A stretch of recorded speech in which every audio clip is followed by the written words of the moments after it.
Hello. Okay, I have a problem. So, I want to stream earlier, but look at this fucking lighting. I can't, I have to move the camera as far back this way, so you can actually see anything. Like, if I put it where I normally put it. Oh. I guess it could be a silhouette stream. And, like, this is better for me, because now I'm, like, actually facing, like, I can actually face my screen, but... You cannot see me. Wait, oh yeah, there's something I can do to help.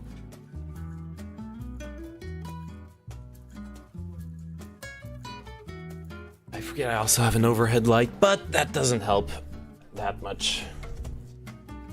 I would need, like... I guess what I would need, like, one of those, Chatterbait streamer type ring lights.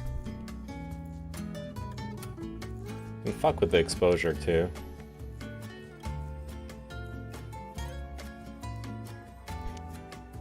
Streaming straight from heaven.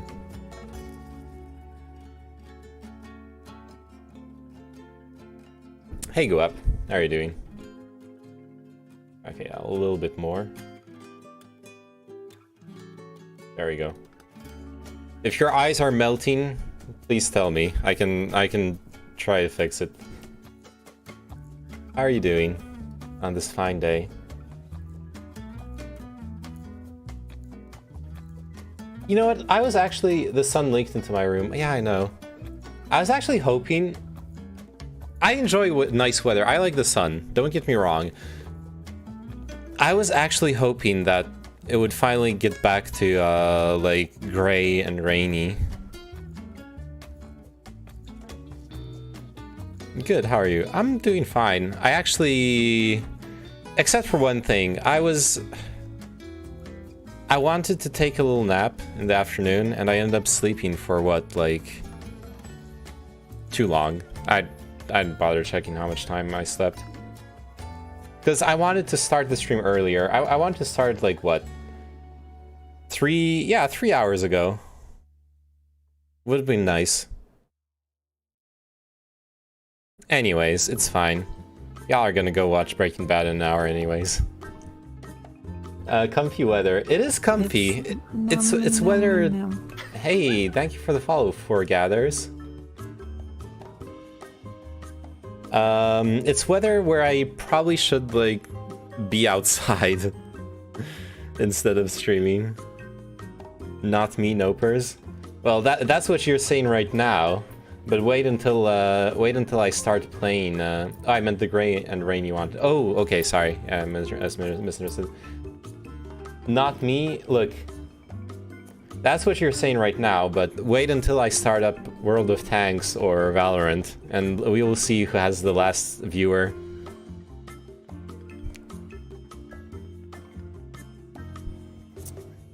Okay, what brings you here, Foregathers? And this is not one of those lame. Hey, who's Manolia too? I keep getting those follows from someone who has like 50 million accounts, that all have Manolia in their name, and they follow me off stream. Do you get that thing where the sun infuses you with happiness instantly? To a certain extent, sure. How long do Pfizer-BioNTech side effects usually last after the second dose?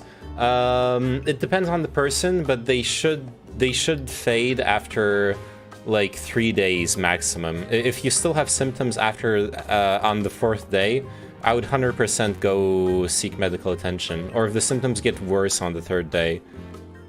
Like the for me at least, first day of the second dose, I had the inflammation of the muscle and arm pain, but no fever. Second day, really bad fever. I had symptoms for 5 days after the first dose, and they got worse on day 4, and they still told me that was fine, nothing on second. Okay, so I'm wrong. You might not, you might have to ignore them for 5 days. I don't know. I'm not a medical professional. I'm just like I was just recommending like to do it after like 3 or 4 days, because you know, better safe than sorry. Welcome to the control group. I'm on second day and have fever plus headache. Yeah, that was my experience. First day I didn't have any fever. The second day I had really bad fever and headache and like muscle pain in the entire body from like fever pains. And then third day it got better. I was fine after the third day. Kind of like Jesus. Or wait, was it Jesus? I have no fuck. I never read the Bible. I ain't done reading the Bible. So there's this new juice. Like my favorite juice brand has been making new juices. This one is rhubarb, apple, and pear. I have no clue if rhubarb juice is gonna taste good, but you know, only one way of knowing. Smells like apple and pear.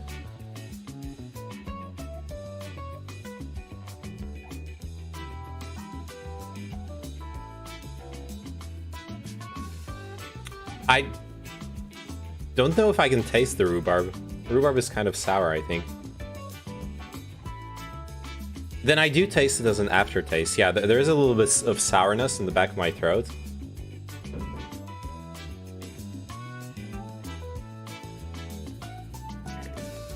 But I mostly just taste the apple. I can't even, like, I can barely even taste the pear in it.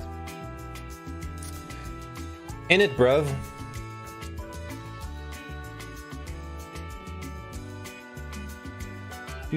Do.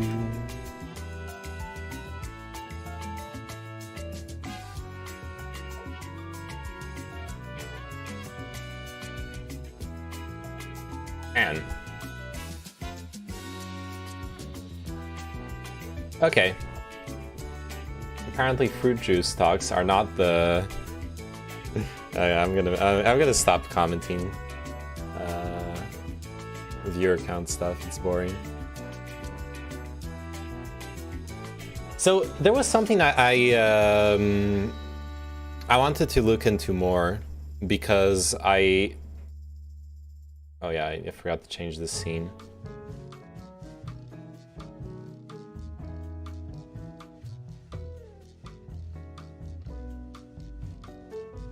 I didn't end up using it for the podcast yesterday, but I wanted to prepare in case we were going to talk about justifying punishing a country for cracking down on protests. There is a lot of hypocrisy from our Western countries as far as protests go. We've definitely seen a lot of discussion in the US around whether the BLM protests were riots or protests, whether the what's his name? Whether the crap, I actually had an ending to this sentence, but my brain just completely fizzled out.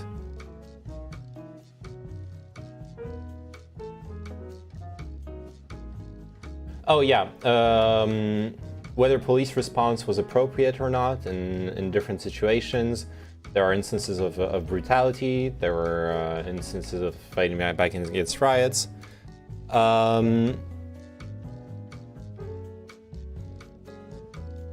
No, well, I wasn't thinking about. I wasn't going to talk specifically about George Floyd, but rather how the protests and riots went down, basically. Because what we've seen in the US, I'm less familiar with than what's happening in France, because, well, this is where I live. And in France, I've mentioned it several times on stream. France has been regularly called out by Amnesty International over the past few years for not respecting the right, the human right to protest, the human right to show dissent towards the government.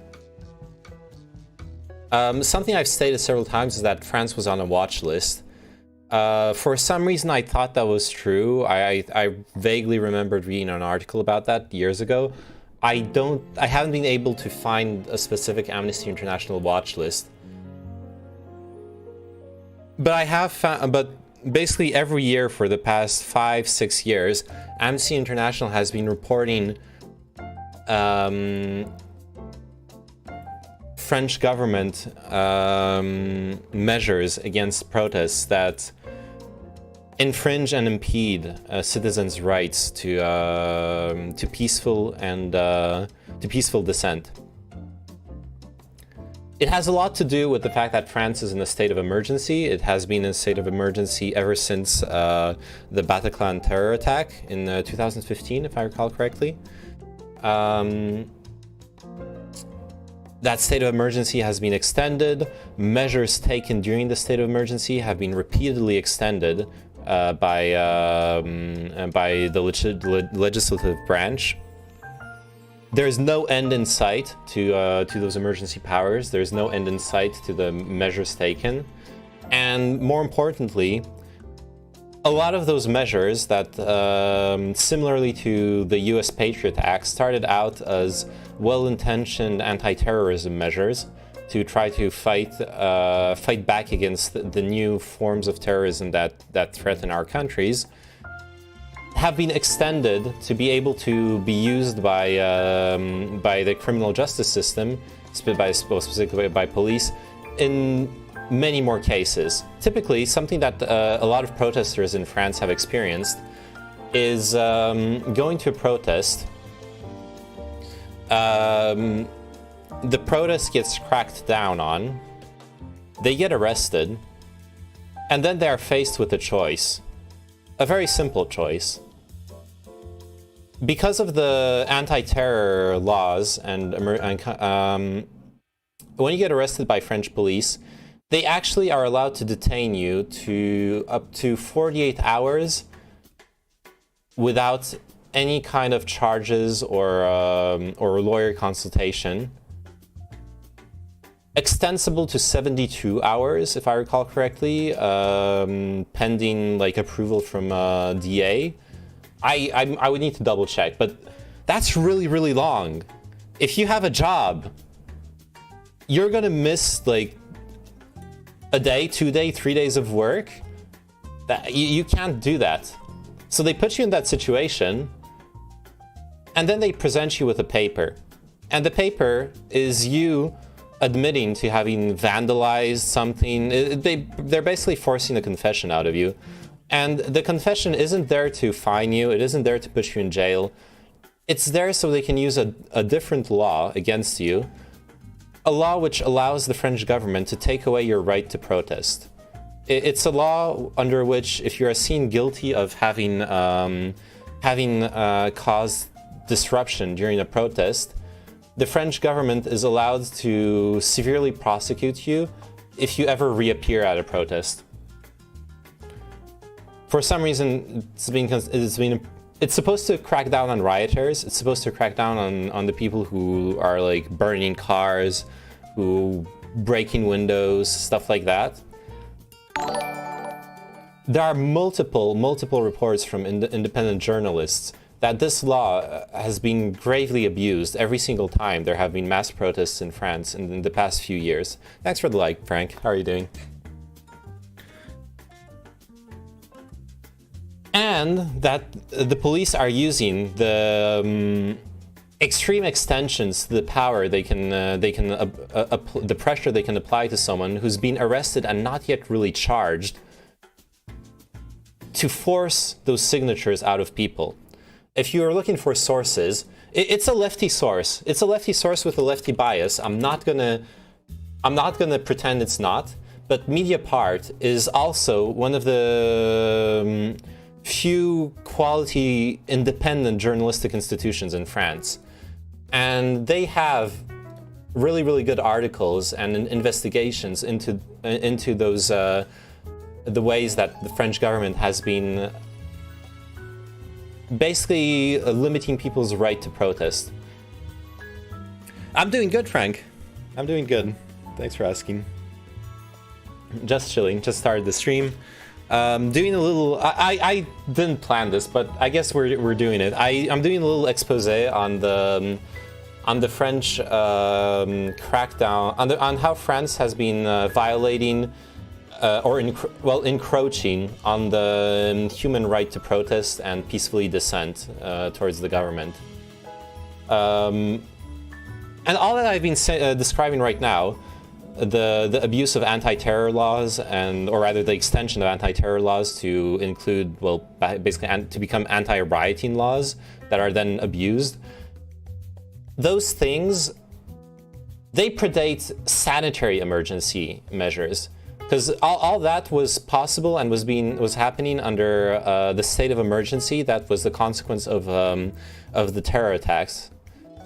Now we have a state of sanitary emergency, which gives even more power to the French government, the French police, to indiscriminately scare people from protesting, because that is basically what's been going on. It's not about preventing people from rioting, making sure they only protest peacefully. It's not about protecting people from COVID. It's not about protecting people from a terror attack because they're gathering. It's about creating a chilling effect. It's about making it so the people who normally at French protests, you see people come with their children. You see people show up with their grandparents. Those aren't... I know that like foreign media sometimes likes to portray France as this country where people protest and like go fucking ape wild in the streets, burning down everything. That's not what actually happens usually. What usually happens is you have a bunch of people marching around and chanting and holding up signs. It's normally a rather chill thing. But what happens when you make it so the family people, the people with jobs, the people who are actually invested and integrated in society can't afford to go to the protests? They can't afford to go because they might get arrested and detained for 48, 72 hours. They may be pressured into signing unlawful confessions that take away their basic rights for a long term. They might be scared because of the media portrayal of violent and dangerous protests. Hey, Dub. I genuinely think that's the strategy here. I generally think the strategy is to foment a climate of... foment a chilling effect. Make it so people can't afford the risk of protesting, even if they fundamentally disagree with the government. And I don't know if it really works, because France does have a culture of protesting that seems, at least for now, partially indomitable.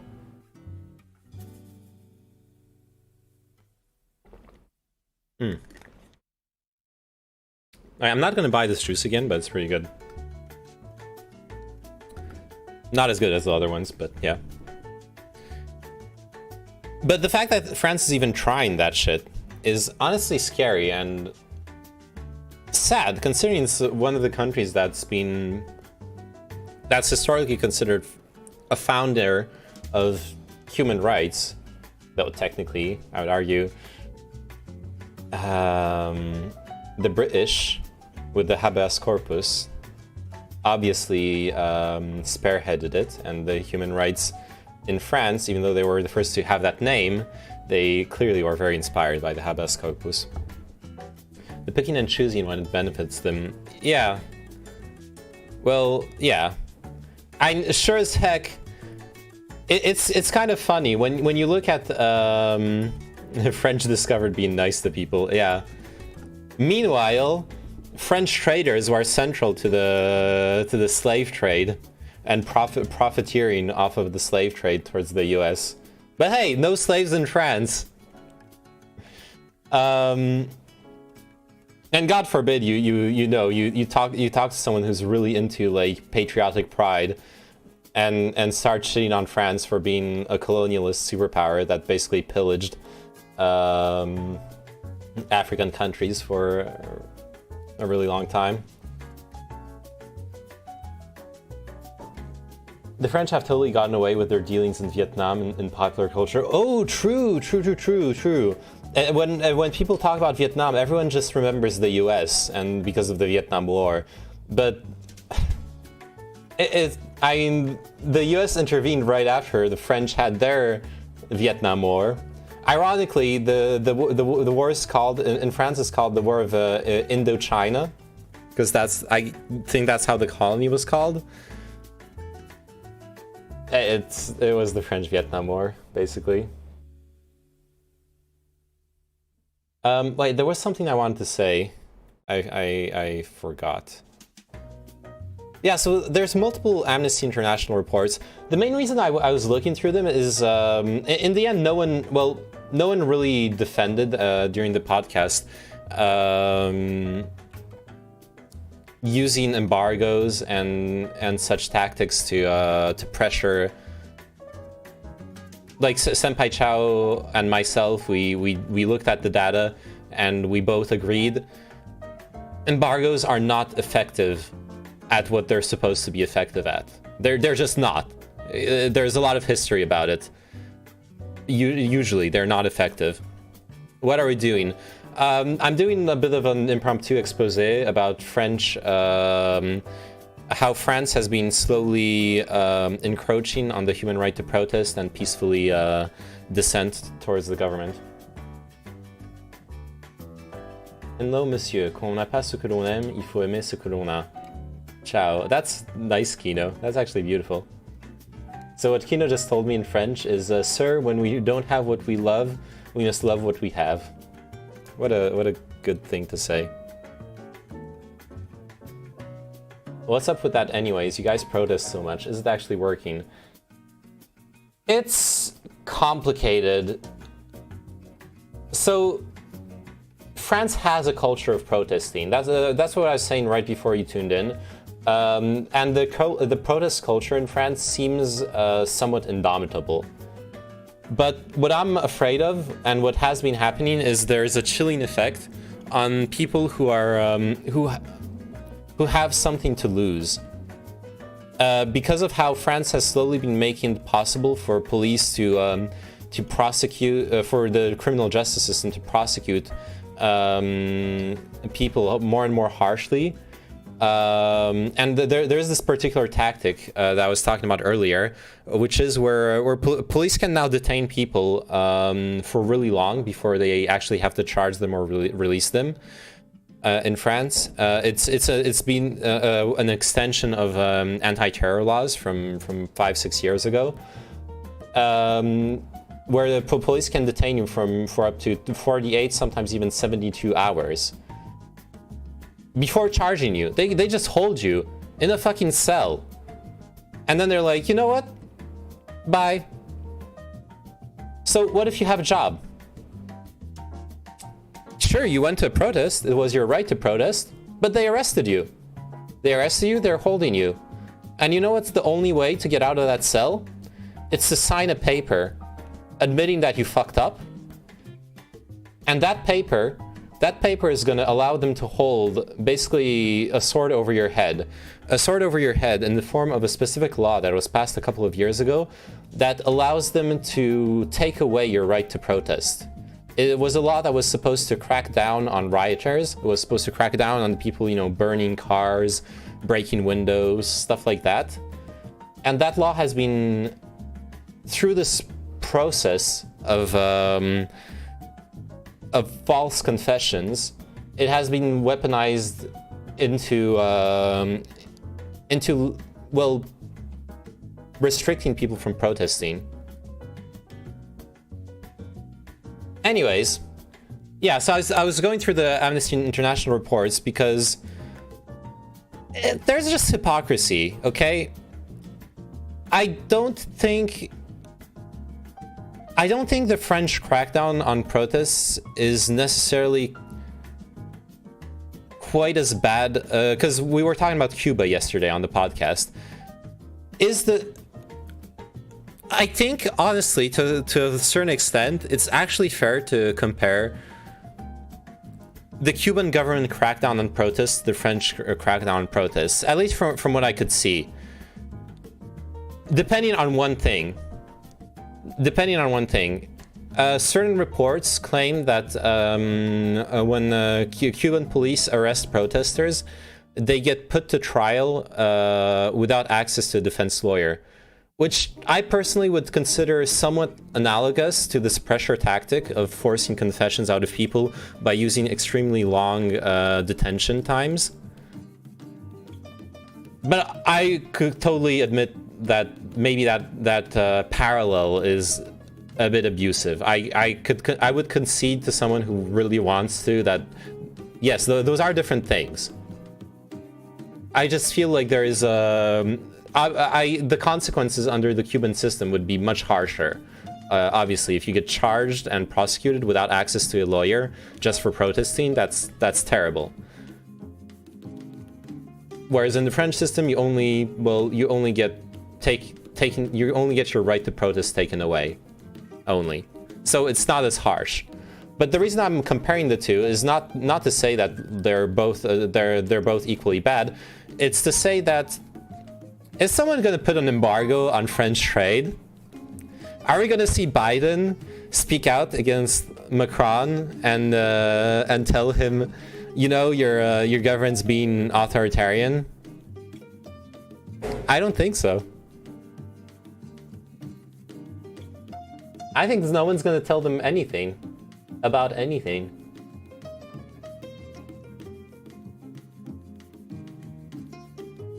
The annoying thing about protesting is that, well, you need a way to amend shit people don't agree with without waiting for 4 years. Protesting doesn't seem to be good at that. What seems to work is strikes, to a certain extent. Though, there it gets complicated too. Like, to speak of the French context, which is the one I know of, it's, it gets complicated because, yeah, that always works here as well. Well, it still gets complicated because if you look at what happens here, whenever there are strikes, suddenly, say like public transportation slows to a crawl. A lot of shit is closed. A lot of shopkeepers have to close their shops because the protest is going to march in front of their shop for like 3 hours every day. They lose a lot of business. The entire country fucking stops when truck drivers strike here. Well, yeah, but the thing is, media and public opinion has been really good at driving public opinion towards blaming the people striking rather than blaming the decisions that motivate the strikes. That's the rhetoric I've been seeing a lot of in France. People aren't sitting there thinking like, you know what, that law to like cut down on people's pensions, it's really bad. Like they need to concede and not go ahead with that reform. That's not the rhetoric you hear from the people who suffer from the strikes. The rhetoric you hear is those fucking entitled public service workers. They don't do shit, and they can't even give up like some of their pension. What a bunch of fucking privileged dumb fucks. That's the rhetoric you hear a lot of in France. So I don't know that it's. I feel like to a certain extent in France, and I don't have any polls. This is a 100% feeling thing. I haven't researched it to like try to find actual like the actual truth of it. people burn out on protests and strikes. When you have a huge protest, but it's the biggest but it's the one protest that happened in your country in like 6 months, or it's the one cause that's ongoing for months and months, you notice it, you pay attention to it. But when you have every single week a different cause being protested, with streets closed down, public transportation closed down, etc., etc., you stop noticing them. You just stop caring. I think there's a protest fatigue in France, because at least that's what I experience. I honestly, like, I get asked sometimes, oh, do you know about the protest this Saturday? I'm like, I don't know. I didn't even know there was gonna be a protest. There's one in Brazil as well. Literally, we have like 3 protests per month. Yeah. I have a theory that actually the protesting too much is something that's actually of interest to people who want to maintain the status quo. Because if you look at it in a very vicarious way, a protest will actually be a good outlet for people's stress, right? You could argue that it will have a cathartic effect that will make people, the people will act out their anger and act out their frustration. So all you have to do as a government is ride it out. Let people act out. Throw in the riot police from time to time. Crack down more and more harshly as time goes on to like wean people off of the protest. Make sure that less and less people come as the weeks go by. And then let media run its course. People will forget about whatever they care about, and then you can have the laws go through. And that's where, like, organized unions have much more power than protests. And that's what happens in France. France has really strong unions that usually lead the protests. But yeah, I don't know. It's complicated. Like I said, there are ways to propagandize against protests that blame the protesters instead of blaming the laws they're protesting against. And I'm not even saying that that's like a bad thing. When I'm looking at like anti-vax protests, and I'm all for their right to protest, but I'm sure as hell not going to agree with what they're protesting for. I know what we should do, but we need to have like a point and calling method when enacting laws. What do you mean by point and calling?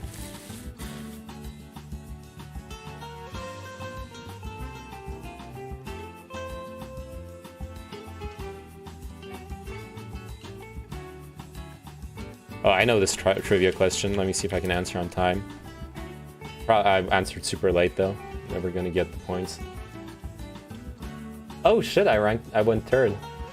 Like, for people to see what's happening here, at least in Brazil, there's too many laws, changes happening, and people just miss it. Yeah, that is a tactic used by governments in power. They'll like throw out one law that they know people will get really angry about, and people protest, and there's like this big public debate. And in the meantime, they can sneak in like a bunch of laws that people will be less pissed about, because there is such a thing as an attention budget in any kind of crowd. You can't have people care about several things at the same time, sadly. You can work on several things at the same time.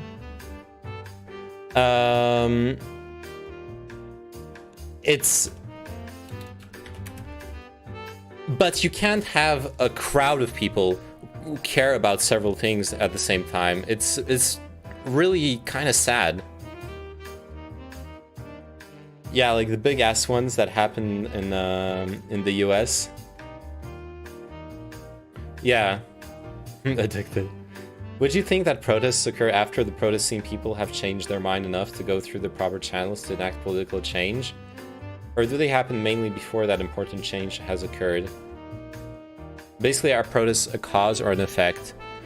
Protests are an effect of a policy change, and then concessions to the policy change are an effect of the protest. Protests can absolutely be effective. But it depends on how they're structured, right? Mass protests combined with strikes that actually slow down the country and threaten the country's basically when the people protesting put themselves in a position where they're holding the country or cities hostage, will put them in a position of power over the government. And that will force the government to come to a negotiation table with the unions and with representatives of like opposition political parties, and force them to negotiate concessions. And that happens. That really does happen. Oh, like bills having stuff that doesn't even relate to the actual bill. Yeah, that happens a lot in the US. I forgot the name for it. That's more of a strike, not a protest. Yes, but protests do function to that effect too. Like, because you kind of want both. If it's just a strike, what I was omnibus. Yeah, omnibus is the term.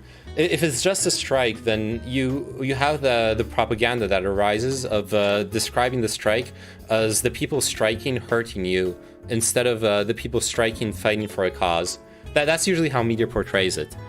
Whereas if it's also a protest, then you're not only seizing material power over the country, you're also showing public support.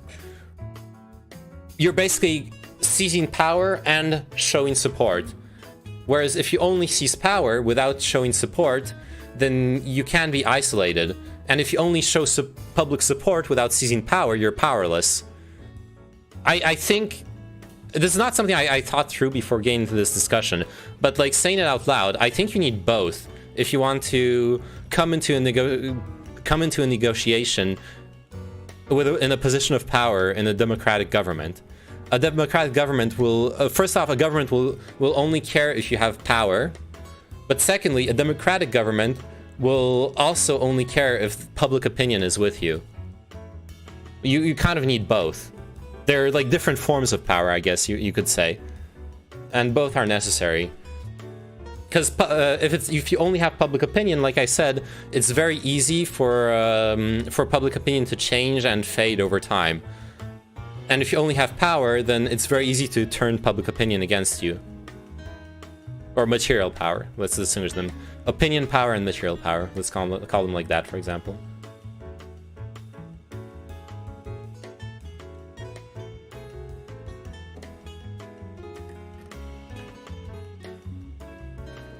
I think you're right. Power is isolated without protest. Yeah, I could be wrong. This is not something I thought through. I'm totally just like making this up as we're talking. This was completely impromptu. I did not know what I was going to talk about for this stream. I was just clearing out my tabs. I stumbled on the like Amnesty International reports about France cracking down on protests.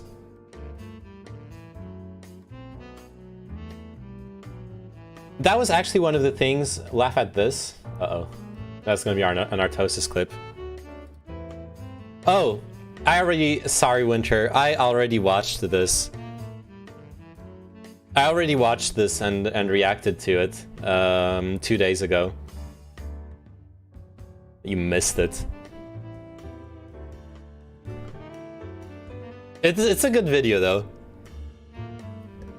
I do like that it's a crescendo, and I hate just chatting streams, so I always miss it. Pepe laugh. Yeah. Man, the fucking poop trucks for the Burj Khalifa. How can you build one of the supposedly most modern cities in the world and not have a functional sewer system? What the fuck is wrong with you, Dubai? But obviously the worst part of this is the fucking slavery. Also the pretentious poem. Yeah, but I must insist, all that doesn't really matter in the face of actual modern slavery. That is the real big issue here.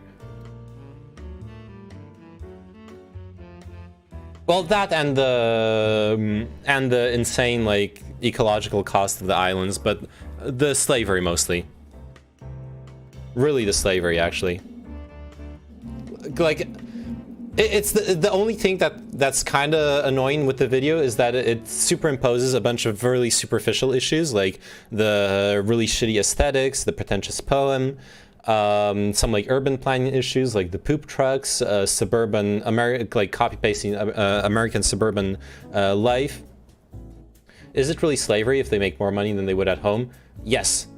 First off, because okay, did you actually watch the video, Winter? Because because if you can't be saying that if you actually watch the video. This is not about them making more money than at home. When first off, it's a joke, mate.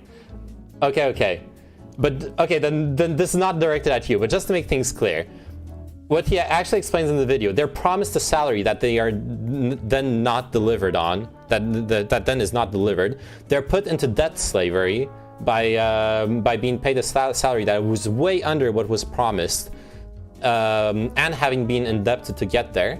They're put in actual real modern slavery because their passport is taken hostage, so they can't run away.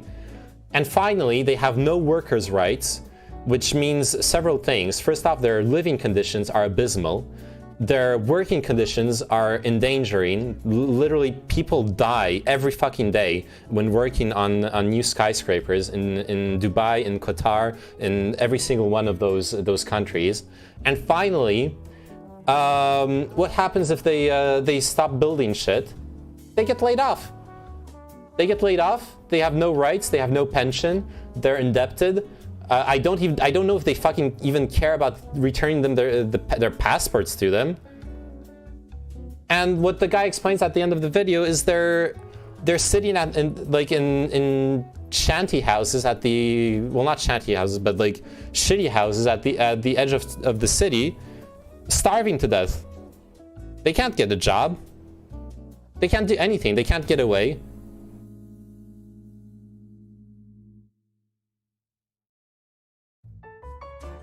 Alright, sorry, Winter, but if there's one thing that I want to take slavery, take seriously, it's fucking slavery, dude. Human trafficking is not a joke.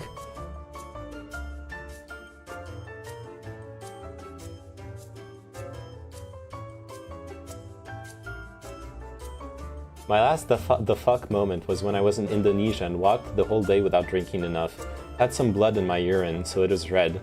That didn't worry me that much since my kidneys felt fine and maybe I ate something weird. The next day was still a bit red, but okay. Towards late noon evening it was pink now, which was when I was getting worried. The fuck?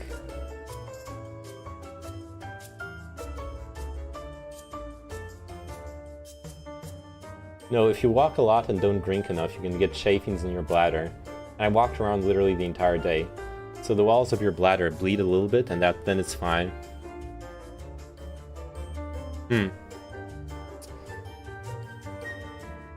Jokes about human trafficking are jokes, though. That is correct. They are jokes. Jokes are jokes. Hottest take of the century.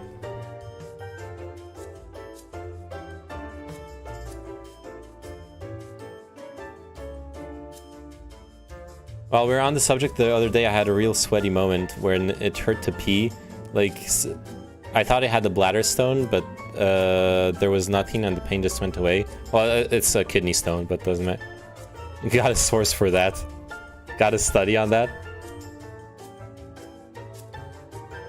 Probably was a small kidney stone. Bladder stones also exist? Oh, really? I thought they were all kidney stones. Never mind. It's wild that we still have dictatorships. Hey, Chris XD. New to you too. Welcome to the stream. How are you doing? My friend says for a metric of them, 51 countries still have dictatorships. See, my friend says for shit conditions, for example, in places like China where they need suicide nets, is that these people make a lot more money than before. Yeah. I mean, your friend sounds like one of those people who really likes to intellectualize human problems into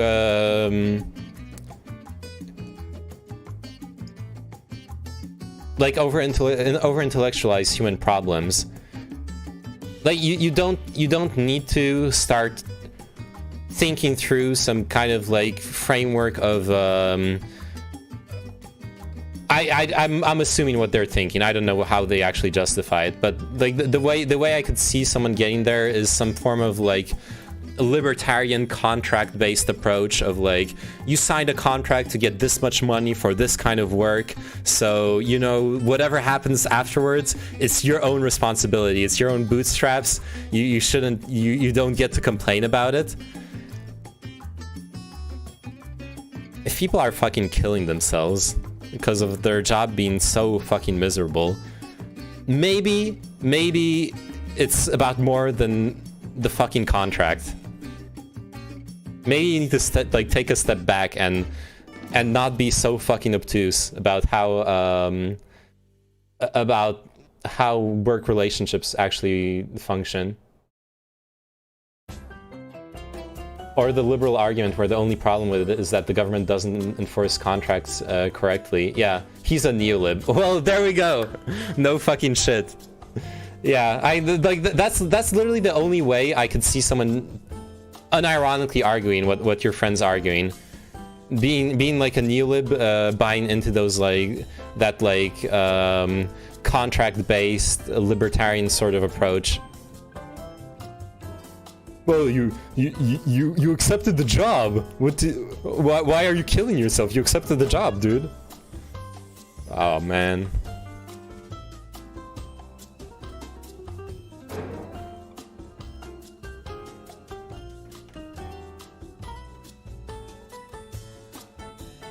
There's a lot of people doing that shit.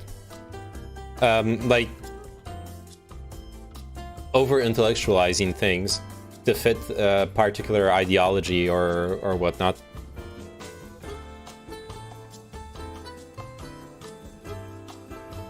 His argument is that it's bad, but at the same time it raises the wages for everyone and makes life better for everyone around. Okay, so it's one of those like... If I were trying to argue with them against that, I would just argue that you can do that without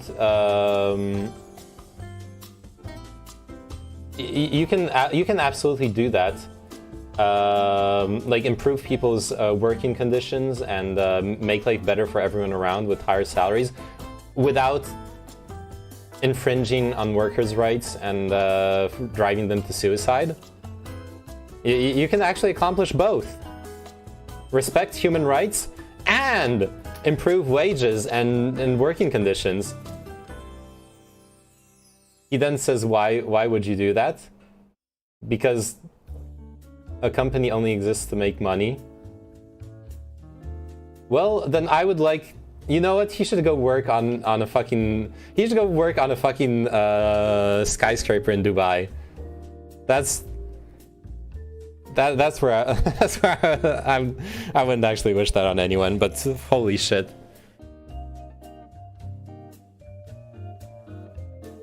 No, companies don't have only a responsibility to make money, honestly. Because companies are made out of people. Nice human trafficking joke. Yeah, thank you.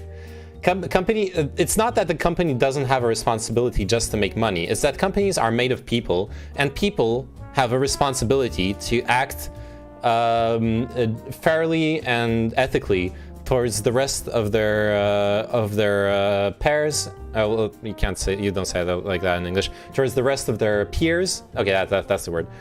And towards society.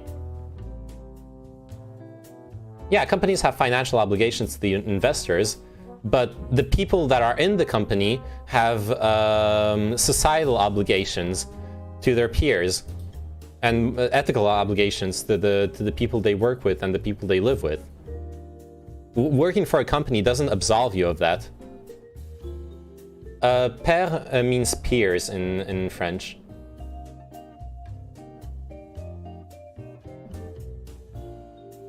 Yeah, like parity.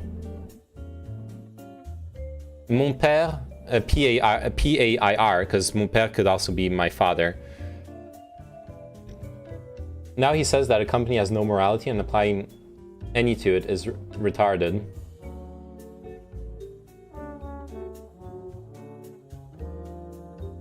The problem there is, quite simply, that he doesn't recognize. I imagine he doesn't recognize.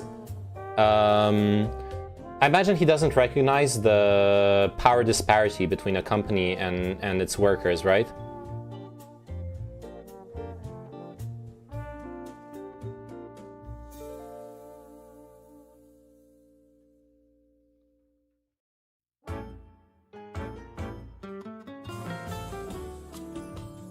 Because you don't, like, you can actually, I have actually a simple example of a way I could scam your friend.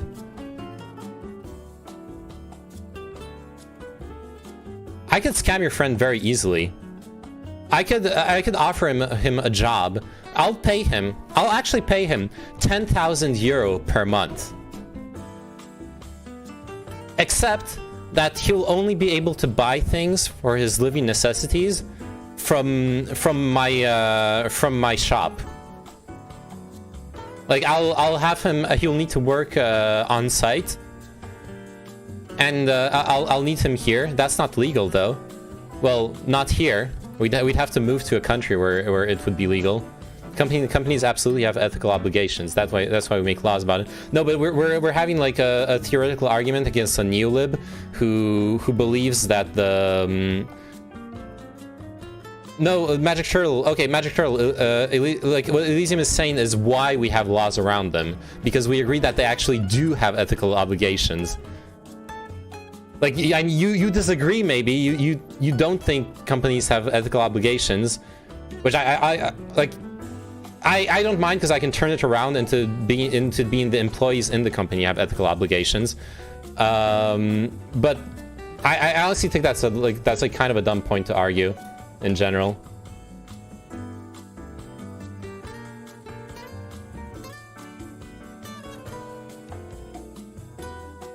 Mind you, he doesn't say slavery is good. His view is literally just, it is what it is. Yeah, I fucking know those kinds of people, dude. Your friend would trigger the shit out of me, honestly. Like, when someone's fucking, it is what it is about slavery. Jesus Christ.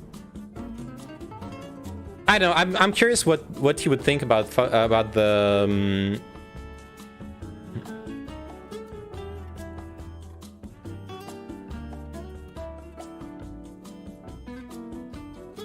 I'm curious what he thinks about the fact that you can't have such a thing as all of his solutions are change the law. Well, yeah, no fucking shit. Those are the solutions, yes. But first, like, yeah, those are the solutions. Wow. So he's just being contrarian to like show off how smart he is. No, but seriously.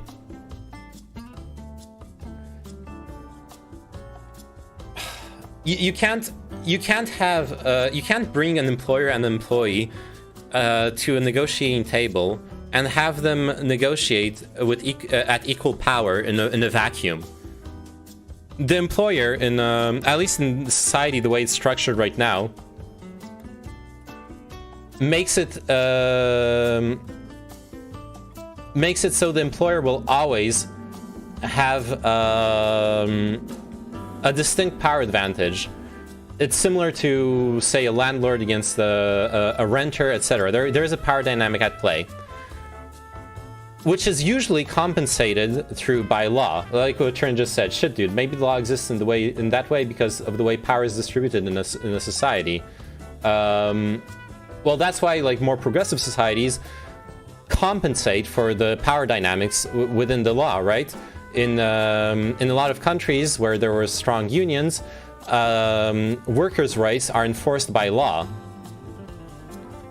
and those worker rights being enforced by law push the power dynamic back to a more equal standing between the employer and the employee. But it's a constant push back and forth, a constant strife. And same for other parts of society where there's a power dynamic, right? And the power dynamic can actually go too far the other way. Slave revolts are illegal and thus bad. Well, yeah, I mean that's what happens if you're in a society that doesn't respect human rights and where the power is concentrated in people who profit off of slavery. Like that's like Dubai or those factories in China. I don't know how. Where like people are driven to suicide. I don't know if that's if we can actually call that slavery, but we can call that absolutely terrible, horrible working conditions at the very least. I don't know how much choice even do those workers have to leave the factory, because those are one of those situations where you're like working on site. I haven't researched the Chinese suicide factories that much. I've only like read small articles about them.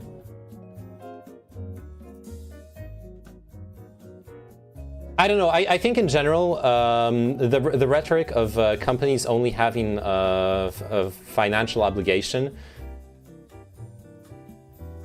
is one that's there to absolve shareholders and well, stakeholders in general. So both shareholders and deciders in the company of their conscience at the end of the day. There's like analyses of the structures in companies about how they've kind of naturally risen to work in ways where companies can do terrible things without any one person really having decided or having actual decisionary responsibility over them.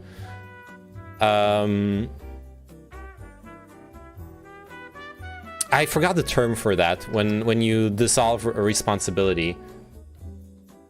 DAOs are coming, Neyman. This is the way. What are DAOs? You keep mentioning human rights as if they're a real tangible thing. Ooh, it's a concept, so it's not real. Ooh. Okay, let's watch your video. Actually, but like at face value, that statement is Human rights today have the kind of status that the divine right of kings had in the Middle Ages. They are so deeply ingrained in our political thinking that imagining a society without them seems almost impossible. We all know the famous line from the Declaration of Independence.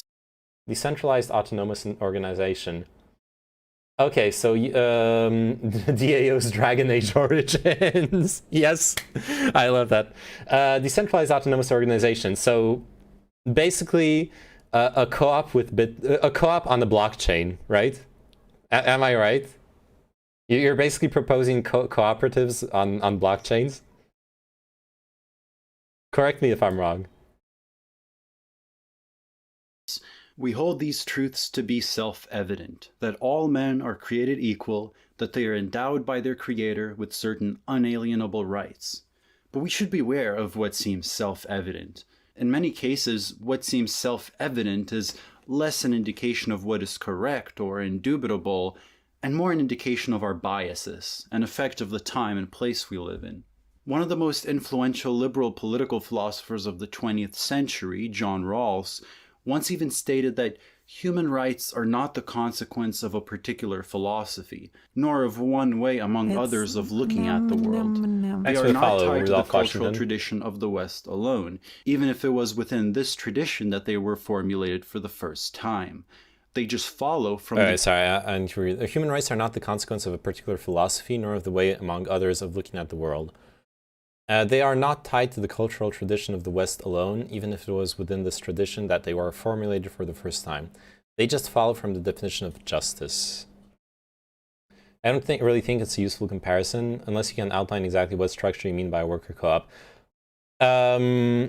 A worker co-op would be a democratic approach to the workplace, or more well, not a democratic approach to the workplace would be one way of enacting a co-op, but a worker co-op by definition is a power structure within the workplace where the workers are majority shareholders of a company. That would be the strict definition of a co-op, right? Where the company actually belongs to the workers participating within it. definition of justice. That human rights simply follow from the definition of justice is, at the very least, a strange claim, because the notion of justice has been theorized at least since the ancient Greeks, whereas the doctrine of human rights was not fully formulated until the 17th century. Can we really untie the definition of justice from the vast majority of the term's history? Whenever we feel like some notion or idea is impossible to do without, there is a kind of therapy we can utilize. It's called history. By seeing how the idea of human rights emerged, we can then situate it as a product of a particular time and place, and thus hopefully remove the limits that it places on our political imagination. A crucial distinction is in order before we begin: the distinction between objective rights and subjective rights. Objective rights state what is right in general. For example, it is right to bury the dead, it is right to obey your parents, or it is right to serve your community. Notice that these do not attribute rights to an individual.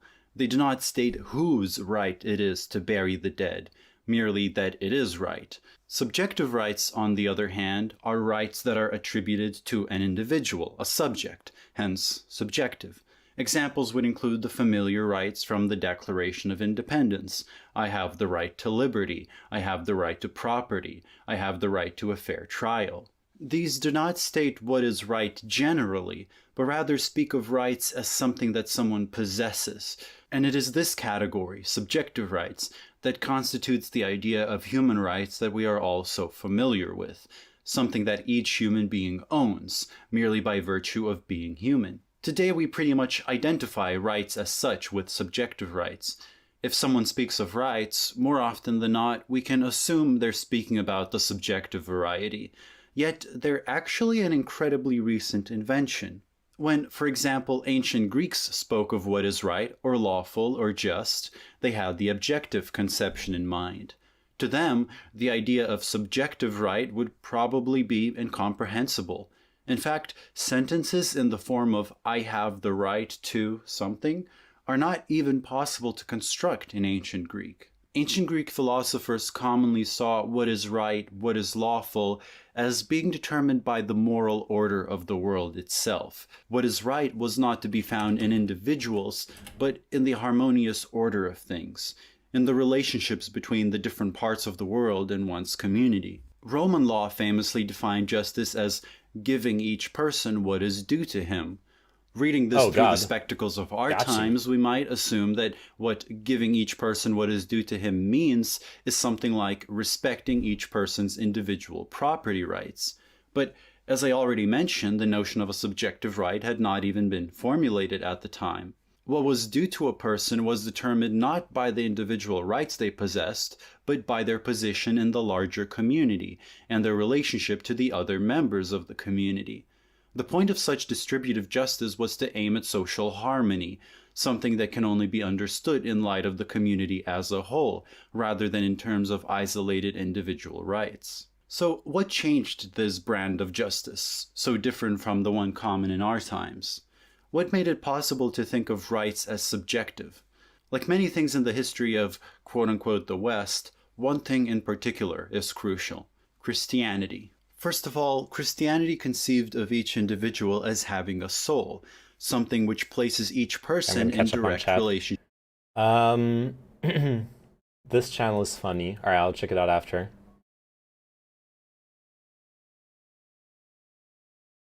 That's just video essay basics. Oh wait, what are we saying? I think I'm kind of stupid because I always feel like these videos go too fast from concept to concept and sometimes just say random words. Well, I don't know that the distinction between objective and subjective rights is that important, because I guess it's important, but it's like, it feels pedantic. Because like he said himself, it's obvious that we're talking about the subjective rights. I guess it's interesting to know that previously societies didn't even have those.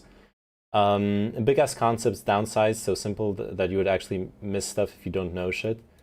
Maybe. Haven't really thought about that. You can't construct a statement like I have the right to XYZ in Greek. There's just no way that's true, is it? I could imagine it being true. I haven't studied ancient Greek, so I don't know. Did you watch ContraPoint's vids about this guy? No, I didn't know. That guy is the golden one, famous white supremacist. Oh! This guy, oh, that's the golden one? I know him! What the fuck? Okay. Does he know he's gay? Sorry. To God, and thus gives each person a kind of No? absolute Okay. value. Well, someday he'll Because realize. the soul exists independently both from one's personal qualities and the community one belongs to, it becomes possible to view individuals not as the specific members of their community, but instead as abstract human beings, each being equal in sharing a common essence. Because a soul is both universal and eternal, human beings could now be viewed in abstraction from both time and space, independently from the position they occupy in their community, or the world more generally.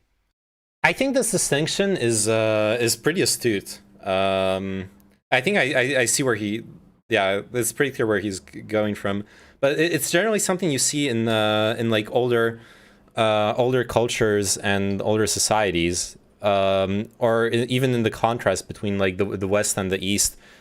Humans are space-time entities, way too dang. No, I mean like earlier or more traditional societies are basically much more stratified, and like he's saying, your identity is your role in society. In from a more traditional perspective, it's not you don't have an individual identity. You have an identity as a part of society, right? That's what he's talking about. Sorry, I missed your message, Magic Turtle. It's not a useful comparison. In DAOs, everyone is a shareholder. Employees do not get a special allocation as majority shareholders. You basically get rewarded by fellow shareholders through, I don't know, worker activism, I guess, building and contributing to show commitment skills, and becoming part of the DAO through votes. But there are many different types of DAOs as well, so it gets complicated. That example is just one type. You become part of a DAO because the people in a DAO think you bring in value, so they bring you in. But so you become a worker. But like, if everyone in the DAO is a worker, then and the DAO decides on what the company does, then it's basically a co-op. But if you bring in people into the DAO who aren't workers and give them power, then everyone in the DAO is not a worker. Okay, so you could make a DAO that would be a cooperative, but it's not necessarily cooperative. I understand. Secondly, Database certain Christian access object. Okay, now every time DAO is mentioned, I can't stop thinking Dragon Age Origins. Yeah, I understand. It depends on the type of DAO, for sure. What the fuck is a DAO? So Magic Turtle was explaining to me what is a decentralized autonomous organization. Basically, a company on the blockchain. For example, William of Ockham, eventually argued that if the moral law is inherent in the order of things, it leaves no freedom for God, as God must follow the order of things as well. Because of this, gradually the moral law came to be seen not as something inherent in the order. There are fucking gay here. There's no people fucking here, gay or hetero, or So I'm not clear what you're asking, Manatees. But there's also DAOs that are more developer focused. What do you mean by developer? Is that like a co-op but with blockchain? That's what I was asking, and Magic Turtle explained that there's no restriction to it being a co-op. You could have a DAO that's just decentralized, but across all the shareholders.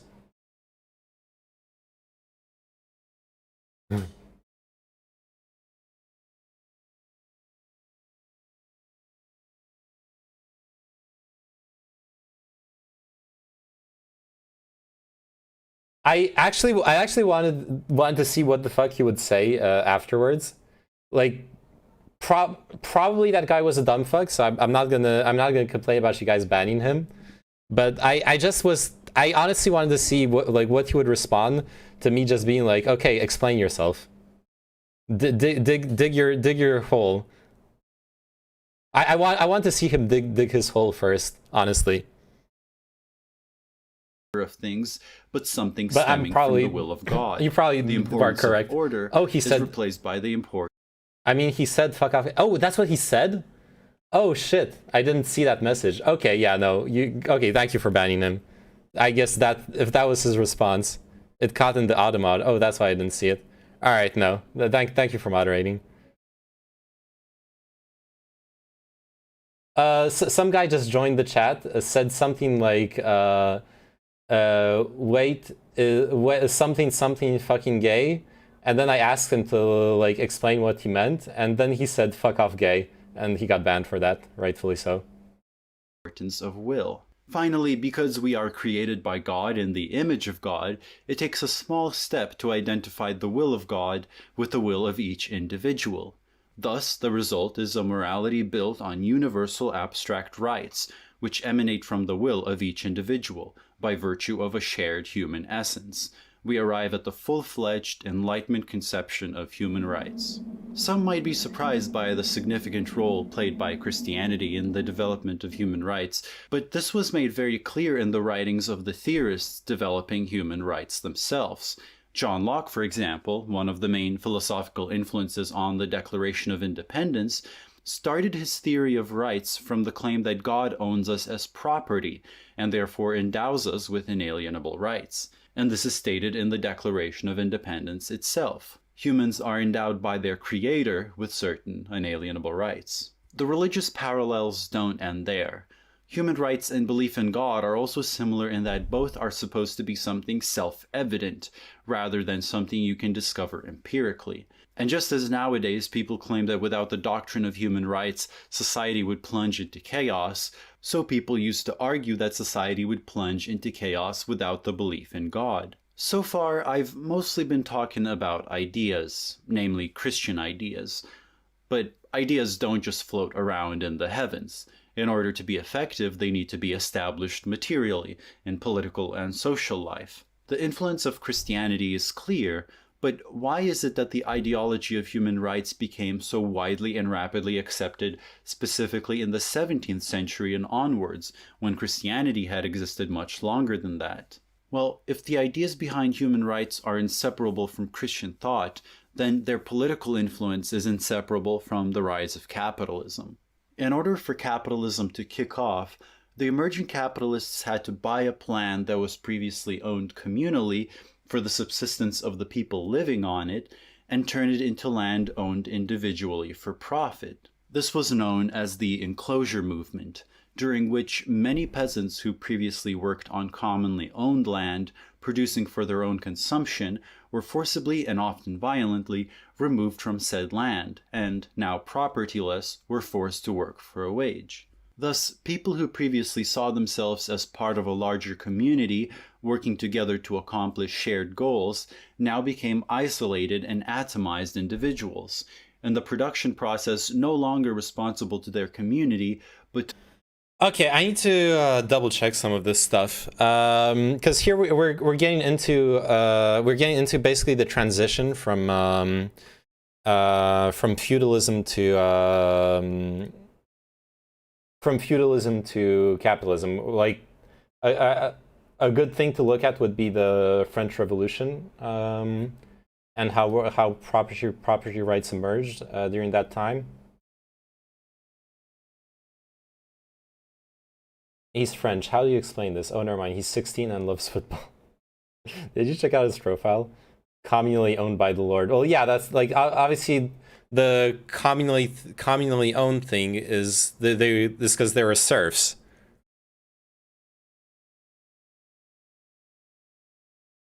I gotta go. Be back there. Oh, I see you. See you, Magic Turtle. Are you letting Magic Turtle spew his propaganda again? Yeah, I'm letting him talk about the stuff he likes to talk about. I don't have a like people are allowed to like blockchains and the technologies around them. Okay.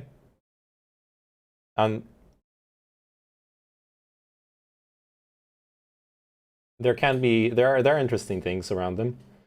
Didn't rights exist before some fucking white guy wrote about them? Is that being missed in this analysis, or am I crazy? I feel like it's missed to a certain extent. I don't know enough about the specific history to like throw out things with certainty, but I do recall from history classes that there were conceptions such as, well, rights-like conceptions for for serfs. I don't, because he was talking about the Greeks, but like citizens in Athens had a specific status that, well, gave them the right to go to the forum and debate politics and vote on the city's decisions, for example. Maybe they didn't state it as a right so much semantically as is explained in that video, but they literally had that right. It was a right the way we mean that. No, they weren't serfs. Not all farmers were serfs. Yes, not all farmers were serfs, but this is... I feel like that's kind of disingenuous to go down that route.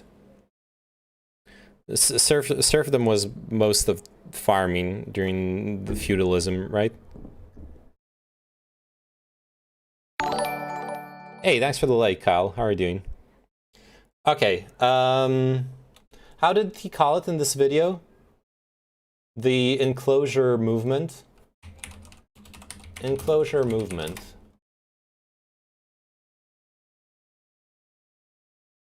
Was a push in the 18th and 19th centuries to take land that had formerly been owned in common by all members of a village, or at least available to the public for grazing animals and growing food. And I need to activate JavaScript on the website. Oops. In the enclosure movement, or enclosure, is the process which was used to end traditional rights and has historically been accompanied by force, resistance, and bloodshed. Oh, this is an English thing. That's also why I'm because like I'm trying to understand it in the perspective of French history, but I'm not familiar with this happening in France, honestly. So it was a push in the 18th and 19th centuries to take land that had formerly been owned in common by all members of a village, or at least available to the public for grazing animals and growing food, and change it to privately owned land, usually with walls, fences, and hedges around it. The most well-known enclosure movements were in the British Isles, but the practice had its roots in the Netherlands and occurred to some degree through... Oh, it did occur in Northern Europe and elsewhere as industrialization spread. Oh yeah, that makes sense. Okay, I guess it happened in France too. Some small number of enclosures had been going on since the 12th century, especially in the north and west of England, but it became much more common in the 1700s, and in the next century, Parliament passed the General Enclosure Act of 1801 and the Enclosure Act of 1845, making enclosure of certain lands possible throughout England, Wales, Scotland, and Ireland.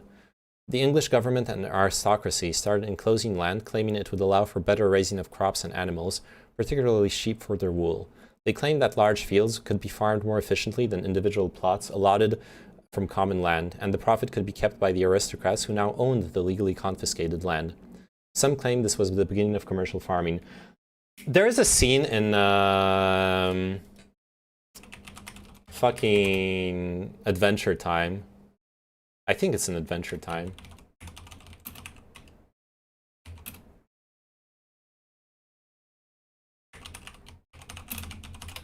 Let's see if I can... No, I'm never gonna find it like this.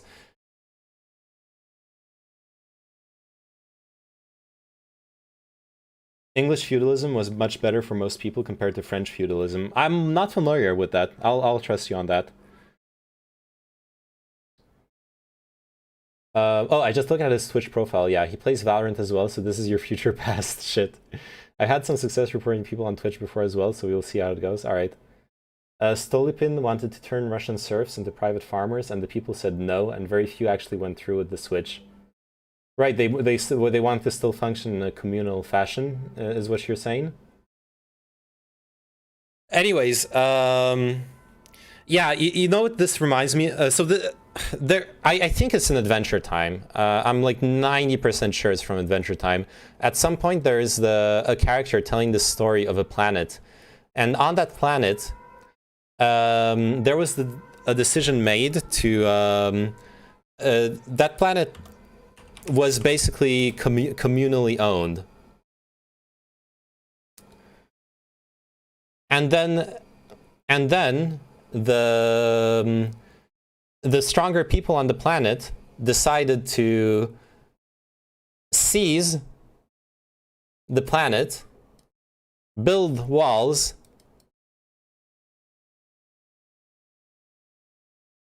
and then create laws that make it illegal to steal stuff.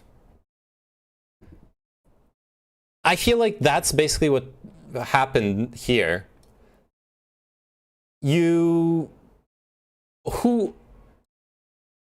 can't decide. You can't look at land that has been traditionally communally owned and have an aristocrat seize it and then own it for the rest of time. That can't be fair. And then you have but then if you want to change things, well, theft is bad, right? But theft is bad only if you're not the one making the laws, basically. Or put it another way, okay, this actually ties into yesterday's discussion. The only time theft is okay is right after a revolution or big changes in government. That's when property is fucking open bar. That seems to be the historical precedent in general. You got big changes happening in your country, fucking seize everything you can look at, and if you have the power to hold on to it, you're gonna come out of whatever is happening with a rich person. That is history's lesson. To their boss, the individual capitalist. Collective solidarity was gradually replaced with individual competition. And what sucks is that the communal farming thing, from what little I know about farming, it seems to be like a very, very efficient way of organizing agriculture, from like alternating different crops over the year, being able to pool labor resources together and material tools.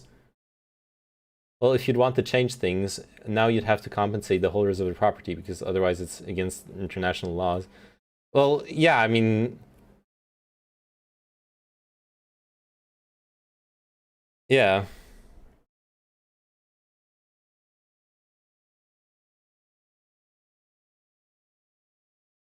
No. Stop. Okay, turn it. You actually trigger me every time you message me with just a message that just says no. You actually trigger the shit out of me, especially after I agreed with what you said. Workers ceased being fellow members in a shared community and became individuals competing for a wage. They became, in other words, individuals who got together in production in the pursuit of their own private individual interests, workers pursuing a wage and capitalists pursuing more capital. The ideology of human rights went hand in hand with the situation. It conceived of freedom primarily as negative freedom, freedom from, for example, freedom from interference, replacing the positive collective freedom people experienced in pursuit of shared goals before. Competition led people to view each other as something that they must be protected from, as something that constantly threatens to infringe on their quote-unquote rights. And this is also why social contract theory became so popular, positing that society was created through the establishment of a contract. If people are seen as individualized and atomized by default, and get together only in pursuit of their own self-interest, then the only conceivable way to form a society is to sign a contract. This led to the strict separation between what Hegel called civil society on the one hand and the political state on the other. Civil society is the society of the market, of private individuals pursuing their private interests independently of anyone else.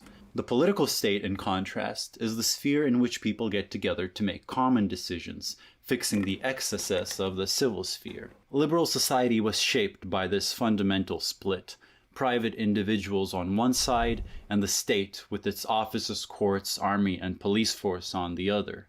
Hence, Marx writes, "Above all, we note the fact that the so-called rights of man are nothing but the rights of a member of civil society, i.e., the rights of egoistic man, of man separated from other men and from the community." The separation between civil society and the political state splits the individual into two: the private, egoistic individual of civil society on the one hand, and the political man, the citizen of the political state on the other. This also creates a tension in the ideology of human rights, because they're supposed to exist independently of any particular political system, but can only be granted to a person if the state recognizes them as a citizen. The abstract universal human being is in constant tension with the particular citizen of a specific political community. The way in which human rights view individuals as universal and abstract was also befitting the capitalist production process, because when a capitalist hires workers, he views them as abstract individuals defined only by their labor power. And because the ideology of human rights posits that rights are formally equal for everyone, it helps obscure the vast and real power imbalances that exist between real people. For example, the state proclaims that the courts are fair, because everyone has an equal right to a fair trial.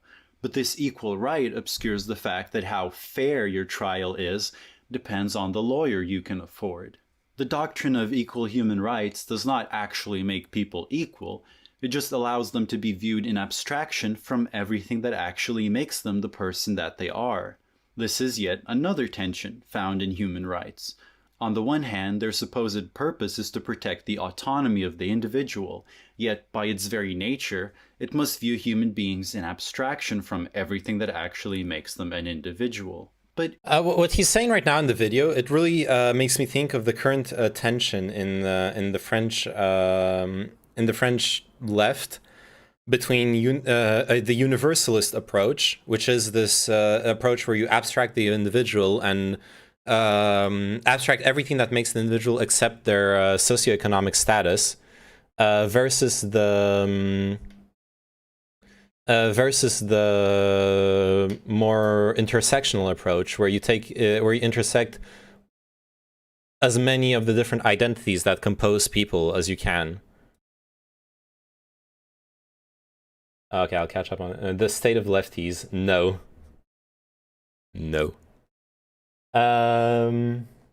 Hegel, people has, yeah, Hegel scares me too.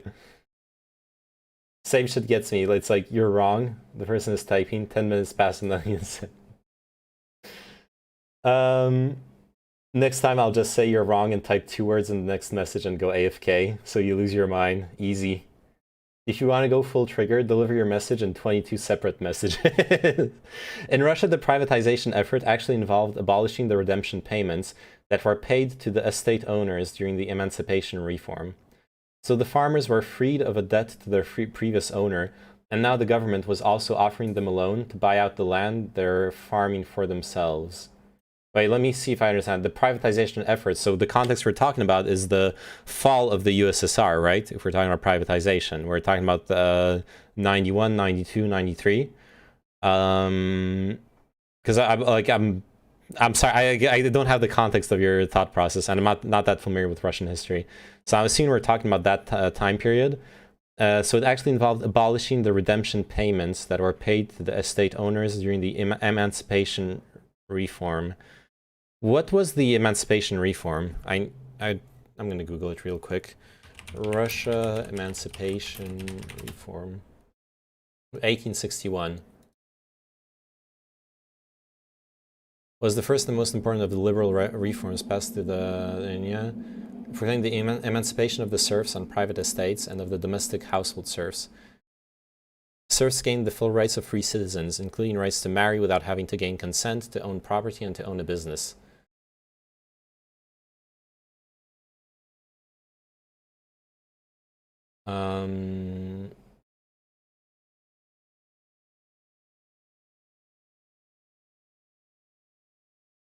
And wait, where are the redemption payments? The third measure was that the serfs must pay the landowner for their allocation of land in a series of redemption payments, which in turn were used to compensate the landowners with bonds. Okay, so they were no longer serfs, but they were pushed into debt slavery. Amazing. But that's 1861. Wait, so when you're talking privatization effort, you're talking about older history? I'll scroll down. You probably answer that later. So the farmers were freed of a debt to their previous owner, and now the government was also offering them a loan to buy out the land they were farming for themselves. No, this was Tsarist Russia. Okay. Yeah, Neptune time or pre-Soviet times. I'm really not familiar with that part of Russian history. So this is kind of related to what we were talking about earlier. The protests don't help. That protests don't help common decision. I don't know. Could you elaborate, Dark My Soul, on how you see this related to what we were talking about?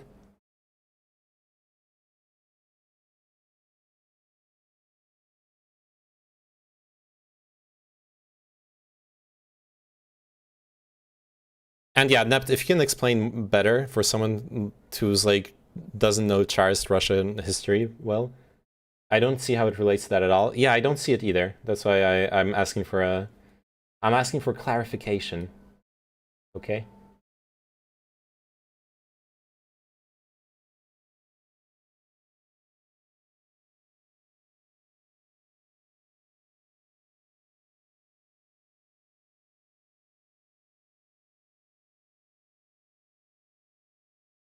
Even given all of this, it could still be the case that human rights have a net positive value, right?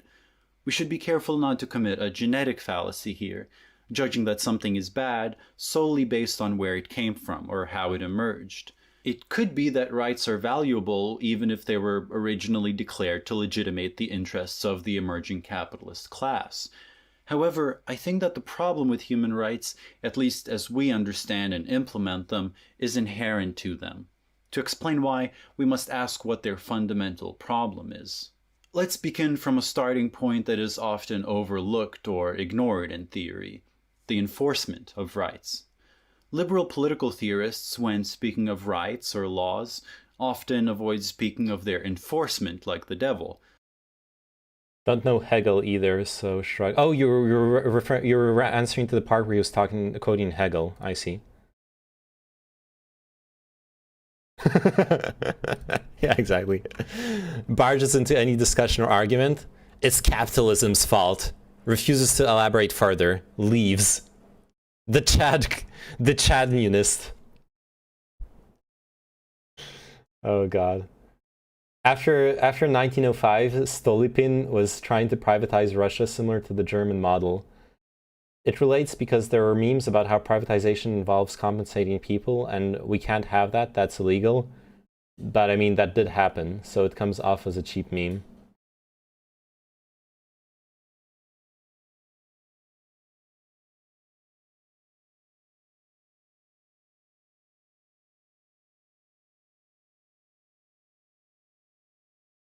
Melon, how are you doing? Are you enjoying the boring political philosophy stream?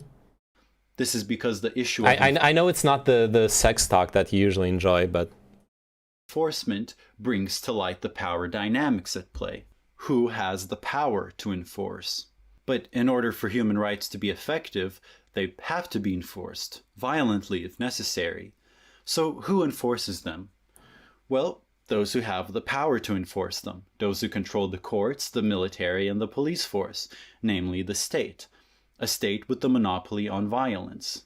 And in order to enforce such rights, they must be more powerful than you and have the permission to commit acts that you yourself cannot. And who does the state serve? Well, even if liberal ideology says that it serves society as a whole, it must by its very nature serve those who fund it. Otherwise, it would not receive the capital that allows it to exist in the first place. And who primarily funds it? The wealthy, in other words, the ruling class. It is their interests that it must represent. It's not a coincidence that some of the most influential human rights declarations were signed in palaces. A fundamental Okay, wait. We need to recontextualize this.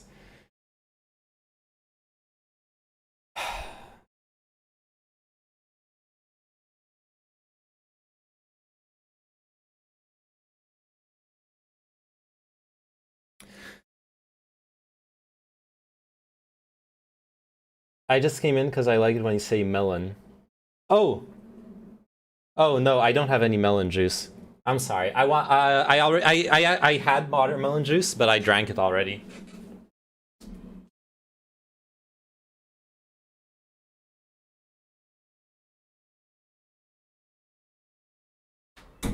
Look at this.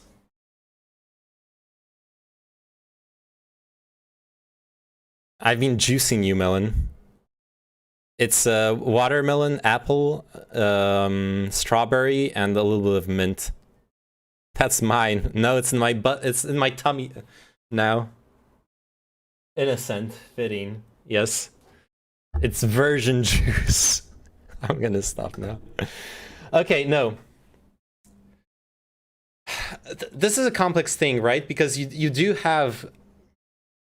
I know that in the US you do have stuff where like people can make like donations to police departments, and that will obviously get the police on your side. I feel like you have to nuance that argument with the reality that public opinion is, it's not just capital power that that decides everything in a liberal democracy. You need to have a way of handling public opinion. If you really want to have power in a liberal democracy, you either follow public opinion or you find ways to control it. But it's not as simple as just saying, well, the police are paid by, like, the police aren't paid by the wealthy. They're, well, in the US they are. That's where I have to stop myself. But in most countries, the police are just paid from tax money. They aren't paid by the wealthy. It's like, barring corruption as well. Well, I guess you could argue that the thing where you like make donations to police departments is literal corruption. I wouldn't hate that argument, honestly. He called you out, didn't he? No, he didn't call me out. I just dislike this the like lefty conspiracy theory of everything being able to be explained away by like wealthy people corrupting everything. It's like a bit more complex than that. There's a whole fucking system, and it has macroscopic elements to it, and it has like individual elements to it. Like, if we're talking about the power abuse in police, you can even talk about things like psychology and the like Milgram experiments and etc. It's an oversimplification, and just because there's some truth to it doesn't mean you can describe it like that and be like, job's done. Capitalism is why police are like oppressive and violent, and they only ever serve the interests of rich people. Nah, it's a bit more nuanced than that. The assumption, I think, is that most taxes are paid by the wealthy, therefore wealthy pay for the state. You can't have both. You can't have both. You can't have at the same time acknowledge the fact that wealthy people are those who are the best equipped to evade taxes and don't actually pay that much taxes in any of our countries, usually. Yeah, exactly. I don't know if that is even true, though, since most wealthy people don't pay that much compared to the general population. Exactly. Okay, who is paying name man? And sadly, no one is. Oh yeah, I saw something on Streamlabs. Apparently, I could chill, guys. I could chill raid Shadow Legends and make $600 if I get 30 of you to like do the fucking tutorial. I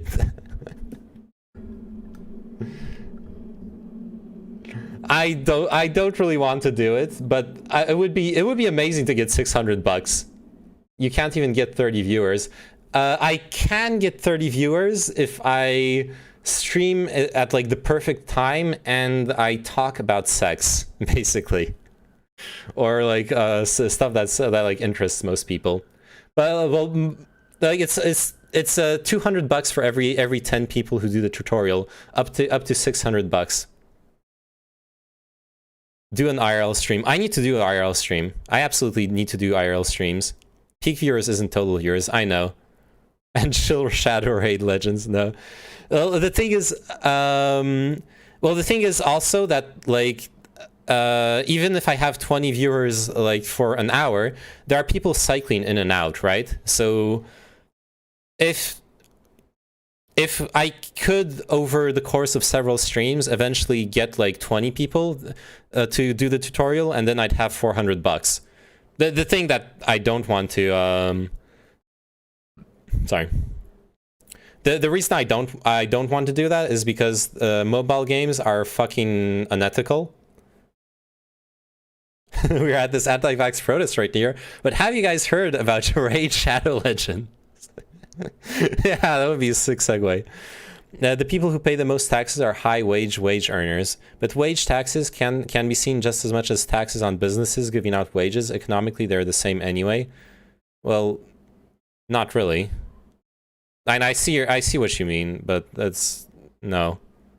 They're not.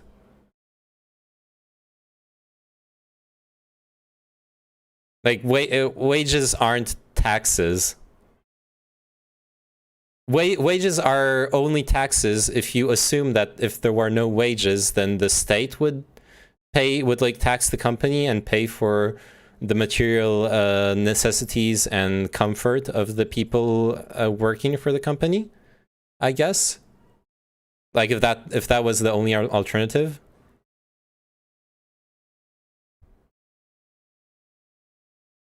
You can't say that wages are taxes. I'm like those.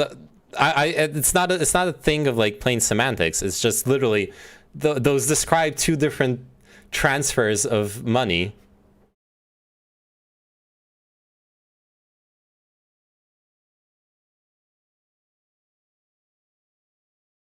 I literally never said. And you said economically they're the same anyway.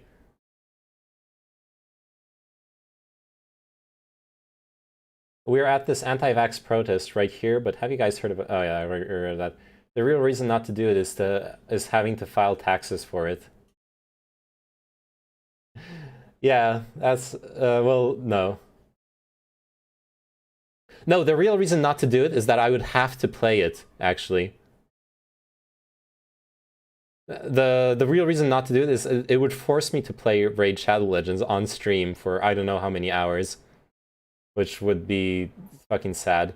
But I mean, I could do what Artosis did. He showed this shitty mobile game, and he did it to fund like something fun for the stream.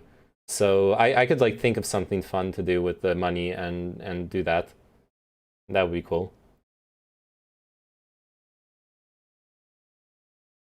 The inequality is insane in this world, and the rich should pay their taxes. If I was rich, I'd pay my taxes for sure. To prove it to you, you guys can sign up for Raid Shadow Legends and do this little 10-minute tutorial so I can pay more taxes, yes. If you'd tax business on the wages, they'd give out a percentage of 25%. It's economically the same as taxing wage earners at 25%. Oh, that's what you're saying. Yeah, sure. That's exactly the same.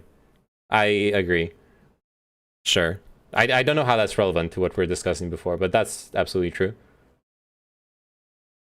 Tension immediately begins to emerge here. In order for human rights to exist politically, there must be someone vastly more powerful than you giving you those rights in the first place. Human rights, which are supposed to make everyone equal, paradoxically depend on a fundamental power imbalance between groups with competing interests. And if someone more powerful than you is giving you your rights, then they can also take them away. But if this is the case, why would the state grant us rights at all? Here, Nietzsche's conception of rights in the Genealogy of Morals is very helpful. He writes, "My rights are the part of my power, which others have not merely conceded me." Okay, I'm sorry. This guy really should be reading the quotes in the same voice that he does the rest of the video in. His voice is really, like, I don't know if that's even the same person reading, but his voice during the rest of the video is really comfy. And the voice for the quotes kind of grates on my ears. I don't like it. At least in the UK, it wouldn't be, as there's a tax-free amount on someone's income. So if you're doing this at the company level, then it's not one-to-one. Well, you could make tax laws work the same on the if you're and just tax the company directly. Yeah, what Turner just said. You could have the same brackets from the company level. But I mean, it's kind of it's like almost a semantic thing. He's quoting Nietzsche, so he has to pretend to be pretentious.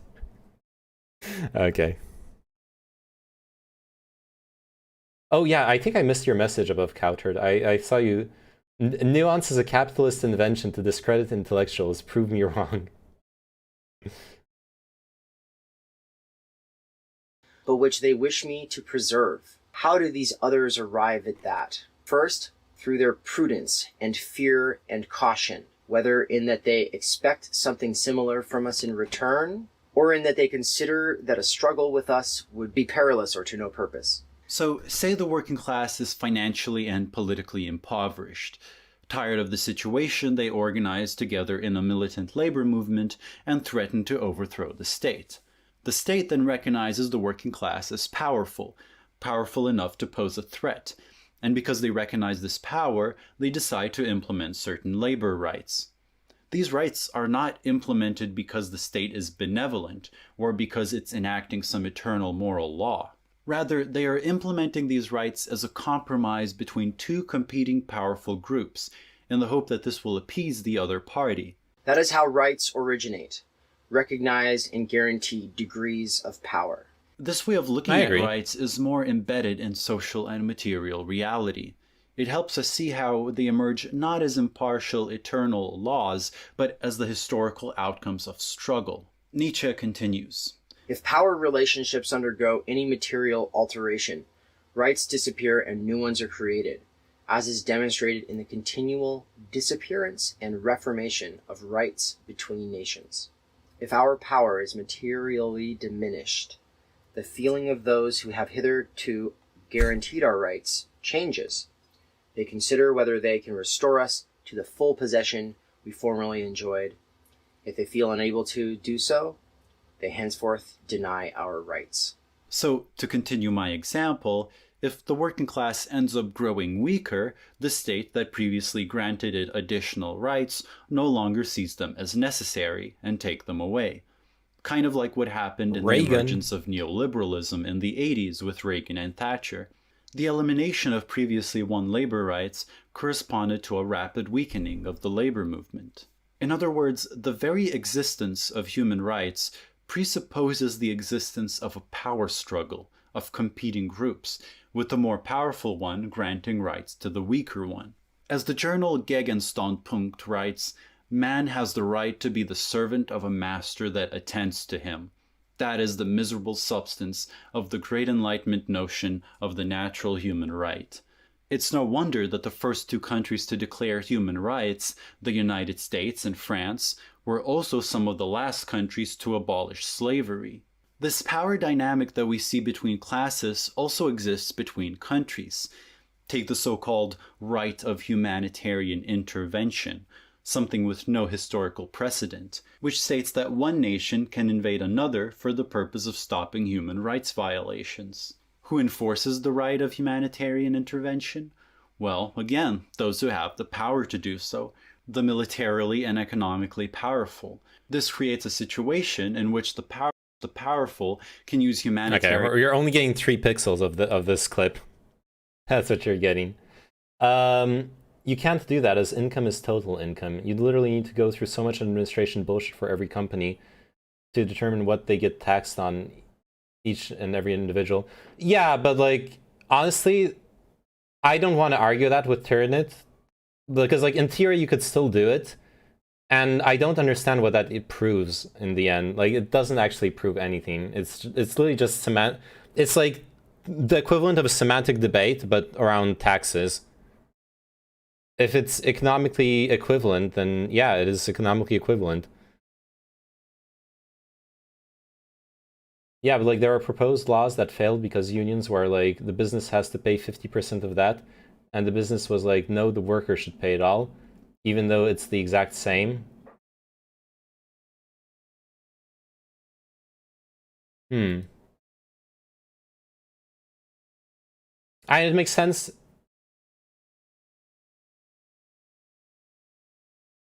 He's wrong because the business already does it. The business already does it on your behalf. I mean, it depends on countries, on the tax laws. Here in France, the business you work for a wage actually does pay the equivalent of certain what would be called taxes in most other countries based off of your wage, and it's all calculated on the business side, and they're responsible for paying the right amount. But then you yourself have your own like revenue tax, because you may have like different revenue streams, etc., that the business itself is not privy to. But anything that can be calculated just off of your salary, your wages, will be directly paid by the business that employs you. Hello, what's going on? Only in America you pay your own tax. Yeah, only in America. Well, no, probably not only in America, but yeah. I think in all of the EU nations, the employer pays your taxes. No. Here in France, at least, your revenue, your income tax, it'll be calculated by the government for you once you give it the necessary information. But your income tax will be paid by you. It's not paid by the employer. Because you can have alternate revenue streams. It's not just your salary, right? So it complicates calculations. It has to be, like, just administratively, it has to be paid by you. It could not be. They could do otherwise, but it just simplifies things, right? What's going on is we're watching a video about how human rights were involved in the role they played in the class power struggles of the 18th and 19th centuries, and the consequences they have until now. Because basically, I don't remember what we were talking about specifically. Oh yeah, we're talking about like slavery and human rights. And Terrence wanted me to watch this video. Well, the tax from your salary is all paid by the employer, at least where I live. And separate income streams are different topics, and you have to pay it yourself. Okay, sounds like where you live has a simplified tax code where that helps. I think what he means is that when your employer pays you your salary, he already sends the state the part of that is for taxes. At least that is how it is done in Germany.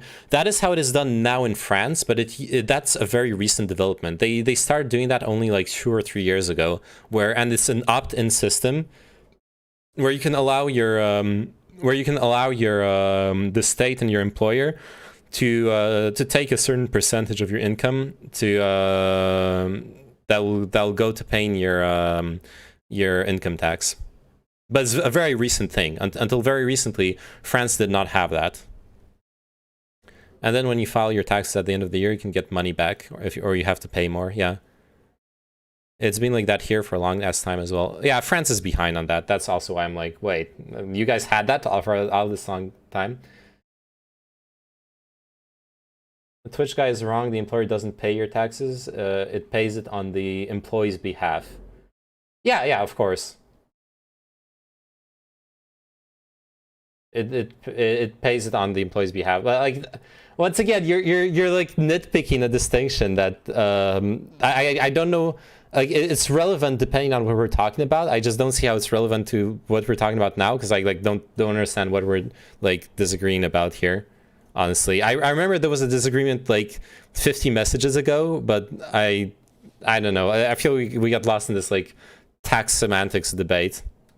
An intervention as a pretext to invade, destabilize, and exploit other countries, like what the US did with Yugoslavia, Libya, Syria, etc., while themselves not being accountable to anyone for their own human rights violations. Let me be clear here. I'm not saying that all these problems will be fixed if we simply stop adhering to the doctrine of human rights. Human rights are an outcome, a symptom of a specific social and political configuration. And you don't fight the symptom, you fight the disease. If we recognize the problem with human rights, it is the social and political configuration that produces them that we have to change. So long as we live under capitalism and the liberal political paradigm, rights are absolutely necessary. But if we limit our struggles to begging for the state to grant us rights, we will never address the more fundamental problem that human rights are a response to, the fundamental social and political imbalances that constitutes our society, the split between civil society and the political state, which is inseparable from the split between economic classes. We can begin to see at this point that human rights and the divine right of kings are actually very similar in significant respects. Both are utilized by a minority of the population, the ruling class, to justify its rule by appealing to something independent of society, some metaphysical or moral law. Compare, sure, there are vast power imbalances between us, but we're all subjects of God, and we, the kings, are merely carrying out his will. And sure, there are vast power imbalances between us, but we're all bearers of rights, and we, the state, are merely enforcing those rights. In other words, the ideology of human rights, like the ideology of the divine right of kings, tries to naturalize a historically contingent political situation, portraying it as something necessary. It involves an essential contradiction. It declares human rights to be something that exists independently of states, even though such human rights inherently presuppose the existence of a state. So, what would need to be done in order to establish a society that no longer produces or depends on the ideology of human rights? It would have to be a society in which the significance of community has been restored. A society where collective decision-making is not confined to the state, but characterizes society as a whole, starting from the local level. A society where production is not the affair of private individuals pursuing their self-interest, but a socially planned process. It is only when people reclaim power... Wait, okay. I just realized this is some anarcho shit. Oh, you're not familiar with this YouTube channel? Jonas Cheika, CCK Philosophy, is basically like communist. From what I know.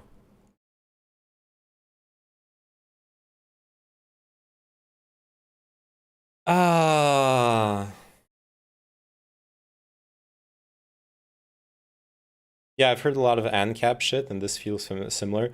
Well, this is anarcho.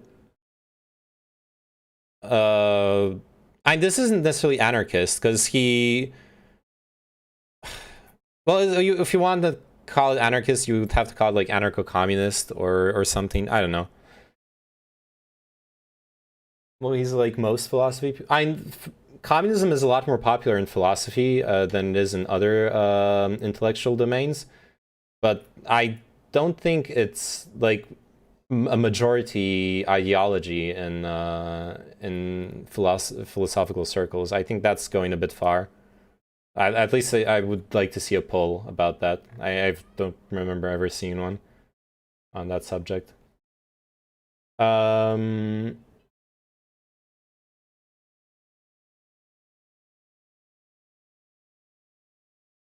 Yeah, This is the part where this kind of argumentation loses me. This is the part where he's basically saying that if we where he's promising us a utopia, and utopias don't work. You're not gonna, and this doesn't. And okay, let me preface this. What I'm about to say does not mean that we shouldn't struggle to create a more just and equal society. We never should do that. But we should never stop doing that. But the downfall of his argument is literally in the start of the sentence. Because the society that would no longer establish a society that no longer produces or depends on the ideology of human rights.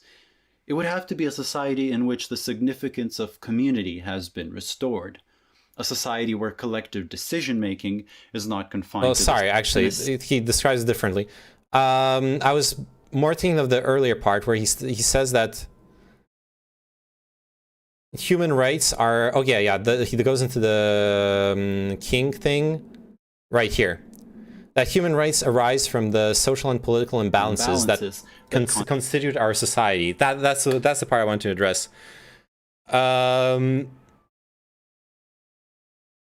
Creating...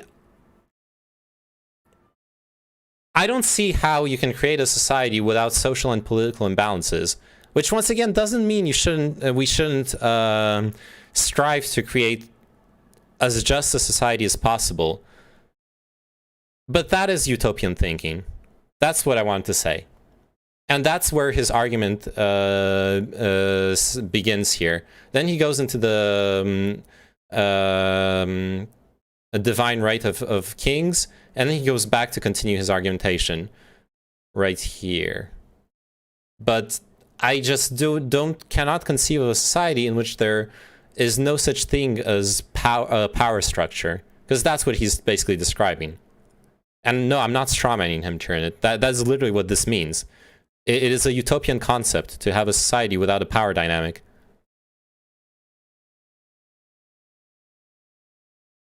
And utopias are not realizable. Decision making is not confined to the state, but characterizes I'll hear society it out, as a whole, starting from the local level. A society where production is not the affair of private individuals pursuing their self-interest, but a socially planned process. It is only when people reclaim power over their own lives and their own activities that they no longer need a state to grant them rights, because their powers would no longer be alienated by a state in the first place. When decision-making is no longer the task of a select minority of state functionaries and becomes the task of everyone concerned, only then can freedom be realized. Not the abstract sham freedom of the atomized individual, but the real freedom that can only be realized through association with others. Such a society would have done away with the distinction between civil society and the political state, between the individual human and the abstract citizen. As usual, no one puts it as beautifully as Marx. Only when the real, individual man reabsorbs in himself the abstract citizen, and as an individual human being has become a species being in everyday life, in his particular work and his particular situation, only when man has recognized and organized his own powers as social powers and, consequently, no longer separates social power from himself in the shape of political power, only then will human emancipation have been accomplished. Such a society may be as hard for us to imagine as it would have been for a serf to imagine ours. But it is only when we reject the political dogmas of our times that we can begin to envision emancipation. And now, let me thank my private individuals of civil society. He doesn't tell us how to accomplish that. That's also something that makes a utopia. You dangle this promise in front of people. Like, I agree honestly with his criticism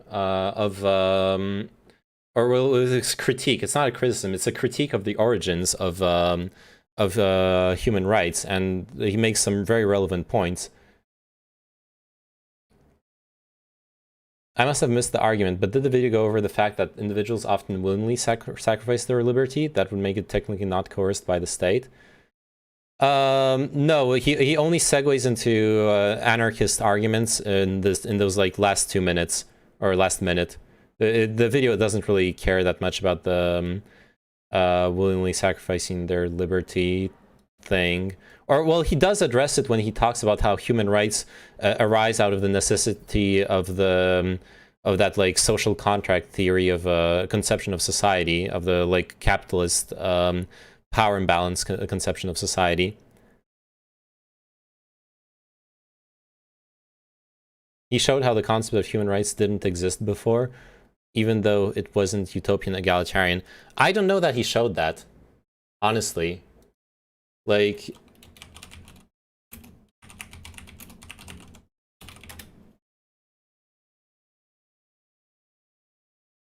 I don't know how that works out in what he said about the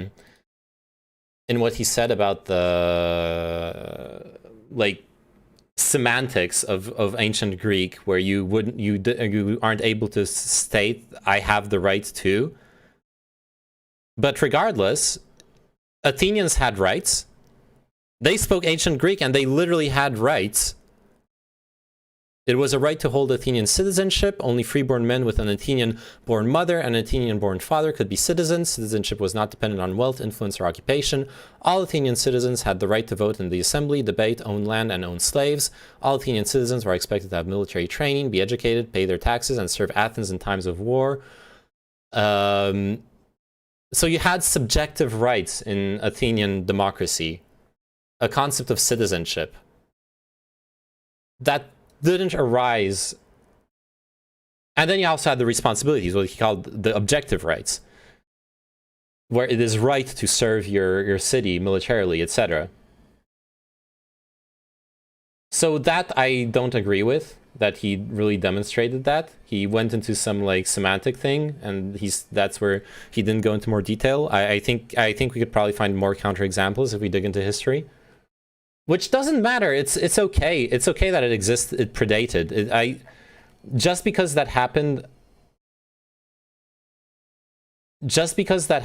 in ancient society doesn't dismantle the argument that when it happened in the late 18th century, it had to do with the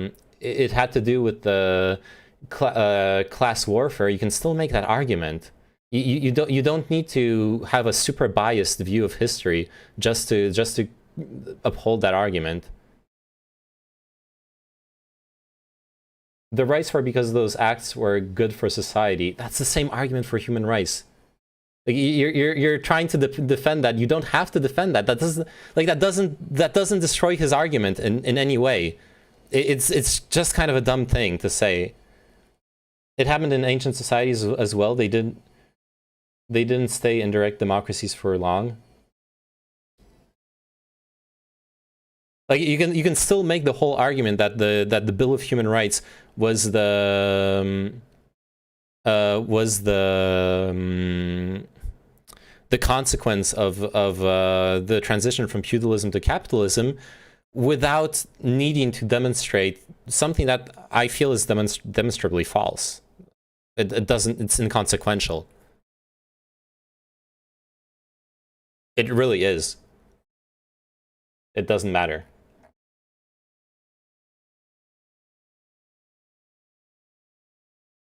And then the thing is, I've read Kropotkin, so I know where he's going here. I know what he's talking about here in the end.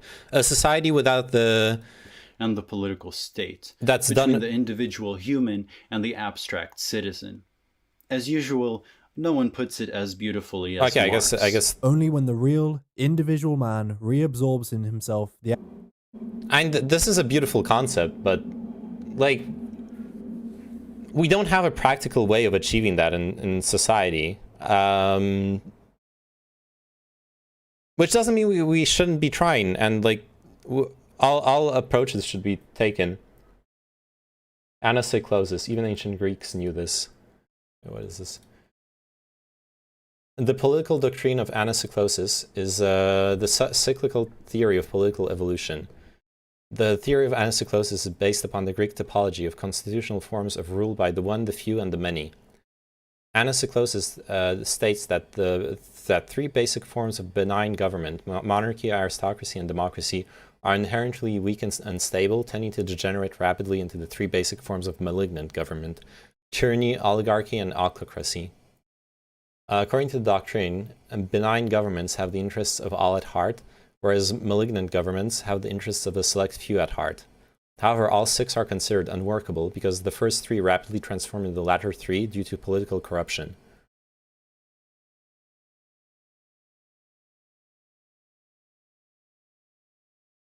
Interesting.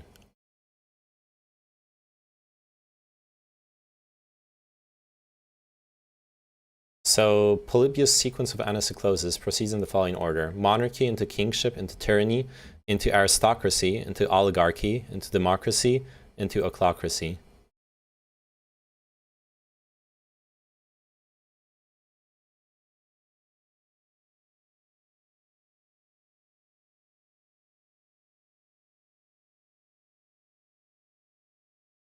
Okay. Anyways, it's not as if the malignant forms are more stable. No, they aren't. Like that's literally what they're saying in that Greek theory, that all those forms are unstable. Or rather, that the malignant forms are the cause of the instability. You misunderstood what it was saying. The benevolent forms are unstable because they turn into the malignant forms, and the malignant forms are unstable because they are corrupt and will cause harm to society. Direct democracies like the one in Athens devolve into autocracy, mob rule. Okay. I don't really want to debate that. Like that's not really why I was talking about the Athenian democracy. I was only talking about it because the video we just watched was he was claiming that there was no such thing as subjective rights before the 18th and 19th century. And I just quoted the Athenian democracy off the top of my head as a system where there was literally a class of people that had subjective rights, e.g. the Athenian citizens.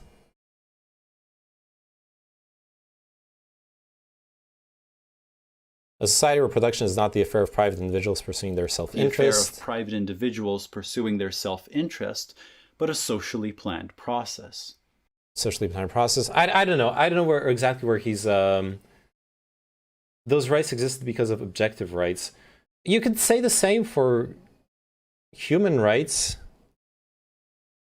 Like, that's literally what you said. You said that the justification was that it was for the good of society. That's the justification for human rights too. Like, officially speaking. Okay, this part is like, when he's talking about socially planned economy, I can't help but think he's arguing for, like, the communism planned economy type stuff, but there's this other sentence he states at the end. People reclaim power over their own lives and their own activities that they no longer need a state to grant them rights, because their powers would no longer be alienated by a state in the first place. Yeah, this idea that a state alienates its citizens, I don't disagree with it, honestly, to a certain extent. But it comes from a very utopian line of thinking as well. The first place I've encountered it personally was in Kropotkin, who's an anarchist thinker of the 19th century.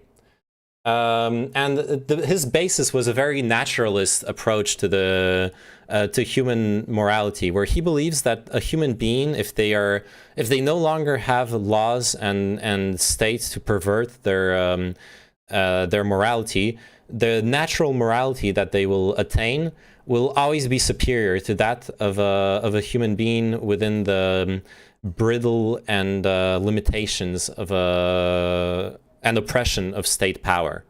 And that was his main justification for how an anarchist society should work.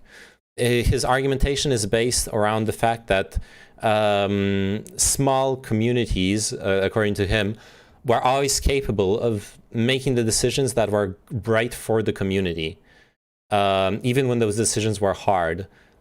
He quotes in his manifesto, for example, he quotes, for example, how tribes with limited resources would let their elderly die, whereas when we come together into more wealthy, more materially comfortable societies, we, on the contrary, consider it morally responsible to take care of our elderly. And we even go into ancestor worship and stuff like that. So he argues that without the limitations of law, we will naturally make the decisions that that benefit our society, and we will naturally have the right level of compassion. No, I'm not. I'm done with the video. I'm just commenting the last part of the video. So he argues that we will always have the right level of compassion depending on our material capabilities, basically.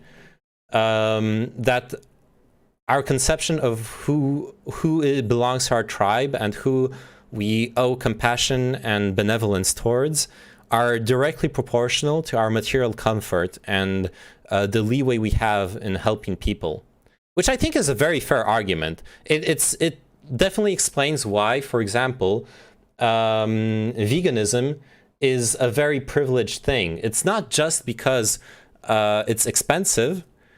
It's also because the very concept of extending all animals, all sentient non-human beings, to belong to our tribe, that are owed compassion, that are owed rights to a certain extent, that is a concept that you can only get to if you have a very, very high level of comfort, where your own well-being is not going to be threatened by sacrificing your comfort in order to guarantee the comfort of all those other beings.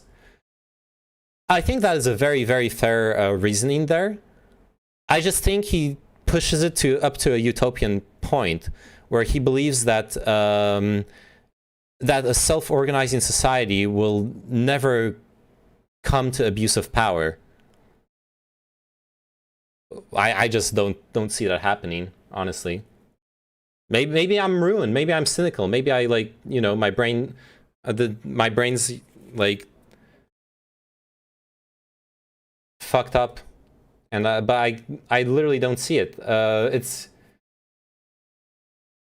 power structures are a fundamental part of organization. I linked you this earlier, but I mainly like it because it makes fun of Elon Musk. Oh yeah, I have that. I have it still open.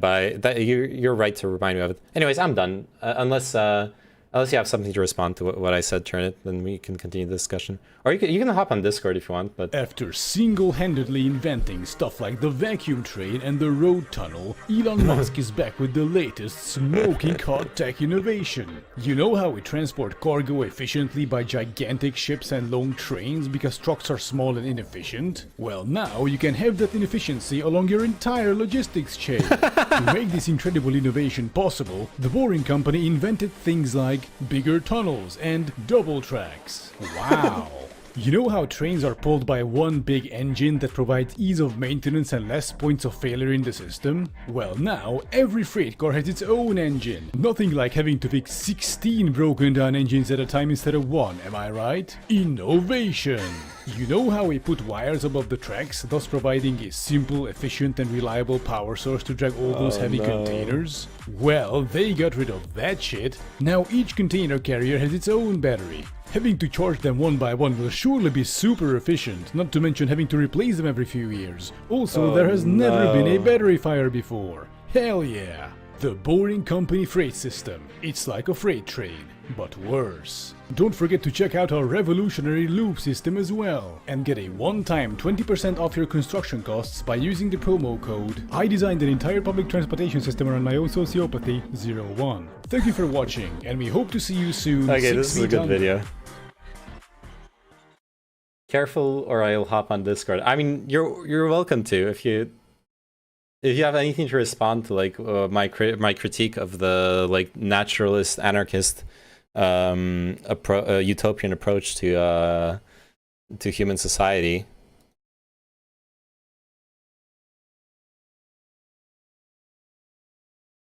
There's a book I need to read about utopia. I forgot its name. I'll need to ask my my friend about it. But it's a good read. There's a book called Utopia. I think that is the book, but I'm just not sure if that is the book I'm thinking of. Let me double check. Reading Omegalol. You didn't even read Way of Kings in 4 months. Look, I've read so much manga in those 4 months. You wouldn't even. It would blow your mind. Okay.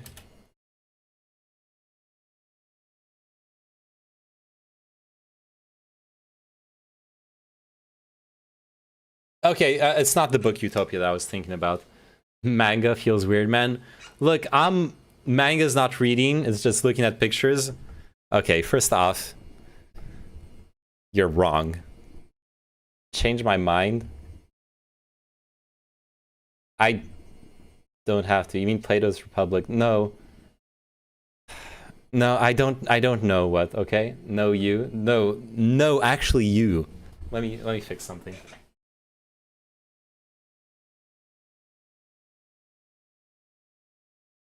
Okay, let's move on to the next subject for today's podcast.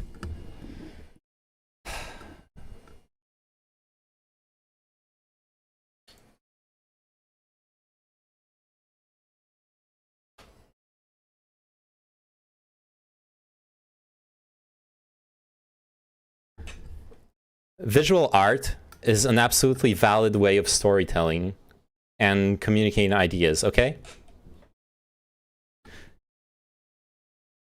Reading isn't gate-kept by the amount of reading per page.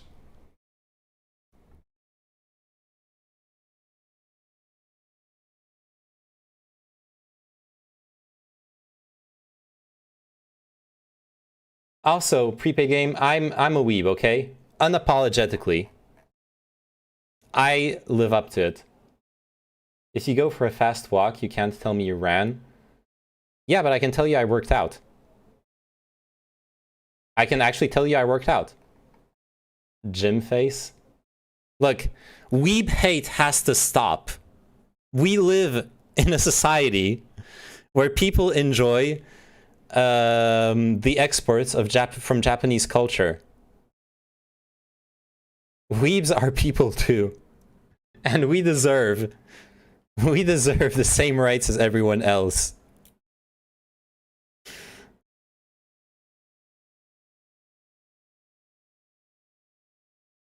Reading Akira for the first time, really enjoying it. New to anime manga, figured this one would be a good place to start. Any suggestions why I finish this? Holy shit, dude, you're reading one of the best mangas of all time. What should you follow up on? That's rough. One of my favorite ones, let me show it to you real quick. Which, by the way, while I'm at it, I need to show off my my copy of Akira. Look at this beautiful book. Big format. Got them nice color preface thingy, and got some color pages. It's not hardcover. No, it's not hardcover. Look, I got color pages. It's just so nice when like it's actual beautiful art. Having it it's not all colored. The rest of it is black and white. It's just the intro pages. Just some. Physical manga is so good. Yeah. Anyways. Akira is definitely one of the best manga out there, but it's hard to follow up on it. This is one of my favorite manga of all time. But I'll be honest with you, part of why it's one of my favorite manga of all time, Blame by Tsutomu Nihei, is because of it was like the first seinen manga that I've read in my life. So it really opened my eyes to the fact that manga was so much more than just you know, Naruto and One PP and Bleach. The artwork is absolutely beautiful. It's is it a serious manga? Yeah, it's this one is a serious it's a serious manga. Does it take itself seriously? Yes, it takes itself seriously. It's a story about this character traversing a strange like, it's hard to describe it without spoilers. It's a strange megastructure. I guess I could just show you a couple pictures. It's a lot of him just traveling through very weird Geigerian vistas of like pipes and weird fluids and organics, looking for something. A specific thing he calls a genetic marker, for reasons that you aren't necessarily very privy to. There's very little explanation. It's one of those stories where you hop in, it's in media res, and there's very little exposition in it. It's mostly about you trying to figure it out by yourself from a little hints and following the story. Beautiful vistas of this like weird megastructure thing. Oh yeah, this is a really nice one. Look at this 2-page picture.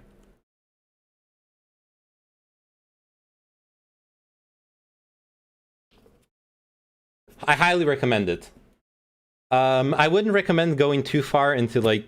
There are some other mangas from the same guy that are pretty good, but he went into some really shitty stuff. Not really shitty, but he made some very underwhelming stuff. Once you've read this, if you continue reading his works, there will be some stuff that you'll enjoy and some stuff that you'll be disappointed with. I'll be honest with you.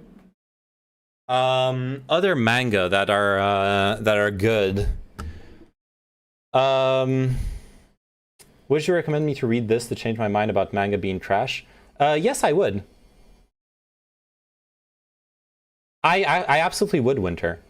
I think that reading that, I don't know if it would change your mind. I don't know if you would enjoy it. I don't know enough about your tastes, but it's objectively good. It's the art is amazing. The story it tells is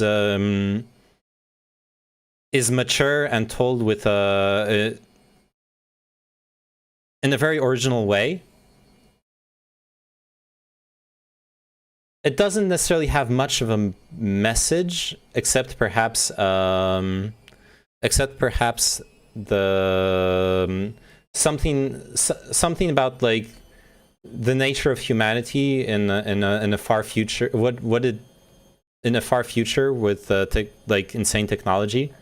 But since there's not that much exposition, you aren't going to be facing much of a message. It's more about you and yourself and the interpretation you make out of it. The manga doesn't try to tell you what to think about anything.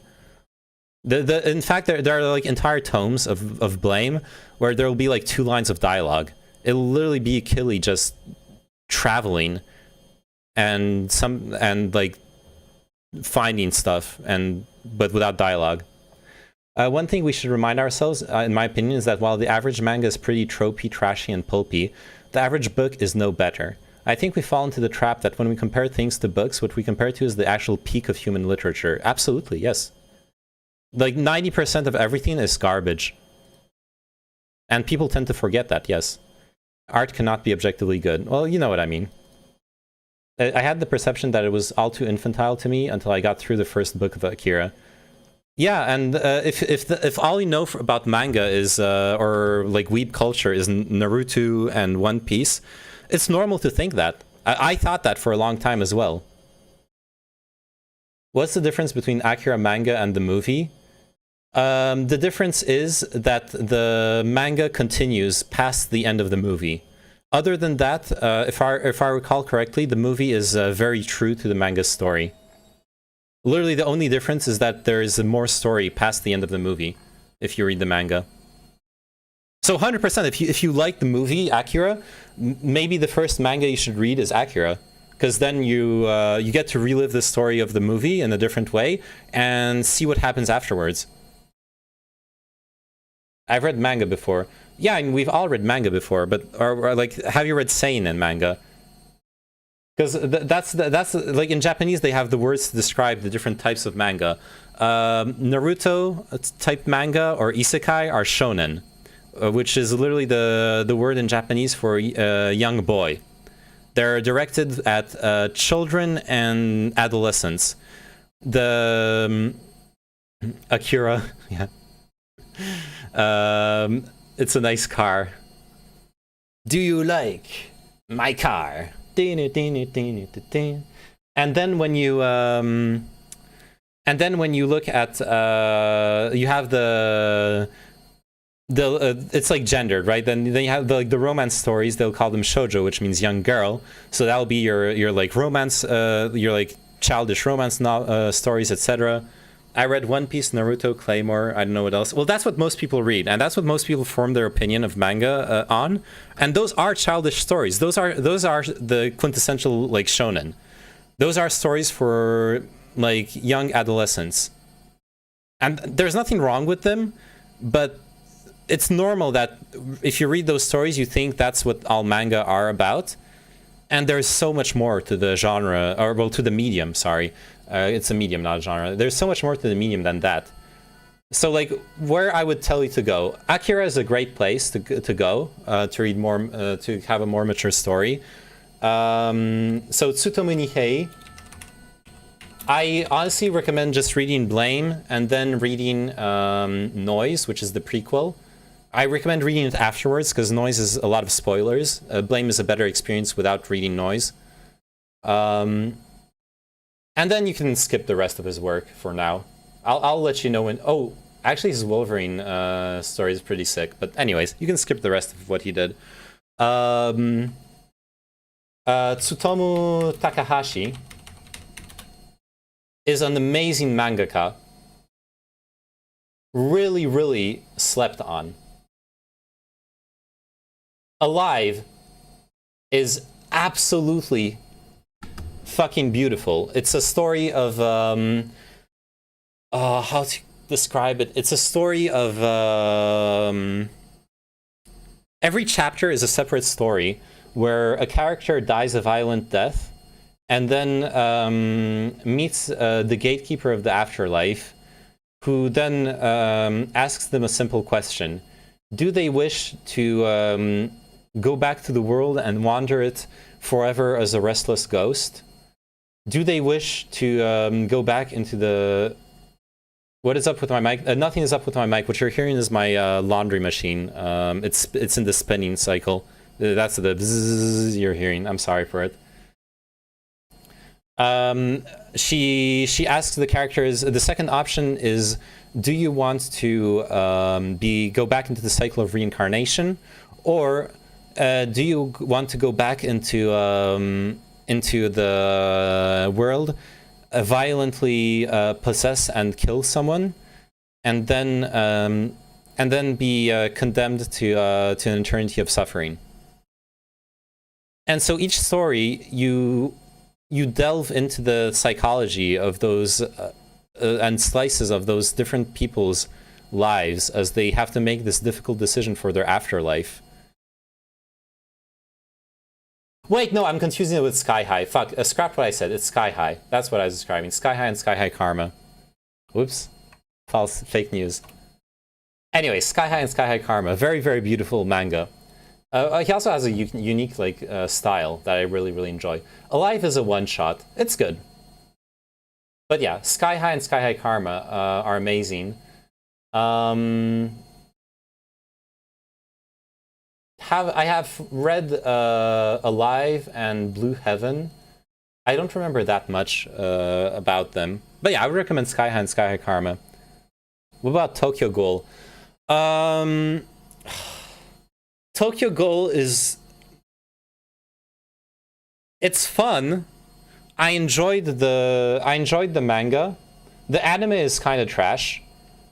Because the anime makes butchers the story in ways that make some of the characters' decisions absolutely fucking insane. I can't really explain that in detail without going into spoilers, but basically there's a whole story arc that's missing from the anime that explains the main character's decision later on that is missing from the anime. So, like, you're watching the anime, and it's like, from one season to the other, the character does a complete fucking 180 with what they are doing in their life.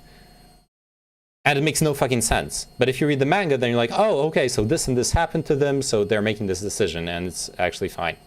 That being said, Tokyo Ghoul is a shonen. It's like a more mature shonen, because it's really edgy, and it's got a lot of violence. But it's not really... There are no mature... Like, outside of it having a lot of gore, there is no mature theme in Tokyo Ghoul. There's 6 Akira volumes that cost 20 to 30 euro each. Yes, those are probably the... I mean, if they cost that much, you're probably looking at this. You're looking at this special, like, big book edition. Which I bought. I bought it because it's fucking beautiful, and I like it. And to me, it's worth it. You can buy smaller editions. There will be a worse quality print, and those will be fine. Any good horror type. Yeah, with what you just described, I think we're talking. Yeah, I think those are my dimensions. Let me get the.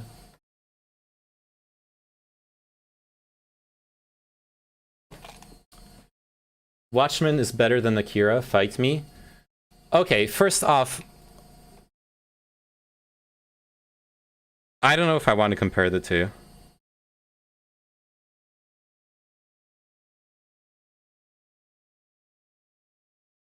So he said 254. Okay, height-wise, where are we at? We're at almost 26 centimeters.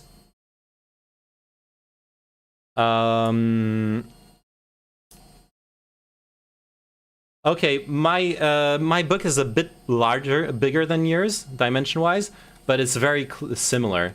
Anyways, I'm saying that because it's pretty much the same, yeah. Because that's kind of a deluxe print of the manga, and of course it's more expensive. What's the thickness?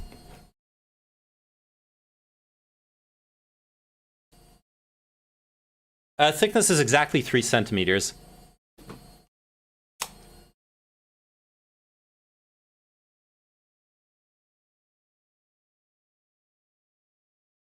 Yeah, same there, exactly. Okay, I'll get to Watchmen in a bit. A good horror, I don't know. You can buy, because the classic Japanese format is a tankobon, and it's much smaller, and that's usually what you see. And I'm sure there are tankobon of Akira.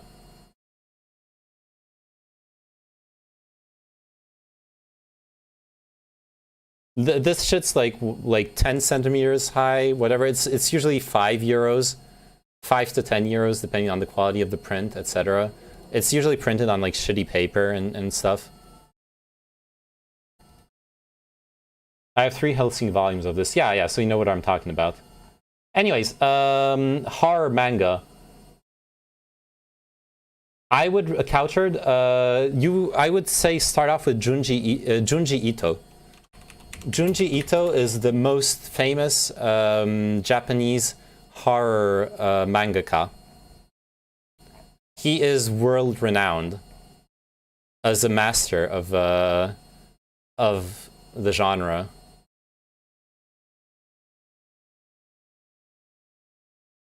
This is from his story Spiral, if I recall correctly, Uzumaki. He has many different kinds of stories. I haven't read much of his stuff, so I'm mostly recommending him off of like other people's opinions. I've yet to like actually binge through his works, but he is like critically acclaimed. So I don't feel like I can go wrong recommending you his works. I love Junji. Did you read Chainsaw Man? No, I didn't, but I know I should. It's on my list. I want to read Chainsaw Man next, honestly, or like soon. It's definitely on my list of things to go through next. I have Uzumaki and Tomie, and he's good. Nodders. I binged Chainsaw Man in one morning. Nice. Wait, he worked on... Oh yeah, Jiraishin. That's Iceblade. Oh shit, yes, that's... Oh, because I was looking at Iceblade. Dude, Tsutomu Takahashi wrote the best fucking detective story in manga too. Jiraishin is so sick. It's not gonna be like... It's not gonna have like deep philosophical themes or whatever. It's a detective story. It's like a hard-boiled cop, interpreted through the like Japanese manga lens and all that stuff. Well, holy shit, he's so fucking cool. It's a really good take on the classic like hard-boiled cop or hard-boiled detective, story. Sorry, there's like a term for the genre. I can't get it into my brain. It's escaping me right now.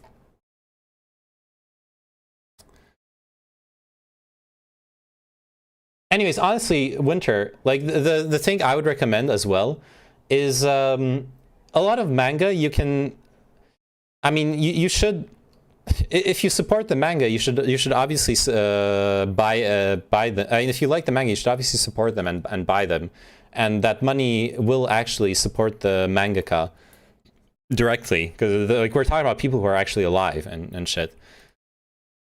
But if you want to just check out if the manga is something that you'll like, there are plenty of sites that host fan translations and scans of the manga in more or less legal manners that you can consult to make your mind, okay? But yeah, like the whole like 20 30 euro for a single book and in 6 books thing. If I read a manga, I'll never buy it again. And that's what happened to me. I read online. I discovered it online, and then when I saw how fucking good it was and that the art was barely making it through the scan process, I bought it. I bought all of the books. And then I lost them, and then I bought them again because there was this dank re-editing of them in like the big books, because I love it so much. Okay, I'm promoting your stream in my Apex lobbies. Feels okay, man. Shit, nice. Thank you, Roser. Spreading the good word. Watchmen better than Akira. Fight me. Okay, Watchmen is a immensely influential, really, really important, and amazing comic book.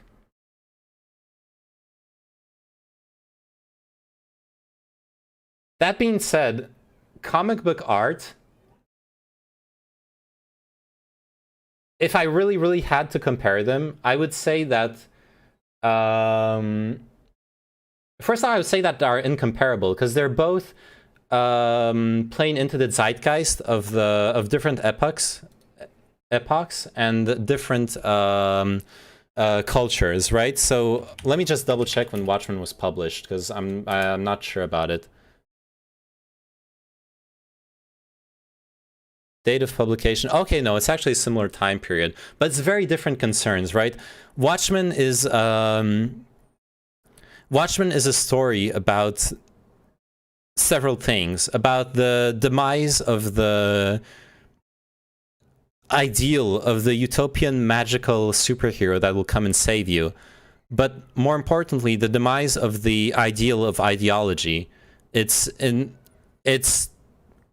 kind of a crystallization of the 90s, the 80s, death of ideology, the cynical and the almost nihilistic acceptance that all the things we fought for and all the things we believed in were actually perverted and used to do horrible things to other people, or even to ourselves. It literally starts off with one of the superheroes, the comedian, being involved in war crimes in Vietnam. That is the starting point of that superhero story. Whereas Akira is first off it's a cyberpunk story. It's about the alienation of the human being in a huge metropolis, but it's also about the collective trauma of nuclear warfare on the collective trauma that it had on Japanese people, and a way of trying to understand what it means for a single person or a single group of people to have the power to annihilate an entire city. It's completely different themes, and they're both masterworks in their way of communicating those themes and presenting them to you in a compelling fictional story. So I like don't feel it's fair to compare them. Art-wise, I have a preference for the technicity of Akira. I'm saying technicity because that's like the only objective part that I can comment on. Is there's more technique in the artwork in Akira than there is technique in well, even that's not true. Honestly, is that even true? Let's look at some pages from Watchmen. It's been a while since I read it, so I might need to look at some like pages of the comic book, because like the pages are all inked, even if the line work is less detailed. Nah, there's so much work that goes into this. Nah, like I take back what I said. There's just no way of comparing it. There's just no way of comparing it. They're both masterworks and in different styles with different themes.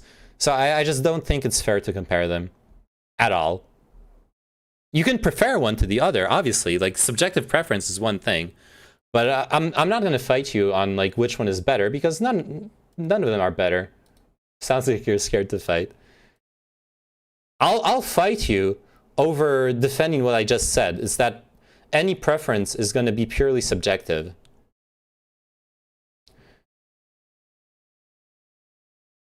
Pussy.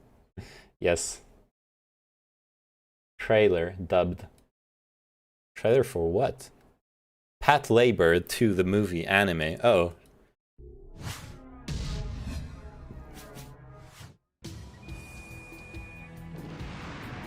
I haven't seen Pat Labor 1. I've been told I should. Ach, wunderbar. Sprechen Sie Deutsch? Haben Sie eine genaue Vorstellung von dem, was die Verteidigungsfamilie eigentlich erreichen will? Verstehen Sie, was Sie, Haben Sie nicht bemerkt, dass bereits angefangen hat? was diese Menschen sprechen? Wie wird er enden?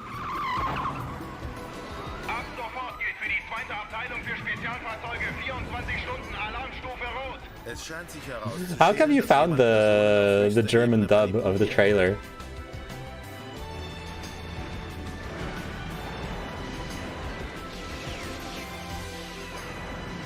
Oh, also, one thing I need to warn you about reading manga, Winter. Usually, almost always, the anime is based off of the manga. So,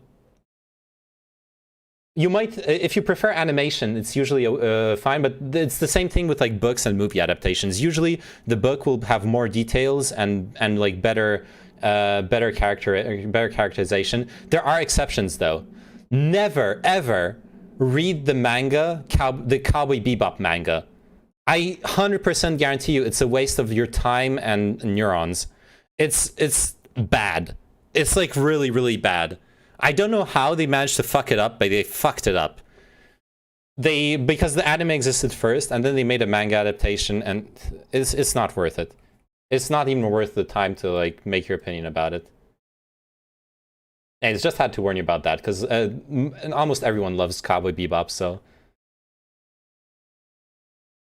Alright, let me try and read Akira. Alright. I hope you like it, because it's a really good story. Oh, Jinro! Jinro is really good too, by the way. Jinro was made by the director of Ghost in the Shell before Ghost in the Shell. It's not as good as Ghost in the Shell, but it's really good. I highly recommend it. It has the opening scene with you and Mex. I've been waiting since last time to show it to you. What are your thoughts on Made in Abyss? Oh, fuck. I love Made in Abyss.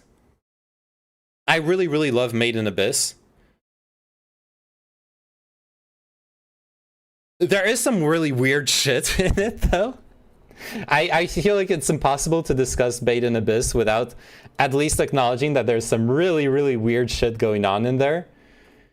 But I do feel like the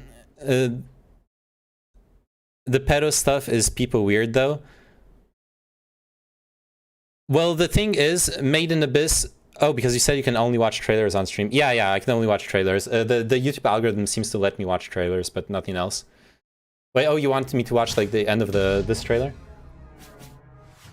But the thing is,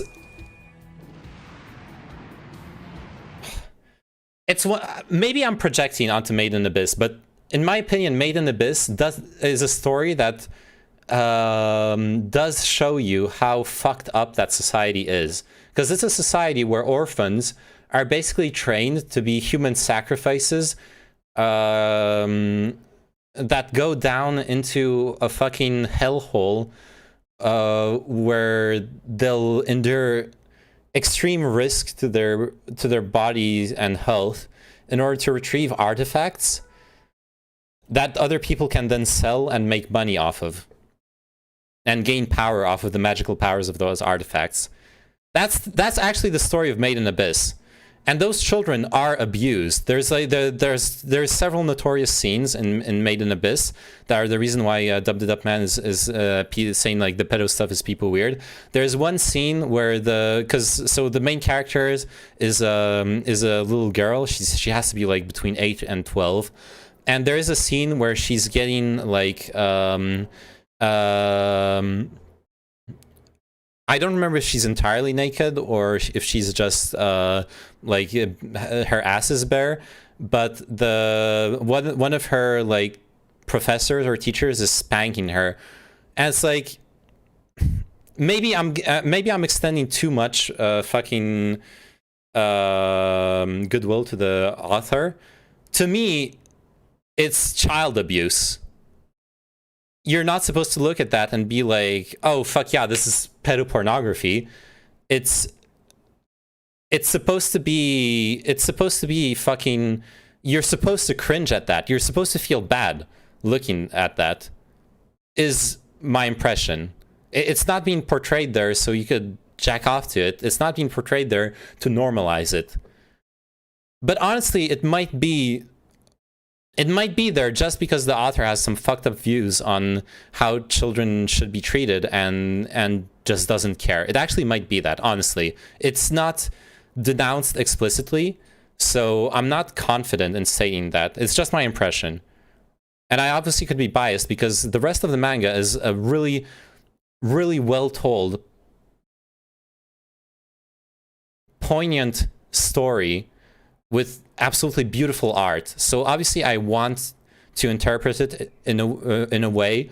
I'll have a bias where I want to interpret it in a way that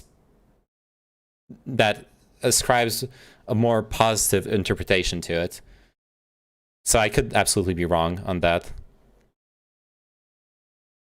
I don't think the anime is so bad, but from what I've seen, the manga is really bad. That is the only real bad scene. Except later in the manga, there's another scene. There's another scene later in the manga, but again, it's not a scene. It's not an erotic scene as much as it's just really fucking weird. It's at some point. How can I describe this without going into like really deep Made in Abyss spoilers? At some point, she sits down on a toilet that's essentially like a horrible organic monster type thing, and the toilet actually like has a fucking tentacle that like licks the shit out of her ass or something. It's not shown. She's just shown sitting on the toilet, and then when she stands up, you see that the like toilet thing, and she's like disgusted and weirded out, and she like runs away. That's pretty fucking disgusting. It's pretty fucking disgusting. It's really fucking weird. And like, how can you think this isn't standard pedo manga stuff? Because you're supposed to feel weird at it. It's not like the lolly thing where they actually draw like, she isn't, because the thing is, she isn't ever sexualized. At no point in the manga she's shown in an erotic way, or she's shown in a way where there's a romantic or physical interest in her. It's really fucking weird that he portrays that. Like, I agree with you, Winter. Why would you draw this? You could even show the weirdness of that fucking toilet. And rape porn isn't. No, rape porn is sexual. Rape is a sexual act. What the fuck are you talking about?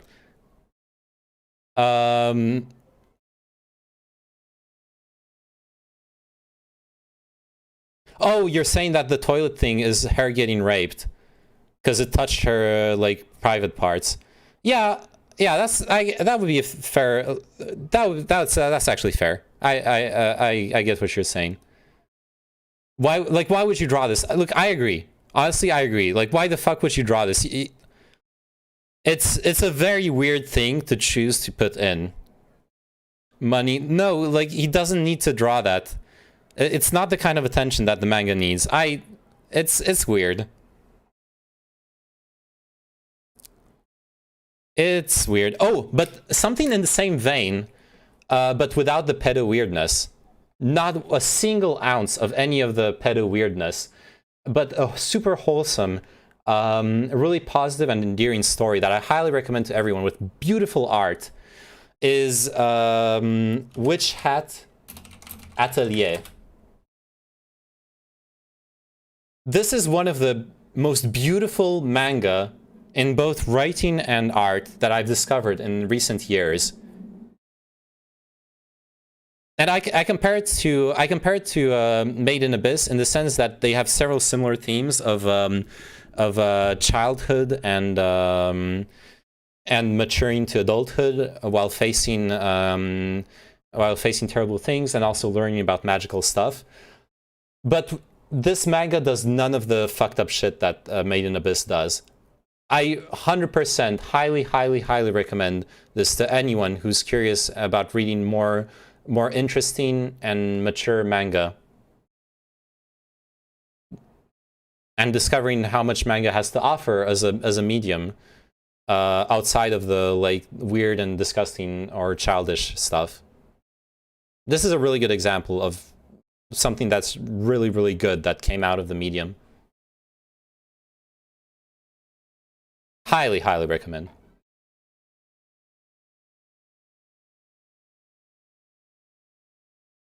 Yeah, look, I don't know.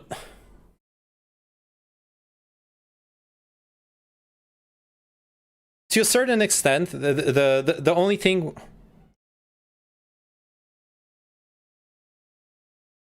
The only thing I have to say, Magical, is that the scene where she's on the toilet is not porn. She's not shown... There's no pornographic element to it.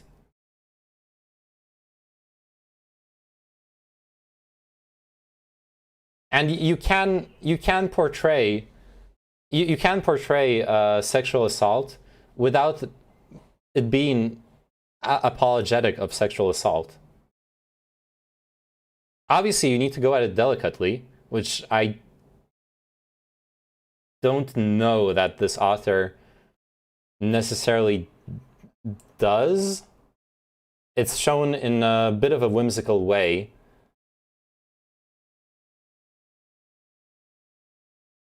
I just disagree. But like, what do you disagree with what I just said? Like, that you can't have portrayals of... And sadly, it is super common in manga that it like goes into weird shit. Yeah, it's a legit thing from Japanese culture, for sure. It's just that, honestly, it's different. It is really different from the lolly stuff that you usually encounter in manga. Like, she isn't ever explicitly sexualized in Made in Abyss. She really isn't.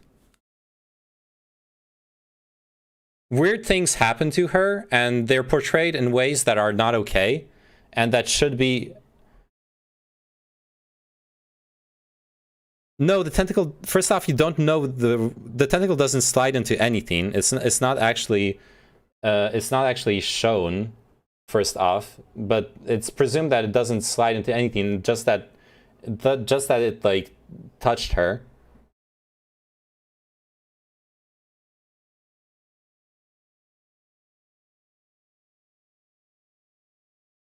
But not sexual, bro. Look, some people jack off the feet, but if I show off my foot on stream, it's not sexual. Some people find... Like, I actually have a hot take on this. Boobs are not a sexual organ, okay? Free the nipple. You should allow people to see, like...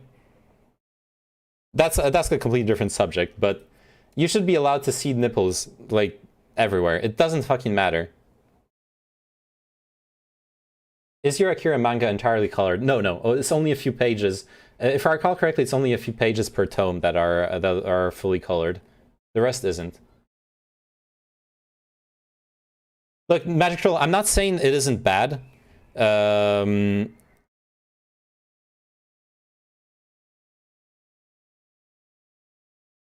I don't think it's as bad as you think it is. Honestly. There is like a scale there, and it's I think a manga that actually portrays portrays like a lolly type character in any kind of sexual manner is 1,000 times worse, where she's like a sexual interest or a romantic interest, is 1,000 times worse than the stuff that's shown in Made in Abyss, simply because it normalizes pedophilia. The stuff that happens in Sexual Abyss is just really weird, and it's like supposed to be weird. It's not normalized. And I think that distinction is really important. Lukewarm take, cold take backing off, hot take leaving, lukewarm take we are stuck. Oh no, it was a lukewarm take. Look, for American people, it's a hot take for some reason.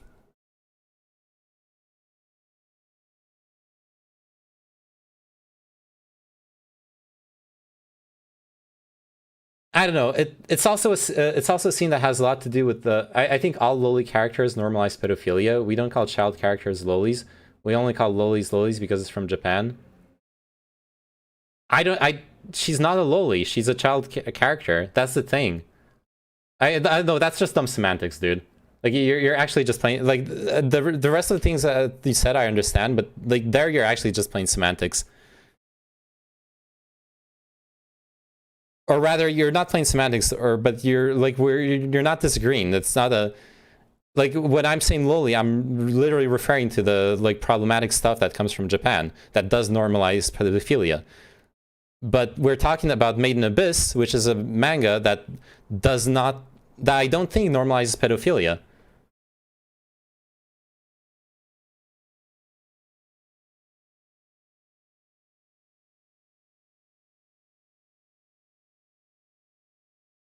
So saying that loli characters normalize pedophilia does not add anything to discussion of whether Made in Abyss normalizes pedophilia or not. Unless you're saying that you can't have child characters in a story. And that you can't have bad shit happen to them. Made in Abyss, wait, she looks like she's 5. Yeah. She's a child.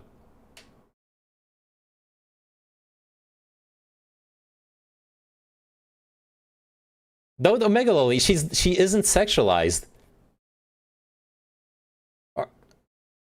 No, Winter! No, fuck! Okay, so every story where there's a child and like bad shit happens to them, the author is a pedophile? Come on. You realize there's a distinction that's based on how things are portrayed. Just because certain things happen doesn't mean that or just because certain characters are underage and certain things happen to them doesn't mean that the story is fucking is pedophilia.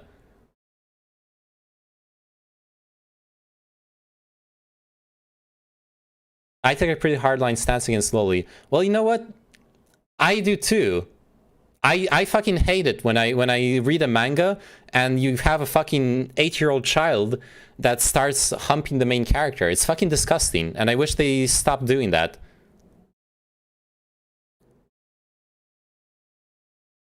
Doesn't sound like it. Sounds like you're okay with children being licked by tentacles. No, I'm not okay with it. But if that's something that has to be portrayed in a story, and it's not portrayed as something that should happen, that's normal, then that's probably something that's okay to portray. Then call it out. Look, Magic Shirl, would you censor Nabokov's Lolita? Because that's basically the crux of this discussion. Would you censor Nabokov's Lolita?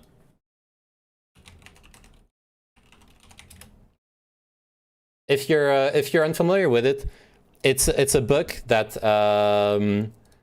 that is very controversial because it's a description of a pedophile's relationship with a young girl. It's where the term Lolita and subsequently Loli come from the perspective of the pedophile.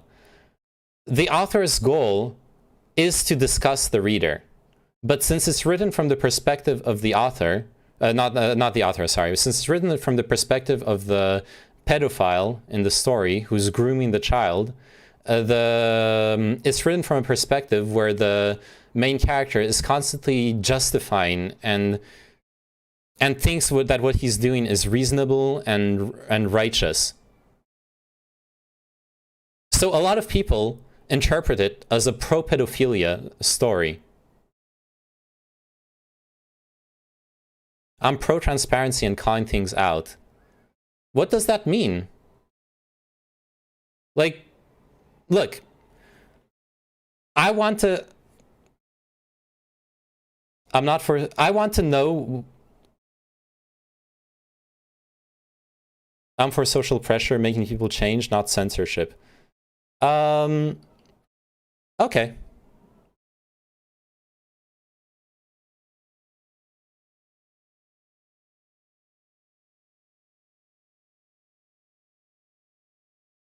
Look, it can very easily be used as a book for pro-pedophilia and not at the same time. Yeah, it's a complex subject, whether this book is like pro-pedophilia or not. It's something you can have a debate about, and it's more complex than just saying that like you don't want people to read it or whatnot.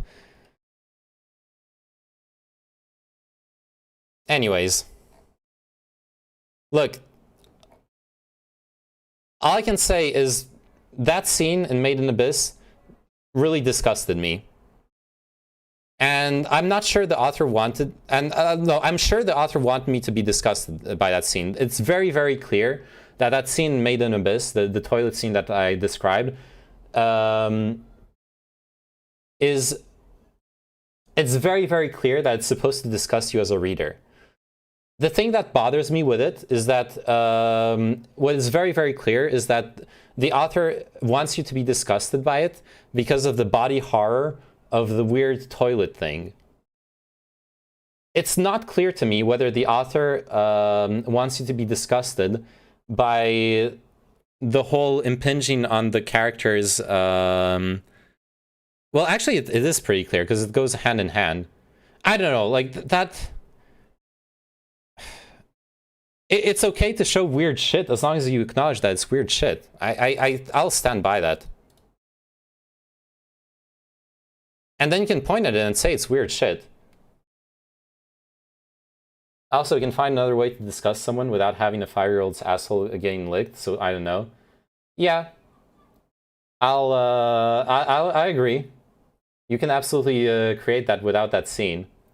Like, that scene is not useful in the manga in and of itself. You get a lot of body horror and alienation in that whole story arc without that scene.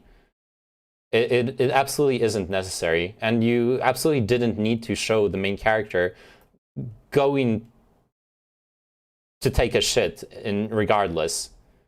And most stories don't do that. It's not something that's necessary in any stories. I'll acknowledge that. So if the standard is whether it's necessary or not, no, the story would probably be better without that scene.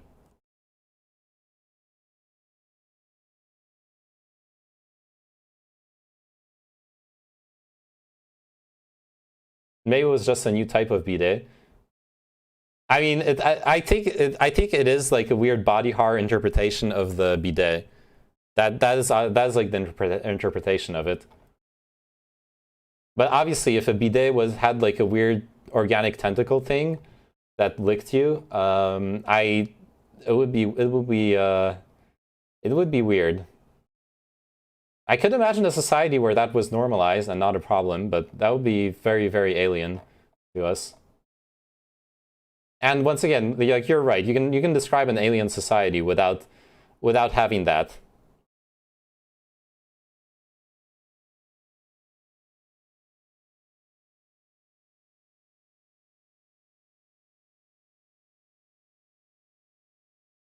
I don't know, Magic Turtle, at the end of the day, like, at no point did I disagree that it's weird shit.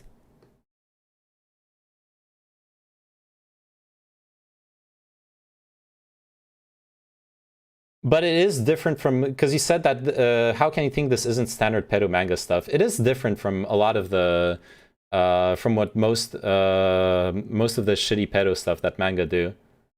Man, did I derail this conversation? Sorry, Neyman. I mean, it's an easy derail. Get me to defend fucking pedo shit. Next stream, let's discuss Nabokov's Lolita.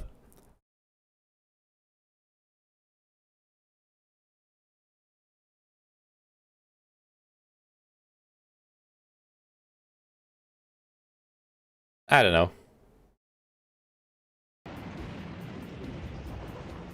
Um 17:20 Uhr heute Nacht. Ab sofort gilt für die zweite Abteilung für Spezialfahrzeuge 24 Stunden Alarmstufe Rot. Es scheint sich herauszuschälen, dass jemand Personen auf The fucking German dubbing.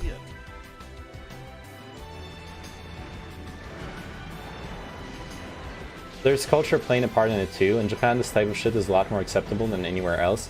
That type of thing doesn't invoke anything of value whatsoever. Well, yeah.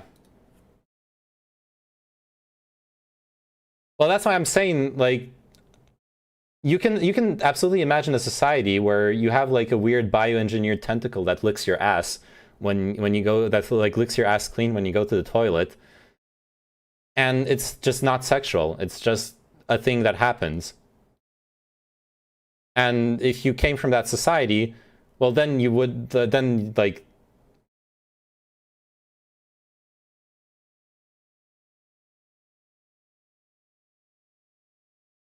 Well, I can imagine any kind of society. It's not that difficult. Well, it's difficult for a lot of people to accept that kind of stuff. Sign me up.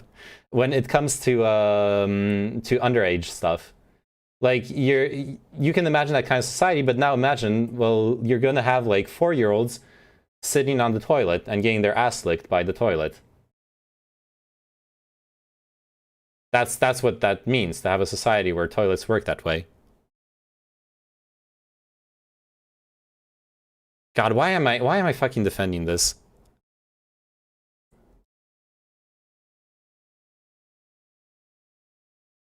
It's just that Made in Abyss also has a lot of redeeming qualities.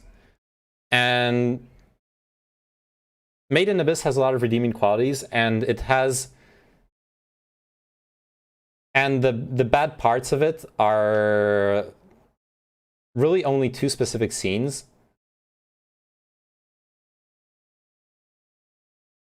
At me when it's not out pedo chat anymore. I want, but yeah, you don't have to listen to this, of course. I don't know why, but it's not okay. Well, that's what I mean. Like we are socialized to find. First off, we're socialized to like eroticize parts of our body that aren't necessarily genitalia. So like our butts and our female breasts, all those things are eroticized, even though they're not genitalia. That is a thing we're socialized towards. You can go into a million fucking prehistoric cultures or other human cultures, and those things just don't exist in those cultures. In those other cultures, it is only the actual genital organs that are eroticized and subject to censorship in society, and to erotic thinking.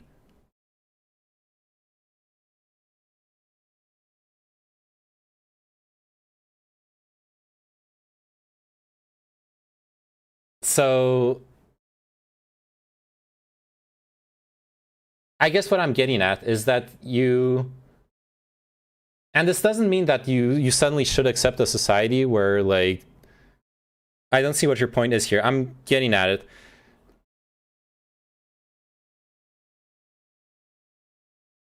It's that when you have people, okay, let me take it an example with something that I actually can defend, because I absolutely don't want to defend that, like, toilets licking people. I don't really care about that. But people genuinely think that if we show, like, women's nipples, it's gonna scar children. It's gonna harm their development. How much of that is because the society, the societal contextualization of the nipple, of the woman's nipple specifically, will be one of eroticization. In societies where it's no big deal, it becomes no big deal. It's literally us making a big deal out of it that makes it harmful. Because I'm not going to deny that that it can be harmful, but it's not harmful because it is inherently harmful. It's harmful because we've made it harmful. That's the point I was trying to make. Ah, yes, we live in a society. Just change the society if I had. Obviously, that's not something we can change. We can't just like snap our fingers and change everyone's perception of those things. And if anything, it seems that as we progress, our tendencies seem to have gone towards more prudishness, even though there are oscillations back and forth. Why is it harmful? I was saying it's harmful because of the reaction that there will be around it. And because it's become an erotic, it's become something erotic. Like there is demonstrable harm towards exposing children to erotic content. Like exposing children to pornography has been shown to harm them, or sexual content in general. That is something that is harmful.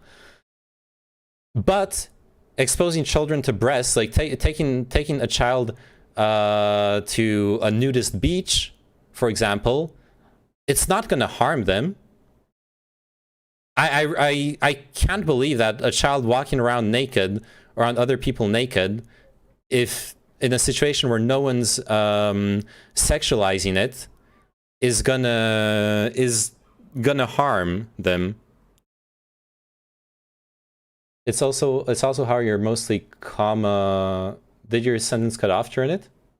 It's also how you're mostly comparing ethics of today compared to urban pop ethics from earlier. It's also how you're mostly you're saying a sentence that's actually in the middle of a sentence. It's also how you're mostly comparing ethics of today compared to urban pop ethics from earlier. What is it? And you're like responding to something, but I'm not sure what exactly from the context. So nipples are perceived as harmful because we have perceived the image that it is harmful. Am I understanding your point correctly? No, I'm saying that nipples are perceived as harmful because we have decided to make them a sexual organ, but they're not biologically a sexual organ. And in fact, there are a ton of societies historically where they weren't a sexual organ.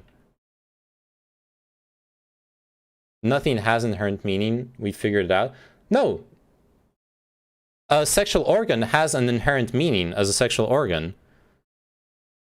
Like I'm not talking like fucking what's the term for that? I'm not like blowing apart any sort of meaning here. I'm talking about anthropology. Anthropologically, yeah, feet aren't a sexual organ as well. No, it's not tautological. I mean, the way you're understanding it is tautological, but it's really not tautological.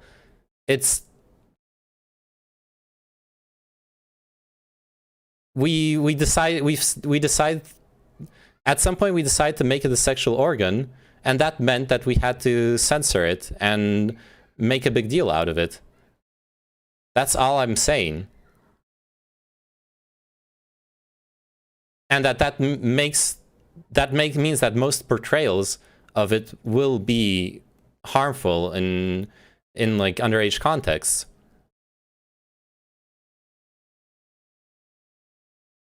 But the original reason for it becoming like that is arbitrary. Whereas the reason for it becoming like that for genitalia isn't arbitrary. Genitalia is actually a sexual organ on a biological level.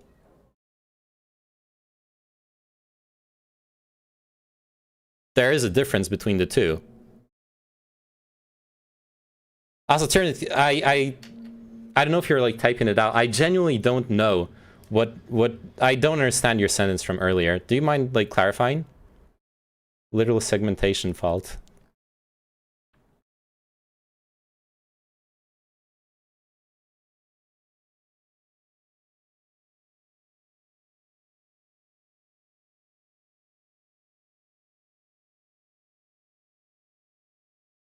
Oh crap, I missed the paragraph from Nept earlier on Discord.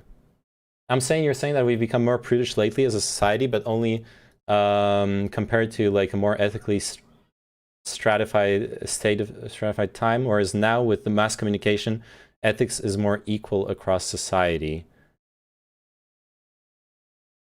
Well, no, when I was saying we've become more prudish as a society, I wasn't speaking lately.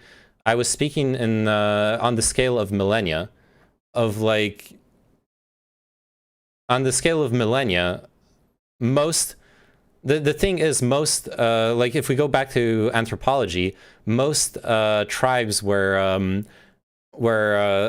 the genitalia is sexualized, or are tribes that are very primitive. That's what I was describing, is that it seems that on a scale of centuries and millennia, we seem to tend towards prudishness and covering ourselves up. That's what I meant. Not on a scale of decades. On a scale of decades, it's fluctuating. We've absolutely not become more prudish. See, Magic Turtle, that's an American perspective. From the American perspective, there has been a lot of sexual liberation over the past few decades. From a European perspective, especially for things like women's nipples, stuff like that, quite the contrary. Most European countries have been very, very open and liberal about those kinds of things. But because media is now on platforms that are American owned, such as YouTube or Facebook or Twitter, etc., etc., European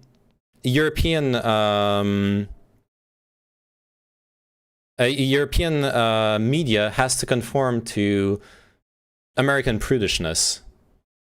So there's a lot of that perception in Europe that. You're telling me in 1600 women could fuck who they wanted in Europe? No, I'm not telling that. And on the contrary, that... Look, Magic Turtle. Yes, in recent years, we've gone back. There was a sexual liberation in the 60s. I know that. That's why I just said I was talking about a scale of millennia. And hundreds of... like, I'm comparing like anthropologically primitive societies and how we've evolved past that. But yes, of course, there's variation. Oh, on that scale, I was agreeing. Okay, sorry. I thought you were like, okay, no. Okay, no, 100% I agree. Of course, there was a sexual liberation, and a lot of things changed, are changing, and there's fluctuation and a constant back and forth. I 100% agree. Sorry, I didn't get. That's my bad. I'm a bit like defensive right now, and I shouldn't be. I receive your message like as a critique, but what you're trying to do was like specify, and I fully agree. I understand. Eastern Europe is completely different. In Latvia, a lot of people are too fucking conservative and perceive anything in disgust. Same goes for same-sex marriage, but things are changing with the younger generation. That is true. Yeah, Eastern Europe is very homophobic, very Puritan. Like with the Catholic roots and everything, that is true. It's like my family's Polish, so I've seen that too. I'd probably suggest it's more of the spectrum widening. We're far less prudish in certain aspects of the reality we exist in, but conversely, we're also just as prudish, if not more so, in the past in other aspects. Sure. Also, my comment is sideswiping the big picture you're discussing. Yeah, I understand that. It's more like the availability for material and the existence of a society. But beyond those two requirements, I don't think there's a correlation with time anymore, except for like the last 100 years. Chat filled with debate bros today. Hey, Coucher, you want to debate me on that? I'm sorry. Any gaming today? I was actually planning on gaming today. But I don't know. We got wrapped up in discussions. And those are interesting discussions. Okay, I'm so sorry, Nept. I missed his message earlier. The Russia meme I was saying was relevant because there are 2 points being made. One, that privatization involves capitalists forcibly buying out communal property, and removing people from the land they shared communally.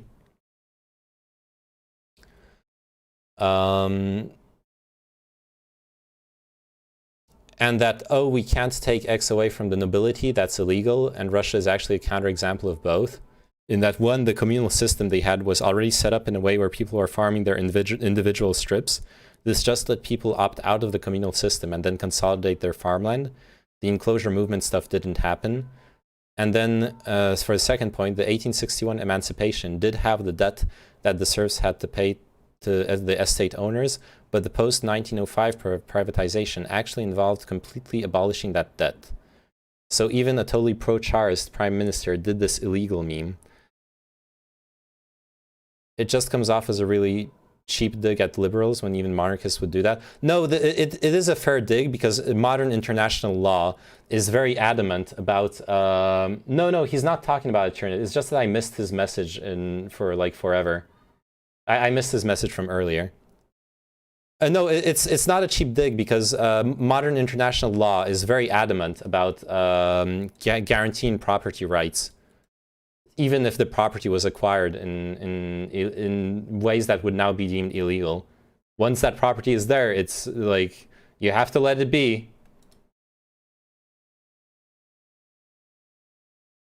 Was your screen inverted yesterday? Yes, the Discord inverts my camera view locally. It mirrors it for some. I think I can opt out of that. I need to like tweak the Discord settings because yesterday I wasn't streaming now I'm streaming the direct view from the camera, and yesterday I was just streaming the screen capture of the Discord convo.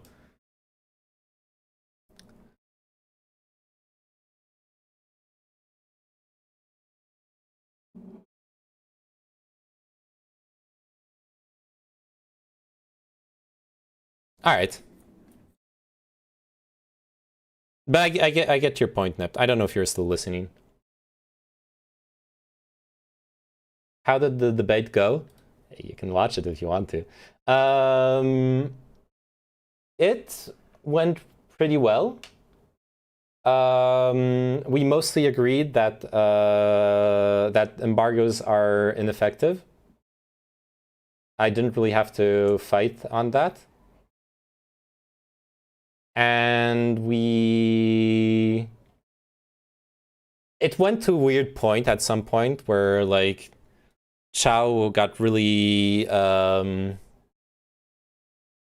debatey about things, even though and we went like off topic on some stuff, and he got like really debatey about some stuff, and that didn't really advance the discussion in any way. Like I don't mind being like getting worked up over a debate and some ideas, but it wasn't really like there was a whole part that wasn't productive, but everything before that part was really productive, I think, and everything after that part was really productive.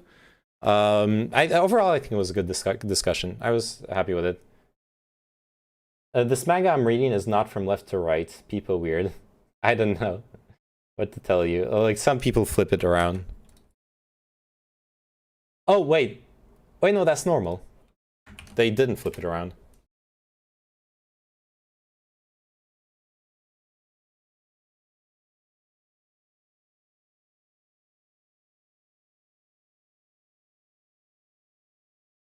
Oh. Excellent.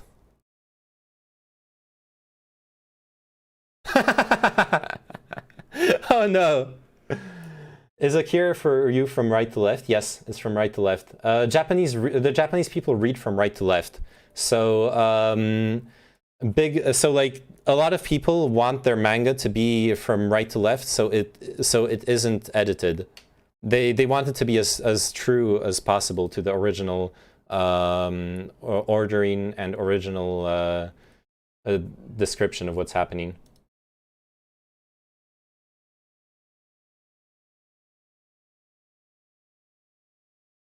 Does it have the tentacle attachment? Inquiring minds must know. Apparently it's just a fingering attachment, which is really sad. The property in Latvia that was occupied in Soviet times was returned to pre-war owners. There you go. Many families were put out of their homes in 1991. I'm a bit late because you talked about this a few minutes ago. Yeah, no worries.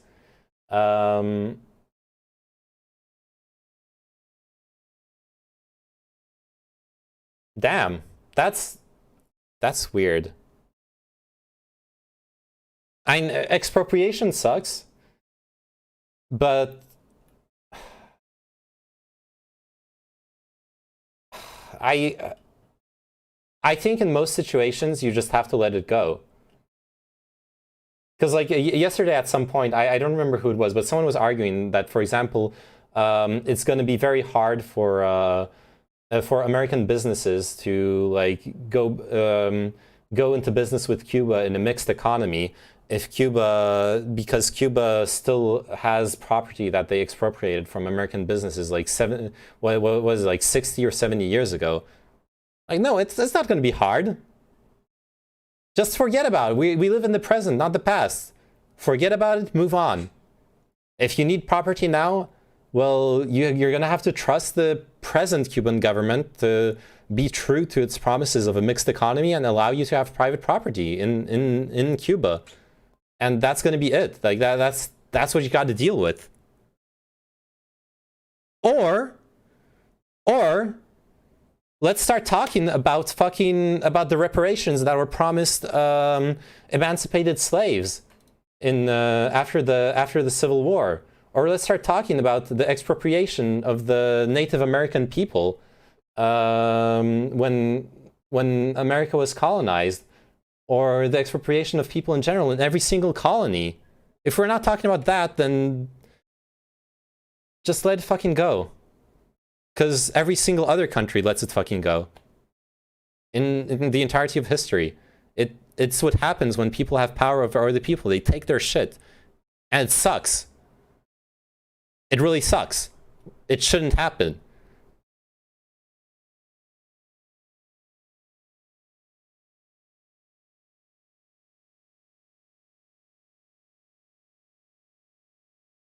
Well, the present Cuban government's reliance is based on their previous doings. You can't expect probably a new democratic government to go to 180 degrees. And you can, because the Castro's brother has been not only has been playing along with Obama when their democratic ties were opening up. The people foresaw wouldn't support it.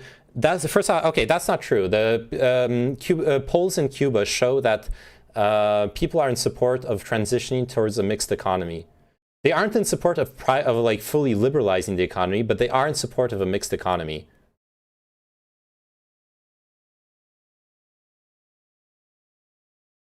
You can't do it anymore. You mean expropriation? Yeah. Completely unrelated, but I believe chat told me you make websites for money. Is this true? Yeah, I have experience as a full stack web developer. Absolutely.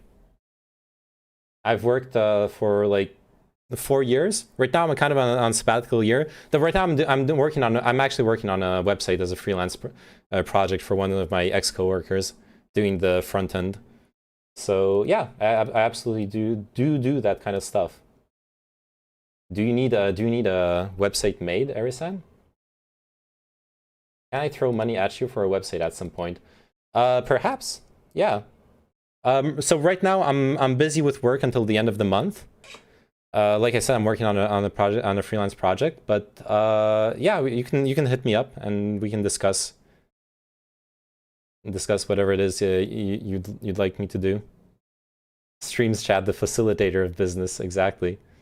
Give it to me instead, winky face. To turn it as a dev too, yeah.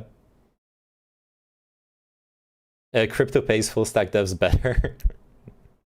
Maybe.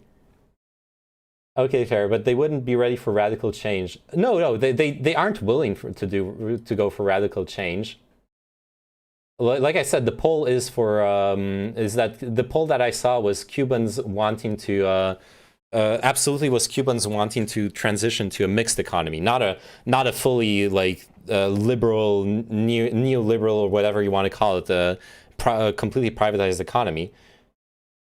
What exactly it meant by mixed economy is an economy where you both have a strong state. My site is laggy. Erisan.com. Oh shit. Oh shit. Okay.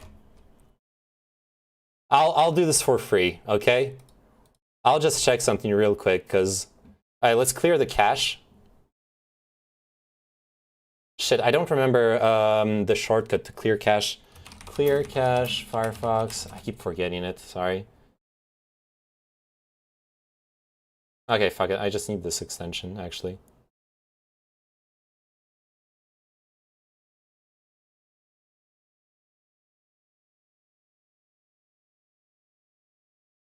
Okay.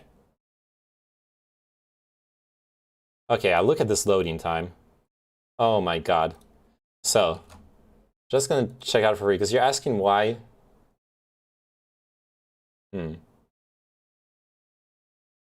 So, we have an... Wait, why the fuck don't I see the... Okay, no, the image size is fine. How heavy is that image? What's going on here? Can I just, like...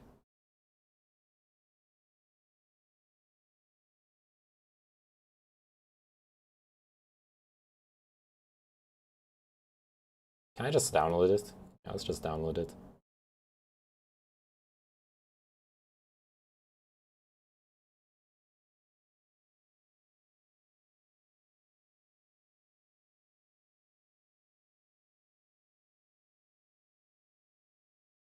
$660 kilobytes? Man, okay.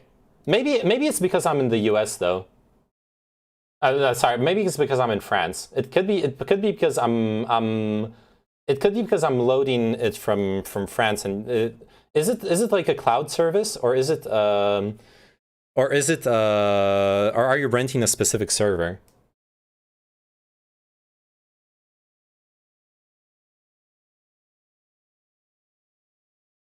Namecheap? It's just the bandwidth on the server. It could just be the server, yeah. It's like this is a very simple site. There's probably no processing going on in the back end. And the images are loading, like, well, what I was checking for, very specifically, can you post the link in the chat? Sure. Arisan is a streamer on twitch.tv, by the way. Go check her out. You can... I was just checking, making sure that the image was the same size as the element that was containing it. Because this is sometimes a mistake that is made on websites that causes them to load slowly, is having a huge image that is then resized into a smaller container. Oh, why do I prefer Firefox over Chrome? Because Firefox is actually owned by it is even slower for me. Yeah, but you said you're in Latvia, so it could still make sense if the server is located in the US. But still, like, I actually have like a fiber connection. I can show you. This shouldn't be that slow, really. Speed test. Let's go like with the Ookla speed test and pick like a US server. Right, change server. Let's go USA. Ah, come on. United States. Where... Okay, maybe don't dox yourself, Eris, but can you, like, tell me roughly, like, a state that I should pick?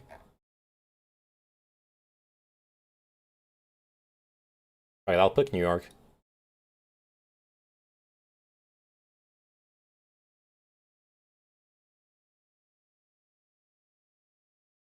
San Diego, California. Okay, wait, then I need to switch servers, because California is actually pretty far away.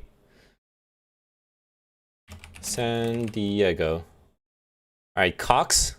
Yeah, let's go with Cox. Cox are fucking terrible.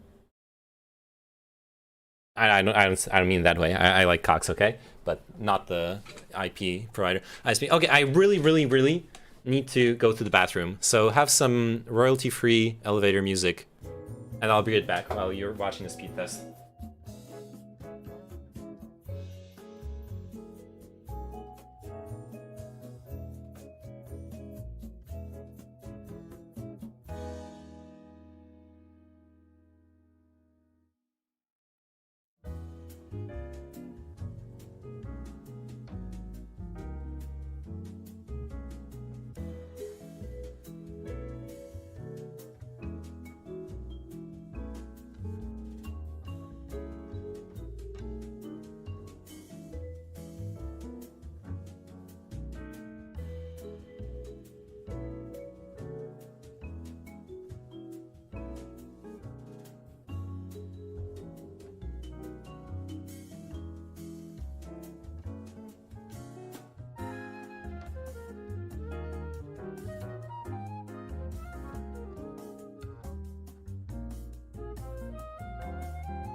Alright, I'm back.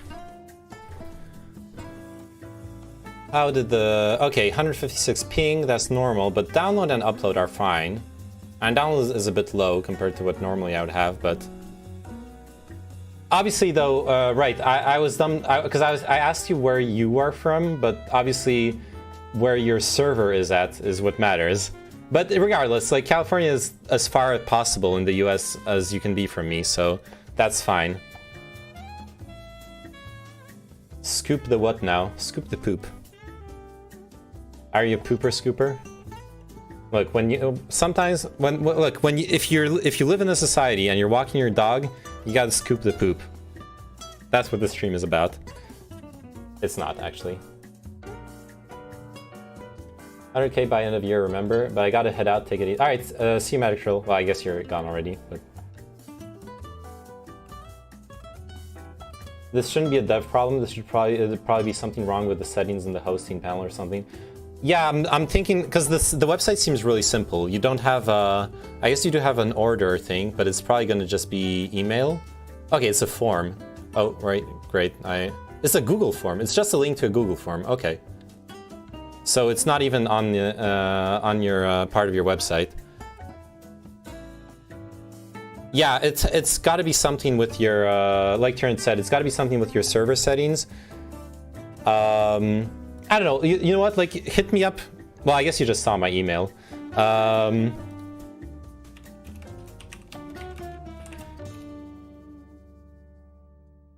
Like, we could go do some like troubleshooting if you want. It'll be cheap in the sense that it'll just be like one or 2 days of work, because it's literally like just checking a few basic things that could be going wrong. But the idea would be that yeah, like checking the server settings, what kind of hosting you have.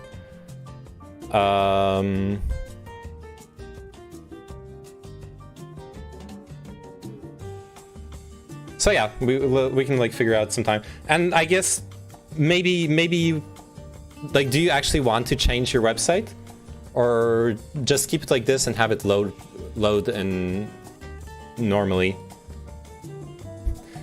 Ominous problem, 1 or 2 days of work. I feel like I know this story. Well, I mean, look, it can't be the website. This is... Don't charge if you don't solve it, lol, and before you spend a week, lol. Look, the terms can be discussed. Honestly, the image with the emojis is 3 megabytes. Wait, really? Oh, shit. Oh, there you go. That is huge. Oh, because it's a PNG. Oh, shit. It's all PNGs. Oh, no. Erisan, do you have a it should still load faster, I agree. But Erisan, is that bad? The thing is, PNG is basically a lossless format that has that like contains the information for every single pixel. You're not... Okay, we need to reload it without cache. Hey, let's look at the network tab real quick. Anyways.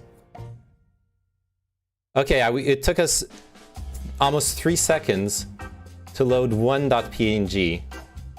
What is one? Anyways. If you use Chrome, you can run the Lighthouse tool on it. Okay. Yeah, the thing is, your picture here is gonna look just as nice. Don't explain image codecs, low PNGs is just too big. Your image here is gonna look just as nice if it's a high quality JPEG, and it's gonna be like 10% of the size. I'm barely, like, maybe not 10%. It's gonna be more if you pick a high quality JPEG, but it's literally gonna be the same user experience and way lighter. Because it applies actual compression. This is way too heavy. You should almost never use PNGs for websites unless you actually need the image to be lossless. Maximum JPEG. Like I can actually just download it right away and show you. Like, or I already downloaded the other image. Wait, let me go back to it. Pictures. Oh god, it's lost in like all my stupid meme pictures. Or is Eris something? Nope. Oh crap, I'm gonna have to find it. What was the name of the image? Splash, okay. Splash, oh there we go. Edit with, edit. There you go. I open it up with Paint. So originally it is 660 kilobytes, more than half a megabyte.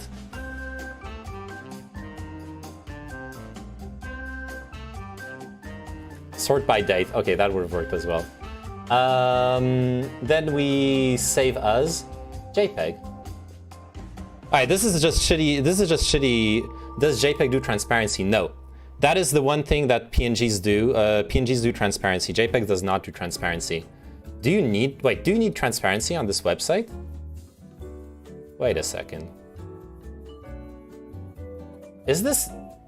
Okay, that melody was the fucking, that game show melody. Anyways, let's not get distracted. It is that melody!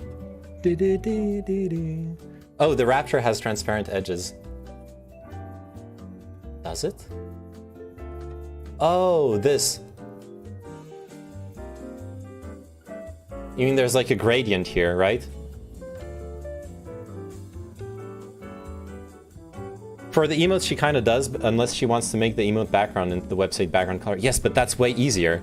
Like, you're literally saving megabytes of loading. You're literally saving megabytes of loading, and just for changing the background image and like moving a few elements around in the web page. Which would be doable in batch with FFmpeg as well. Or you could just cut it out. You could literally just cut it out from the image. Because all this is one image. But I don't think the transparency is used here either. Because this element, like the background, if I delete this node... Oh wait, crap. Can we be honest though? Can websites not load more information than that? Yes, there's another problem here.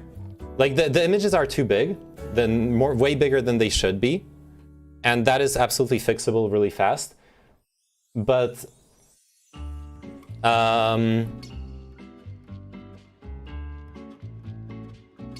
but there absolutely is a problem with the server somehow. There's something going on here that is very weird, because even with this image being way bigger than it should be, it's still way slower than it should be. There's no caching and no CDN. Are you sure? Okay, jQuery is loaded from a CDN.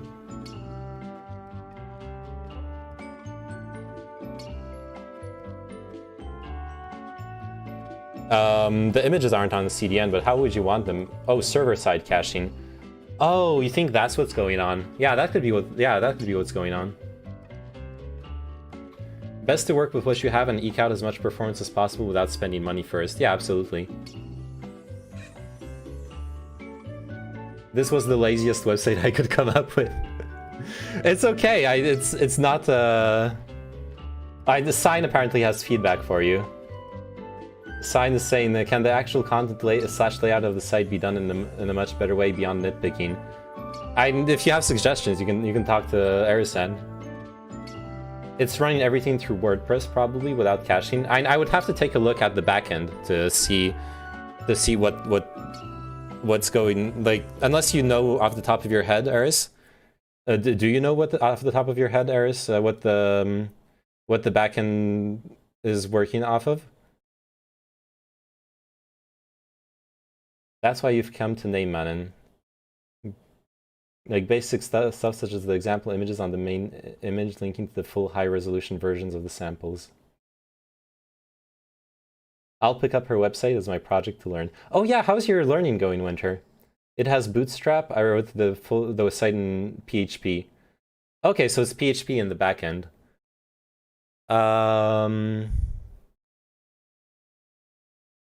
Don't talk to me about it. Okay. I want then. PHP shouldn't be this slow. Holy shit, what just happened? Did you guys hear that? Okay, I'm assuming it's my upstairs neighbor.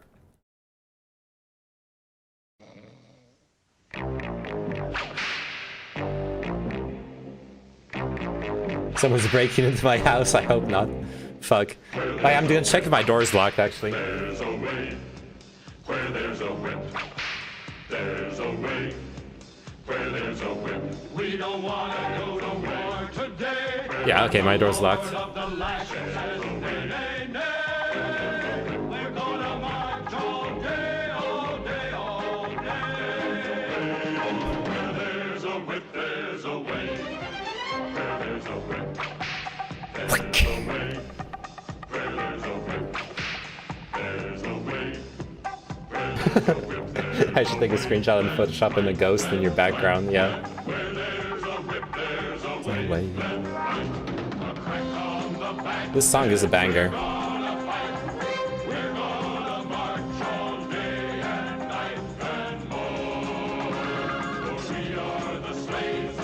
Wait, that's not what I wanted to do, sorry. I want to do the thing where it's like... Where is it? Oh yeah, there it is. I wanted to do this thing. There's a way, where there's a whip. There's a way, where there's a whip. We don't want to go to war today, but the Lord of the Lashes says, nay, nay, nay. We're gonna march all day, all day, all day. Where there's a whip, there's a way. Yeah, unless there's some insane kind of, fuck. I'll be honest with you, Eris. I'm not like a PHP dev. What is it? Oh, now we've gone and done it. Slip right through And till there are several daylight. reasons why I fucking hate PHP. Rock between us and them armies.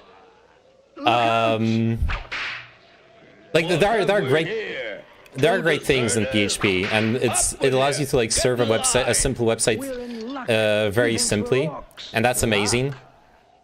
But I wonder if there's maybe something like fucked up with the config. Where we started from.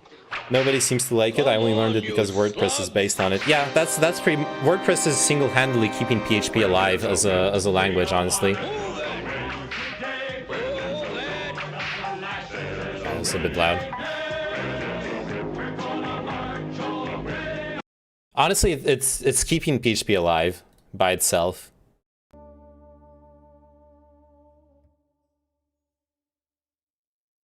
Ask Neyman in a question requiring yes or no, and he will go into a 30-minute tirade with examples. I was alright, sorry. I didn't realize. Okay. Look, Winter, if you want short answers from me, just specify it, okay? I'll try my best. I'm sorry. I didn't realize I was traumatizing you. Because the thing is, PHP isn't inefficient either. It's not like one of those mainstream, superpowered, fucking millions of clients per second languages, but it really shouldn't have this issue. So yeah, like what I said, your server might be really slow. If you took like the cheapest possible server, then it'll have like big caps on its bandwidth and its speed. Its processing as well. There might be something misconfigured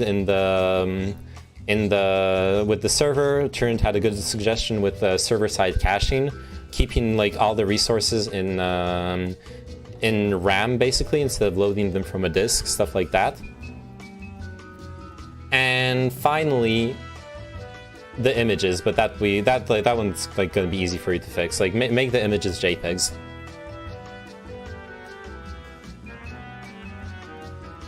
So yeah.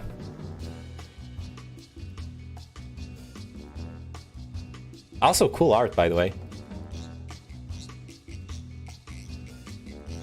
So did you do you like do rigging for VTubers? Or do you just do the art and someone else does the rigging? I'm curious. Because look, I'll be honest with you. I'm a weeb, and I've always wanted to become I've always wanted to become a cute anime girl. So I see VTubing as perhaps one of the only ways I could become a cute anime girl. So I'm very interested in it.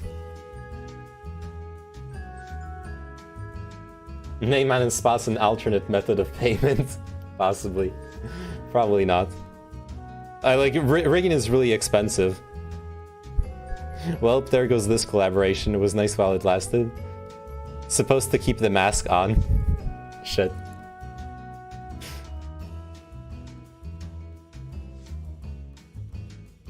Damn, dubbed it up, man. You're learning. Oh, but using ropes. IRL 3D, I see. Yes. Hey, look, shibari is a very beautiful form of art, and very erotic for whoever enjoys it. Nothing wrong with tying someone up consensually. What's going on here? I hope this will be our Twitch thumbnail. The butt is always near my face.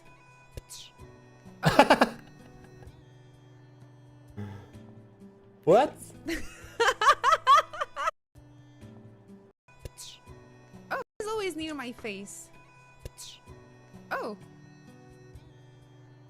Damn.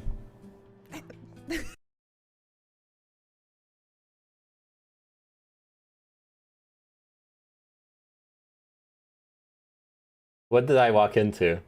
Well, Winter with his links, you know? I never stream that kind of content. Obviously, you know me. I only do wholesome, non-sexual content, always.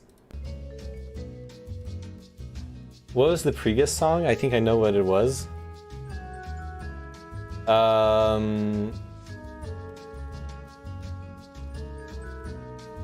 Oh shit, where are we in the playlist?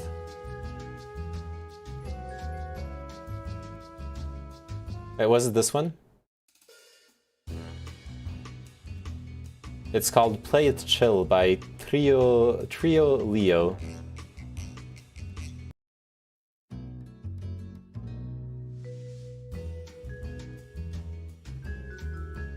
Enjoying the elevator music, I see.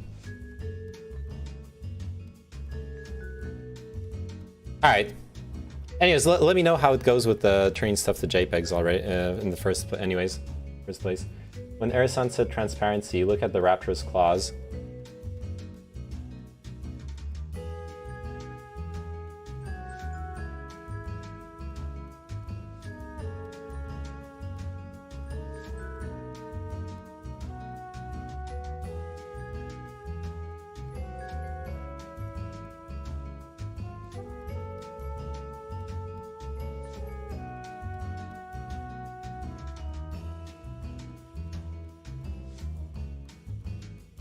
I'm very confused now. I don't know, I would have to open it in like Photoshop. Alright, we can see the transparency here. It's like on the edges. Paint is showing it here. And you can see it here in how this I think it's transparent. No, like here, you see how the leftmost claw here is darker than the claw here? Because here there's no, it is transparent, but there's no transparency rendered because there's no background. Whereas here there's a dark background, so the leftmost claw is darker. So you can see the difference between the two, right?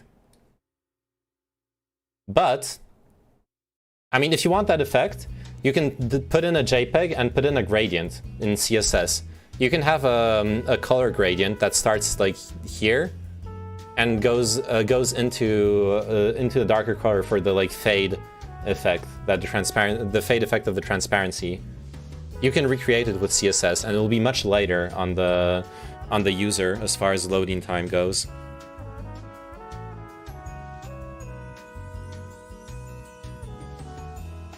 So, Eris, I don't know if you're still listening, but if you do want to keep this transparency effect, it's supposed to be light. I hate it in dark mode. Oh yeah, shit. Sorry, I have the dark mode reader thing. Wait, that doesn't change anything. The whole banner is on a dark background. But for the rest of the site, it changes. Sure. Right. I keep forgetting I have the dark reader thing activated. But yeah, if you want to keep this effect, Eris, you can do it with a JPEG. Like I was saying, if you, I can even show you right away. You like go here, CSS. Actually, I would need to Google because I need to refresh. I think I can do it, but no, it already refreshes the dark reader thing.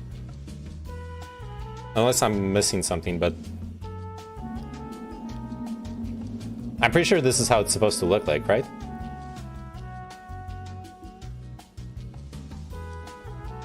Anyways, yeah, I don't remember the specific, but there's a CSS rule that lets you do color gradients and like transparency gradients, fades, and stuff like that. So it'll be much lighter for the image to have it be a JPEG and add the fade at the edges of the image on the left and right side as a CSS effect than having it as the PNG itself. Usually in web dev, PNGs are only used for very small images, honestly. Like icons that have icons are typically PNGs simply because they need to have a lot of transparency, and they're small, so they don't cost much to the user. But once you're dealing with bigger images, it's totally worth it to go for some CSS shenanigans instead of with the JPEG instead of loading big PNGs. Big PNGs. Okay. Emote review. Wait, who is she? Oh, that's Jaina. That's Jaina Proudmore, isn't it? Who is that? Damn it. I can't recognize her. Goku. That's Wigglypuff. That's a butt. In case you didn't know. That's a cute lurk. I like cats.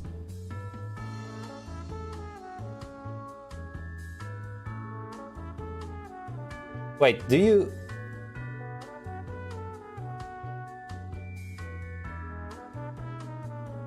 Are you a blonde or a brunette? Or... Because you have different hair color and different emotes. What's going on here? Oh, sorry, I'll stop. I'm done. It's all good.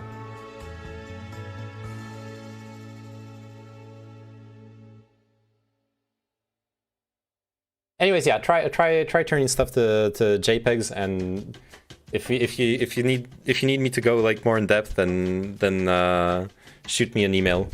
If it's just like looking at stuff for a day or two, then I probably could do it this month. But if it's going to require more work, then it'll have to wait until next month when I'm done with the project I'm working on right now.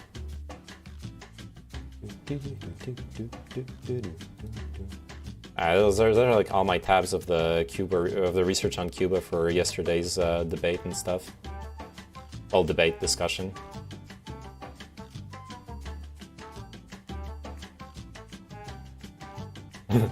And the French Amnesty International reports.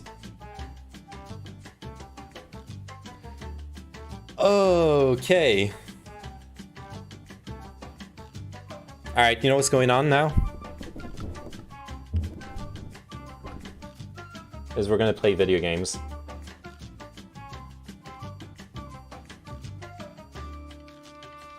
Now, the one thing I'm really wondering...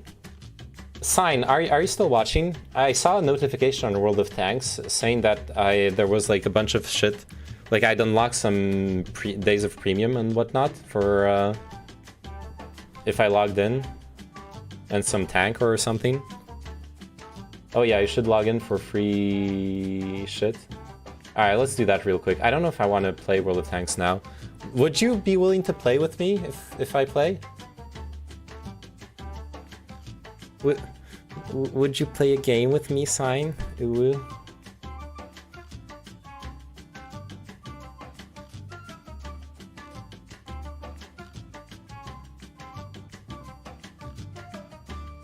If you want to.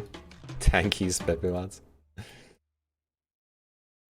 Honestly, I actually want to play Valorant. Because I wanna get back into playing Valorant. I'm a bit burnt out on man, that last Deus Ex stream was so long.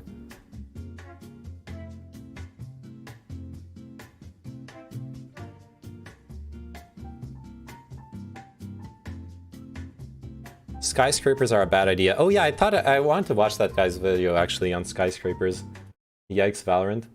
I did like 3 or 4 hours of League today. Yeah, I watched a bit of it. Yeah, we interacted. Skyscrapers are the symbol of wealth and modernity. They dominate the skyline to the point where they become intrinsic to a city's image. Investors, politicians, and the general public seem to be loving them. Oi, and hey, why Carl. wouldn't they? Oh shit, sorry. Skyscrapers are big and shiny, usually at least, and they true I missed your follow earlier. Thanks for the follow, Carl. How are you doing? Welcome to the stream. status symbol. And I am here to ruin the fun and tell you why skyscrapers are actually pretty stupid and why we shouldn't build them. My view is that in 99.9% of the cases, you don't even need to go above 10 floors. And so let's examine the main problems with skyscrapers that prevent them from being a good idea. Problem number 1 is their environmental impact, because turns out a big hunk of glass and metal is hard to cool or heat. And to quote this Guardian article about it, electricity use per square meter of floor area was nearly 2.5 times greater in high-rise office buildings, 20 or more stories, than in low-rises, 6 stories or less. The gas used for heating was about 40% more for tall buildings, okay, that makes sense. And the total carbon emission from these buildings was twice as high. But hang on a second, I am of Brazil. It is entirely nice. possible to build environmentally friendly. I have another regular viewer from Brazil. Of steel and glass. To which I say, sure, but it still doesn't solve the second problem: cost. In general, the taller you build, the more expensive it gets. And this is a problem because that means affordable housing and affordable office space are out the window. If big investors put up a bunch of money to build a skyscraper, the first thing they will want is returns. And that usually doesn't mean affordable 1 or 2 room apartments. If the spreadsheet says high-end luxury condos equal most big number, then that's what's getting built. Meaning that for skyscrapers to meaningfully address the housing shortage and not just become a rich people tower, the state would need to step in. But the thing is, if we really put up an affordable residential skyscraper with state support, that still wouldn't eliminate problem number 3, alienation. Because turns out living on the 50th floor makes it really difficult to socialize with people. Inside residential towers, there is rarely any meaningful social spaces. If you want any human contact, you have to go down to the park or something. But going down to the park from the 50th floor is not the same as going down to the park from the 5th floor. One takes 5 minutes and the other takes 15. The lack of quick and easy access to a social space... Wait a second, don't those have like super fast elevators? Hey, you want to play this game? Sure. Get ditch nerd. I'm gonna go play a real game. Dabs. Wait, no, I'm gonna play. We're gonna play some tanks. Sign. I'm just gonna watch this video. There's 4 minutes left. Okay. I'm sorry. I'll watch this video and we're playing tanks. Does this guy know that elevators exist at all? Yeah, that's just what I was asking. Like there is such a thing as high-speed elevators. I mean, 50th floor is probably still gonna take a little bit, but yeah. I didn't even thank you for the follow of the feels. Yeah, I know. I'm so sorry, Carl.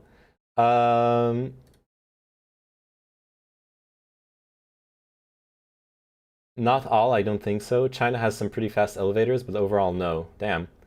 No, honestly, do whatever you actually feel like doing. I'm just giving you shit. Alright.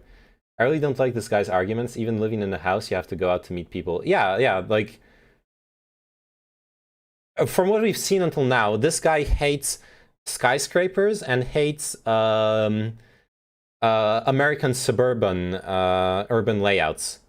So like, what is the kind of urban planning that this guy wants to see? Commie blocks only.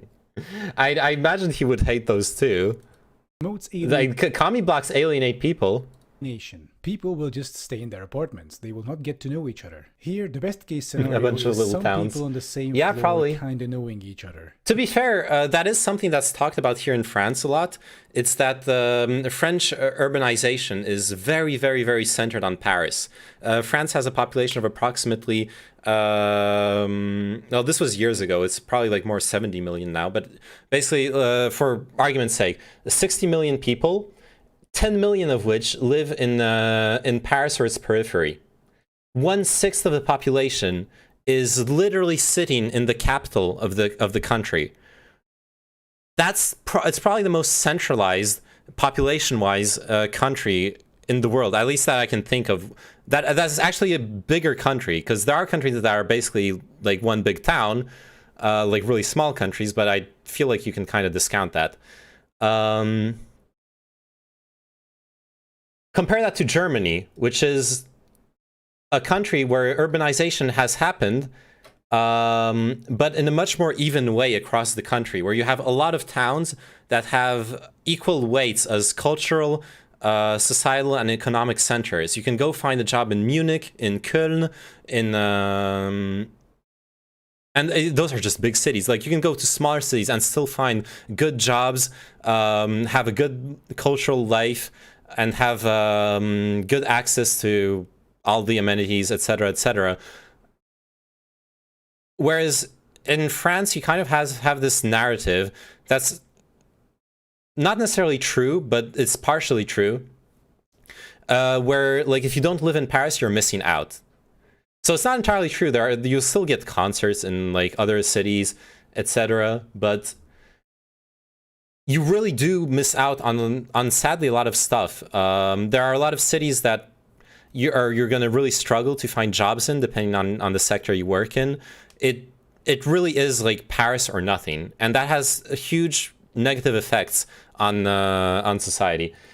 Play the video. We're on elevators. What the fuck is this? This is me getting stun locked for the 50th time today. Okay, chill. And people make fun of us for not having megacities. Yeah, I know. Like, I respect the German urbanization a lot, considering how the other extreme goes down in France. Just come to the Netherlands, where there's basically one dispersed city. Yeah. Anyways, yeah, you streamed a docu on elevators, Winter? I'm curious about Whereas that. if you spread things out into a nice low-rise area with plenty of parks and public spaces between the buildings, people will spend more time there and socialize more, because going to those places is no longer a hassle.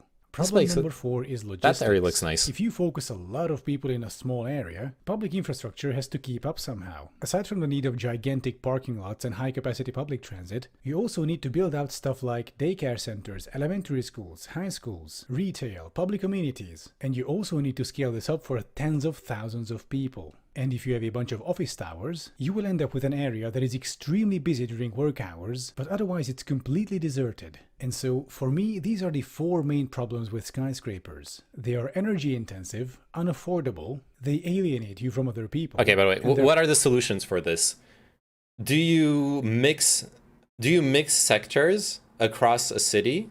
I'm not criticizing. I'm just like trying to understand, like, what are the solutions for this?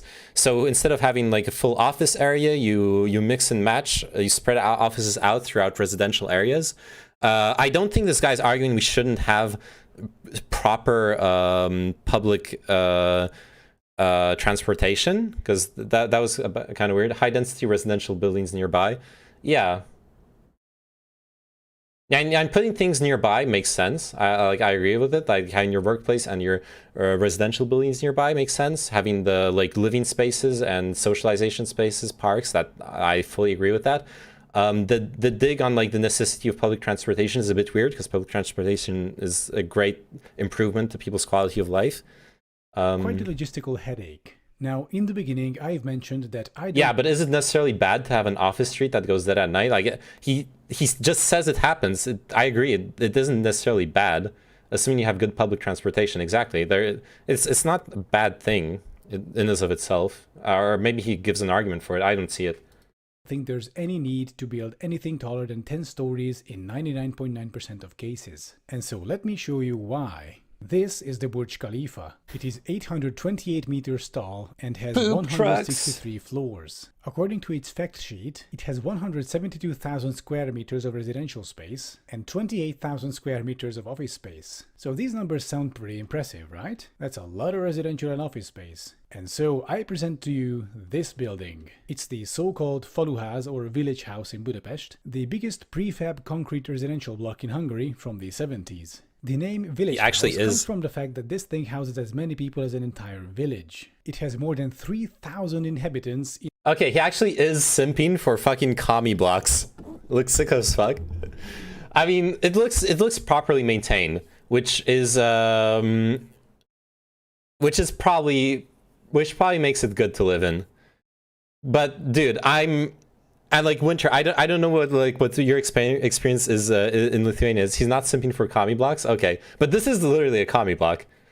In 884 apartments. It's a 10-story building with a total He's residential for high-density floor space residential of buildings. 43.5 thousand square meters. And so this right here is the plot on which the Burj Khalifa stands. On it, we could easily fit 5 entire village houses. And if we turn 4 of them into residential blocks and 1 of them into an office, we get 174,000 square meters of residential space, 2,000 more, and 43.5 thousand square meters of office space, or 15.5 thousand square meters more. In other words, 5 10-story tall commie blocks was all it took to beat the world's tallest skyscraper. He calls them commie blocks too. Tell us something. So to reiterate, skyscrapers can only be used for 2 things really, office space and residential space, and they're kinda bad at both of those. For residents, skyscrapers are like any other apartment building basically, but with the added disadvantages of living very high above the ground. And the view might be nice, but trust me, it gets old really quickly. And for office workers, skyscrapers are, well, let's just say that COVID-19 has shown us that we don't need so much goddamn office space. Because turns out most of us can work on our computers just as easily from home as we can in the office. And considering how most offices nowadays are the open plan hellscapes, except for your bosses, I think this is true. You know, I really do think that skyscrapers are just this big, dumb, afterthought kind of solution to the very real problem of lack of housing stock and office space in major urban settlements.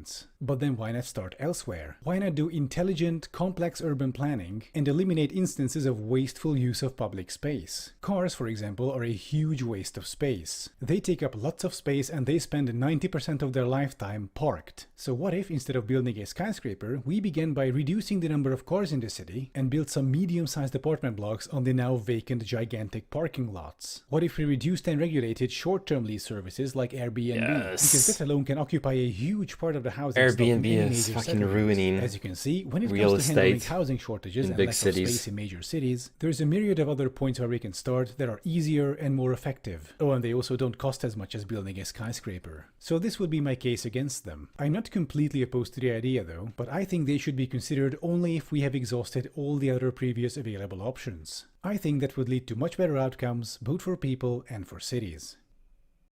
Oops. I clicked on the other video. Okay. He was having an argument about living efficiency and it triggers you. Yes, because I don't... Like, sure, the living efficiency part is way more effective. It's just that quality of life in commie blocks is very, very, very dependent on how they actually were built and like the specifics of interior architecture and how they're maintained. They can be fine. They honestly, high density residential buildings like that can be super great, as much as they can be a literal hellhole. Like talking about alienation, you can be really fucking alienated in one of those. Trust me. Commie blocks in here aren't great. Newer ones are nicer though. I can see that. That's mostly an American problem though, because public transportation is non-existent, so everyone has cars. Yep. And like urban planning is centered around that. It's a big problem in the US. This is a very personal gripe, but it's like, lol, we just easily adapted to working from home. Why did we have offices, Pepega? Well, yeah, obviously, like, it's not... People are also overestimating a bit how many people can actually work from home. There are many still very important, like, work roles that cannot be done from home. But there are many that can be done from home. In older commie blocks, sometimes your quality of life is dependent on your neighbors too. That is true. But that is true for any high-density residential building. That's not specific to commie blocks. Well, especially when it's coming from a YouTuber. He's clearly not self-reflected for more than 10 minutes. Maybe. I don't know. Cars better than not cars. You're not gonna get me with that low effort bait, Elysium.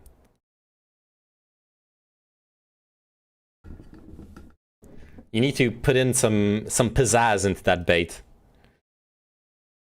I want to assume that the issue of paper-thin walls is mostly solved in newer buildings.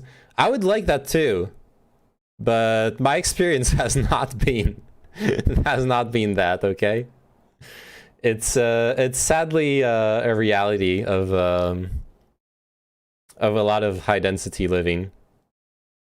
I've only ever used Airbnb once. What is it doing to the housing market exactly? I can only speak specifically to Paris because that's where I've seen its effects and had to deal with it personally. For context, my parents actually ran a business that was basically Airbnb. It was a tourist rental of like studios and rooms, basically like a boutique hotel type thing. The thing Airbnb changed in general is, as far as real estate goes in Paris, is that France, as a social democracy, has strongly regulated the power dynamic between renters and landlords, on the basis that if it's not regulated, landlords have an inordinate amount of power over the renters. As such, there are pressures on rent prices, not necessarily under the form of direct rent control, though there is such a thing as direct rent control, but it's like conditional. I don't remember the specifics of it. I researched it like a couple of years ago, but at like off the top of my head, I don't have that data anymore. But most importantly, it's the main thing that Paris has done is that Paris has regulated the difference between residential and commercial space. There is a limited amount of living space in Paris. There are various architectural restrictions that make it impossible to build taller buildings inside Paris, and so on and so forth, like zoning, yeah. And Airbnb lets you go around the zoning. So instead of having people, what Airbnb was originally supposed to be, like, I'm leaving on vacation for 2 weeks, so I'm gonna, rent out my apartment for a week or two while I'm gone and make a bit of extra cash. No harm done to anyone. Like, that's perfectly fine. I have nothing against the original intended use of Airbnb. But the fact that, but what happened is that people realized that renting through Airbnb would allow them to purchase residential space but make commercial space revenue off of it. And that's just not, that's just a loophole. That's really just a loophole. If you're buying an apartment intended for someone to live within it, which once again goes against the city planning of how much residential space there's supposed to be, and then you're renting it commercially to tourists all year long, you just found a loophole to the commercial residential split in the city.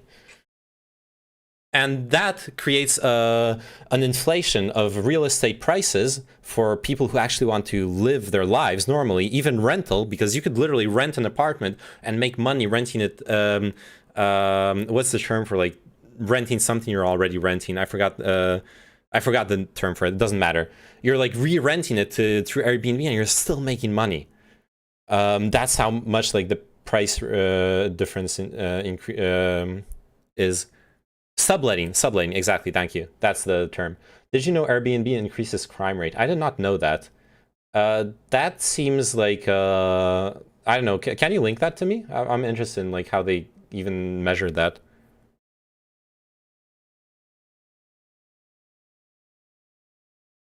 Okay, I have bad news, Sign.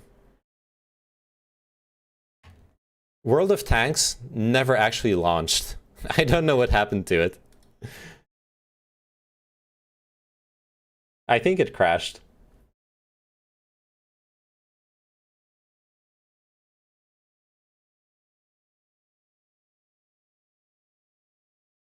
But yeah, I'm turned. You're right that I got like a little bit triggered, but the thing is, I don't know, copy blocks can be like an alienation hellhole as well.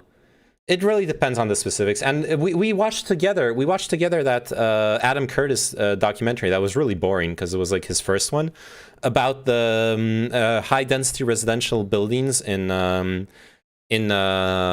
what's his name in the UK, built in the, I think it was in the 70s or 60s, and how. And like that's where the devil is in the details. They were building high density residential buildings, but they were building them with extremely poor construction standards and lack of oversight. Council housing, yeah, exactly. Extremely poor standards and poor oversight, basically allowing contractors that I think it's fair to say are corrupt and didn't really care about anything to fulfill those contracts in the worst ways possible. And they built terrible buildings, even though looking at them from the outside, if you don't know the specifics of how, of them like falling apart and threatening the lives of the people living there or being fire hazards, they look fine. But they aren't fine. They really aren't. There was also the one with the Soviet engineer city. Yeah, absolutely. The points he makes about Soviet engineering in general are very, very relevant. And yeah, when he goes into that specific city, that huge high density construction that spanned like several kilometers, it was insane. At that point, it was like an ego project more than urban planning.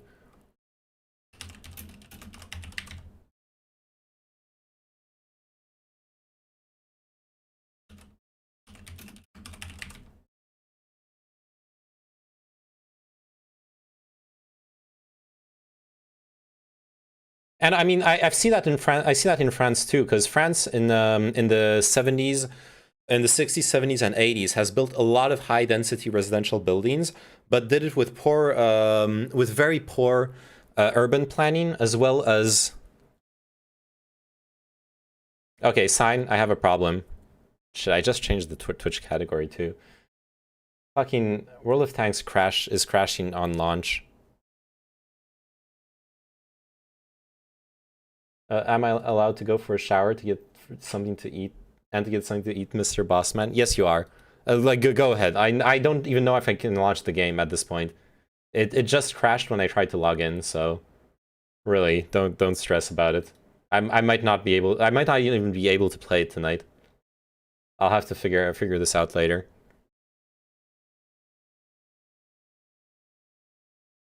Yeah. Anyways. I lost my train of thought. God damn it. Look at this. Look, it's supposed to be full screen. And it like goes into the... Okay, no. It goes back to full screen. Jesus. Let me skip. Ah! Skip! Please! Okay, connecting. Will it crash? Stop clicking, homie. Literally. No! I already did it. It literally, while I was in full cam, it crashed already in the background. You heard the sound of me launching it. And I wasn't clicking. I let it load peacefully. Then I talked. Then I clicked on connect and it crashed. Oh, look, it's going to crash again. Yes, conveniently, we didn't see that. Look, this is... Oh, wait, shit, no. Is it going to work? Oh, fuck, it worked now. Good. Look, I'm happy it worked. I'm like wishing it doesn't work.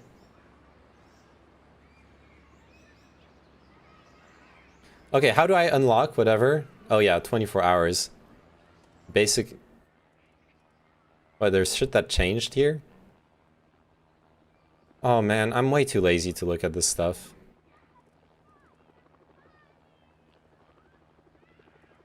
I'm not gonna. I don't play this game enough to care. Honestly.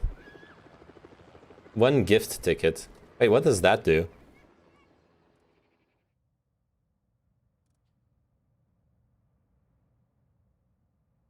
For one gift ticket, I can get 1 day of premium. And that's it. That's literally all I can get.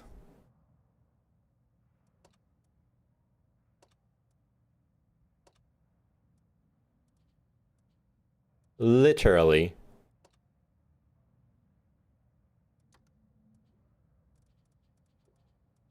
All I can get.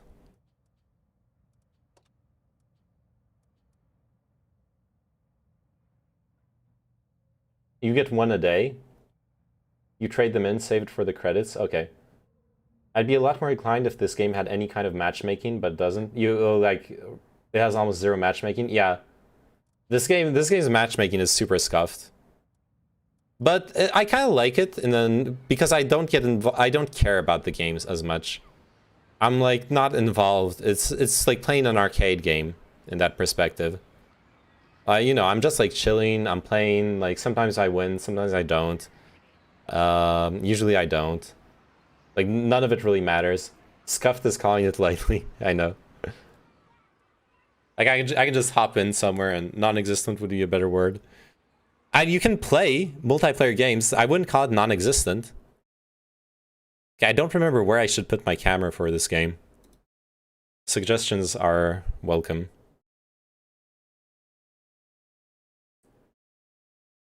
Well, the matchmaking is non-existent by design. Yeah. Well, but it matches you with opponents. That's what I mean. Yeah, it puts you with other people. Like, it literally matches... It makes a match. Now, it makes a match that's completely oblivious to any criteria that you would normally see in any other game. But it still makes a match.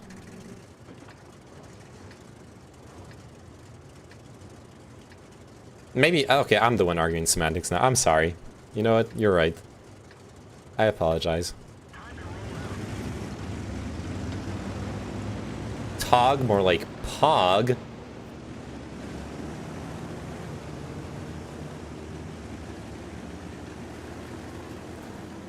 Rolling, rolling, rolling, rolling. God, how many games do you think I'll be able to play of this before I start going full tilt?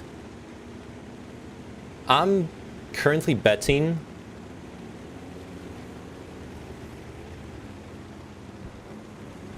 on possibly only 1 game. I might only be able to play 1 game before I get tilted. 3? Ooh, you're optimistic. When I think that League has bad matchmaking, I always remember World of Tanks. Yeah, League at least has ranked matchmaking, yeah. Oh, shit. Can we shoot at it? Oh, no. Too late. Rip. Could have gone back. Oh. Is that... You think that guy's gonna cross too? Probably not. Oh, wait. Maybe they are. Ah, fuck. I should have aimed higher. Oh, no. I forgot that there's drop-off. I had the perfect timing, but I forgot about the drop-off. Damn it. God damn it.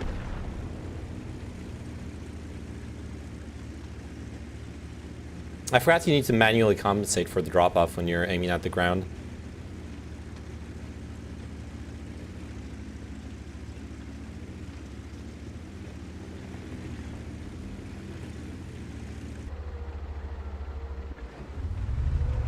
I'm a bit scared of crossing over here. I'll, like, slowly check the peaks and shit.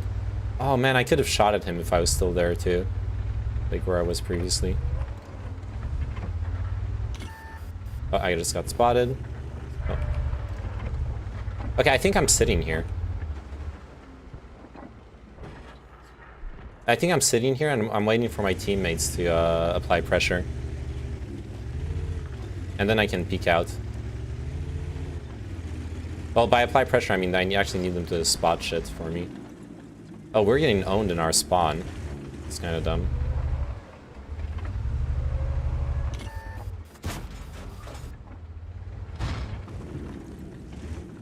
I have no clue where I got spotted from, honestly, but... It gave you a tier 4 premium as well, which you can either use keep, or you can sell it for the garage slot space. Okay.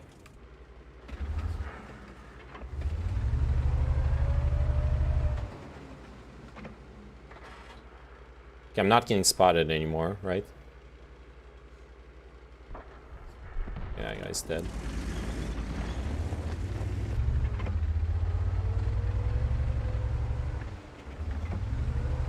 Yeah, this game is weird. Look at the minimap.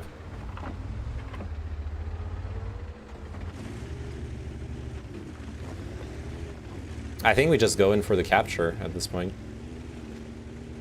YOLO. I have like teammates all around.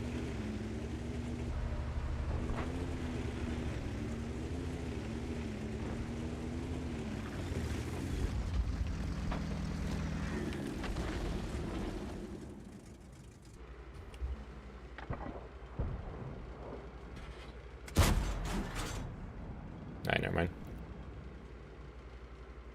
Non-existent matchmaking and terrible map design makes this game a very unlikable experience for me a lot of the time. It tilts me like no other game. Even League doesn't tilt me as bad. I feel you. Crap. Oh, fuck me. Am I safe here? I'm still capturing. Okay, yeah, I'm safe. And still capturing. Yes.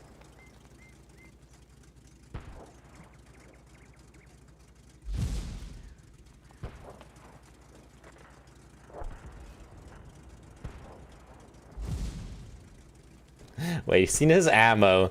Okay, I'm sorry. This is not the best gameplay, but hey, we can talk. We can keep on chatting. This is a just chatting stream disguised as a World of Tanks stream, actually.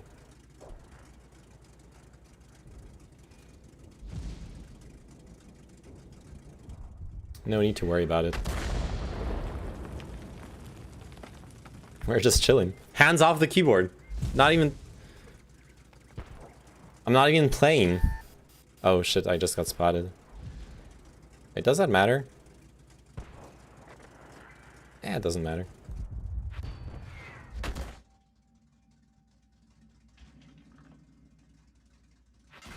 Ah, okay, it does matter. Fuck me.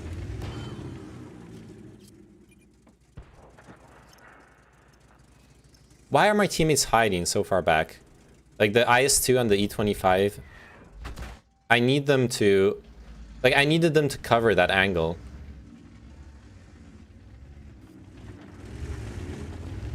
But they're not. Like, the E-25 is doing fuck all for me. Oh, fuck me.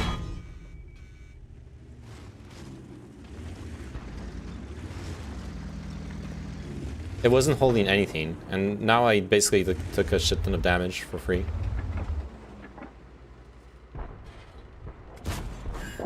Oh, come on.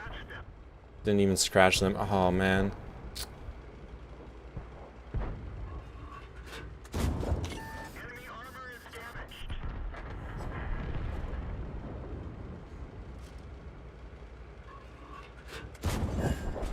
Okay. Oh shit.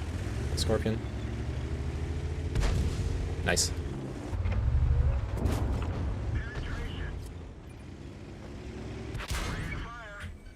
Fuck. Fun gaming experience. Getting shot by players you can't see the entire game. Yeah, that's World of Tanks for you. Gotta love it. Especially when you have two fucking teammates that are supposed to be covering. Like, literally, I have teammates here and here, and somehow they just let them come back here for free. Well, you know, why? We're not gonna cover the guy, you know, capturing. Why would he care about that? Gotta sit behind a rock. This isn't what I meant by gaming, I know. Yeah, but the way mechanics work in this game means they can't really push. They can't, but they already did. And they took those positions somehow. Or they'll be stuck in the middle of nowhere. Well, like, I don't mean pushing. I just mean, like, peeking the angle and defending it. They were literally hiding. They can't spot anything. Well, they had a chance earlier because there was 3 of them. One of them died to enable a push, but they let him die and didn't do anything off of it.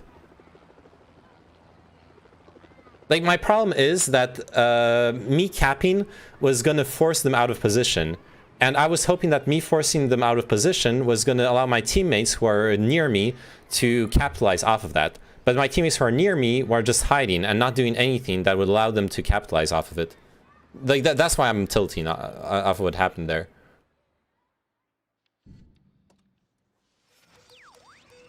Okay, you want to see me do something dumb? Alright, that's actually not worth it for the... Oh, it's only for on Victorious battles anyway. Also, you know what also sucks? The game was decided 1 minute in when you lost the east side of the map. No, we could have still won. The game was lost when when after losing the east side of the map, the rest of our team didn't come through the right side of the map to push. Like, we didn't have to defend our spawn. It was a capture map. If the entire enemy team is on their side of the map, is in our spawn, we win on that map, because that was a scenario where there was only one capture point. We don't... They overcommitted to our spawn, and we could have played off of that. But obviously there's no communication in the game, and there's no strategy, so... Rosrick, I'll check out your video after. Sorry, I hopped right into another game.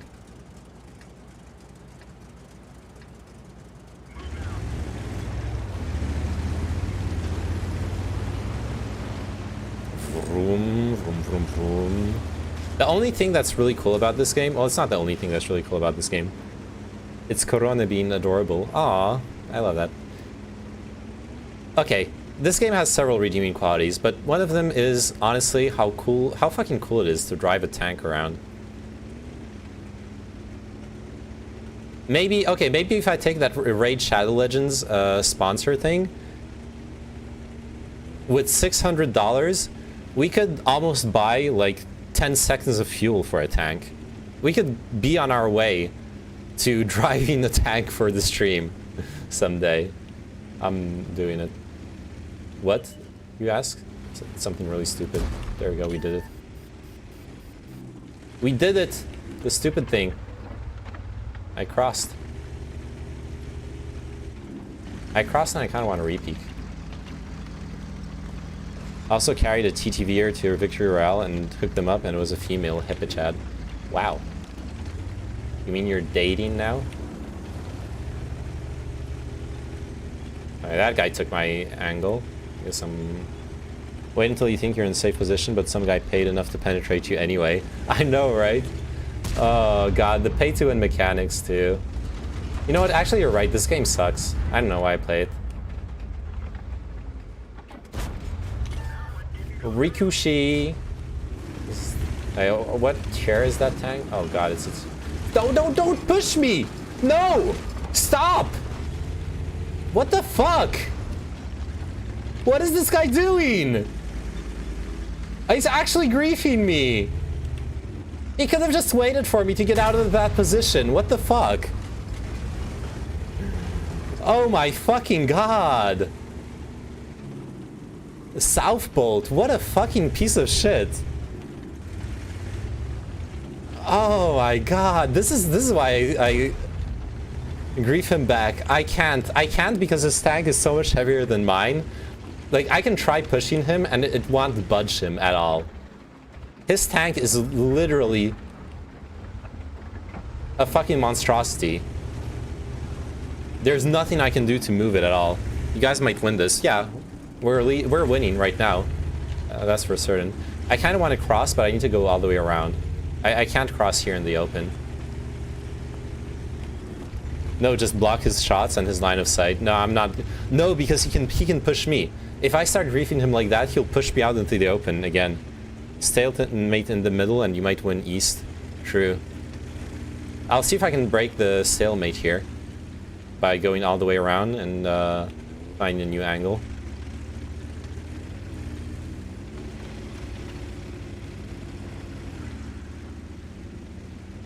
But yeah, we're winning in the east really strongly apparently, and we're pushing here, so I think I can just zoom across, and yeah.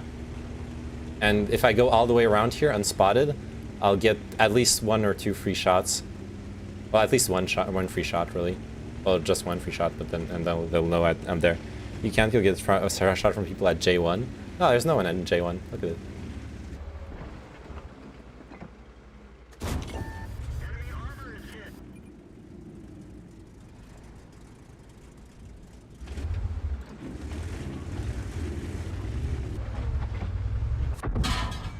Oh fuck. That's fine. 9 damage. Oh, there are people in J1. Oops. Commander's knocked out. Oh shit. Oh shit. Oh, alright, that guy's far away. There's cover here. Okay, so we got a TD in K1. Oh, there we go. It's spotted. Let's fucking go. We need to push it somehow. I'm fucking going for it. It's a really yellowish, but shit. It's gonna get another free shot at me. Oh, never mind.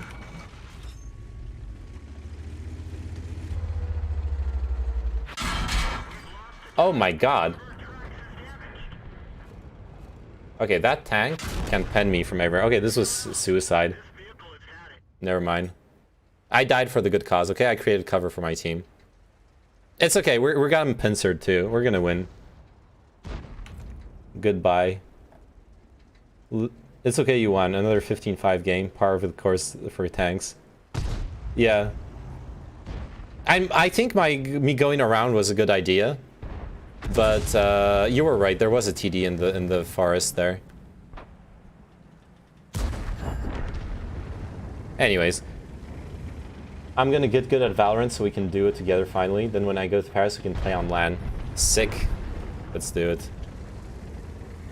There wasn't initially, he came later. Oh, I see.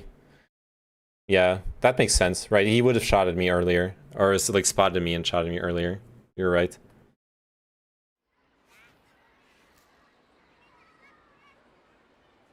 Juice me, alright. Let's juice him. Where is the, oh yeah, create platoon. New platoon. Invite players. Sine wave. Invite. Then Discord.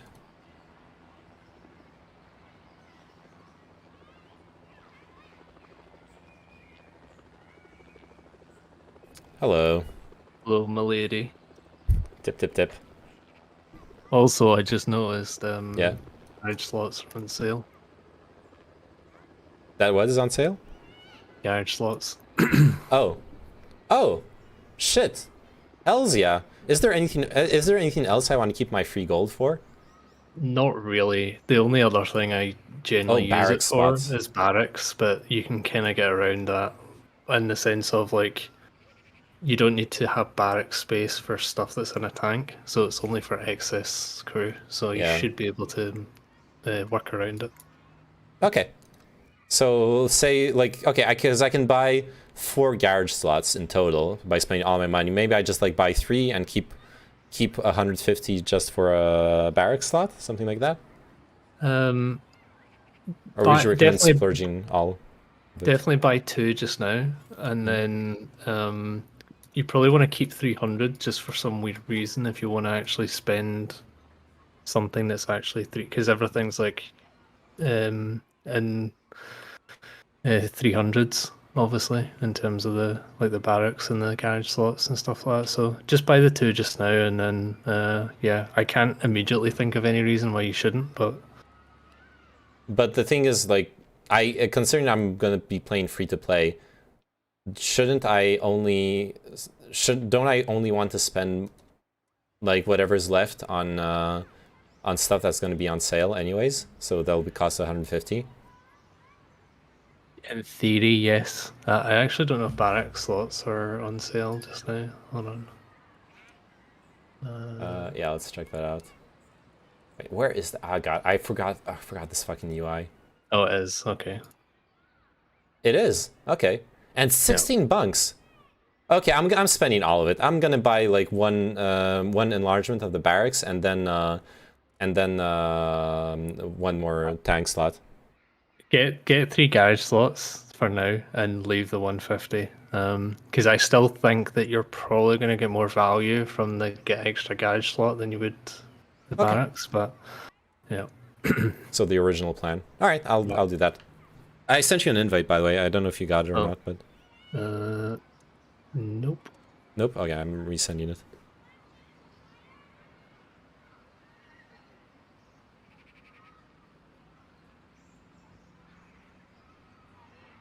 Weird, because like I can see you doing it. Yeah, I did it. You're not getting it. Okay. You're not getting it, dude. Oh, there we go. Holy shit, that was okay. Mad delay. Okay. Cool.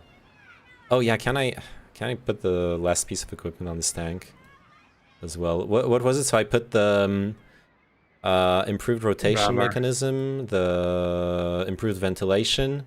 And what was the last one I was supposed to put on this tank? Gun rammer. Gun rammer. Right. I still need 60k. Yeah. That's fine. All right. Which your premium will help with. Too bad Blizzard is a garbage company that shits on everything they make. Yeah.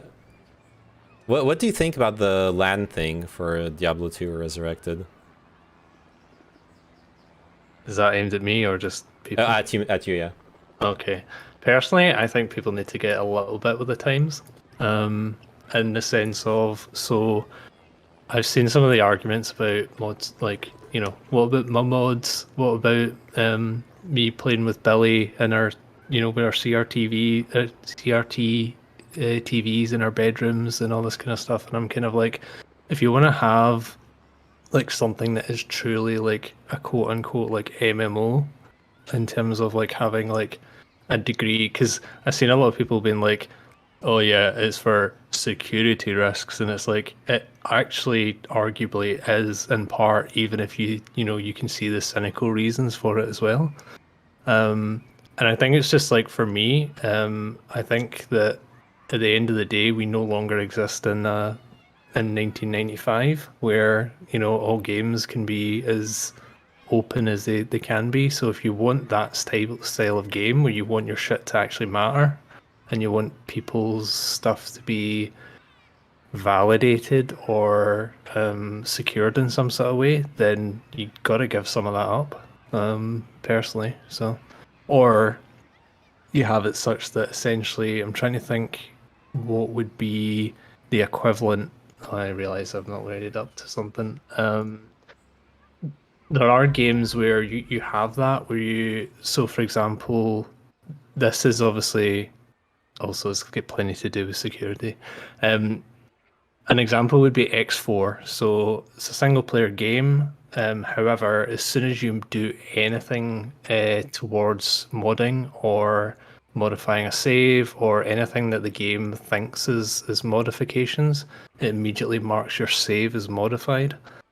I'd be down for something like that, where you basically have like two completely different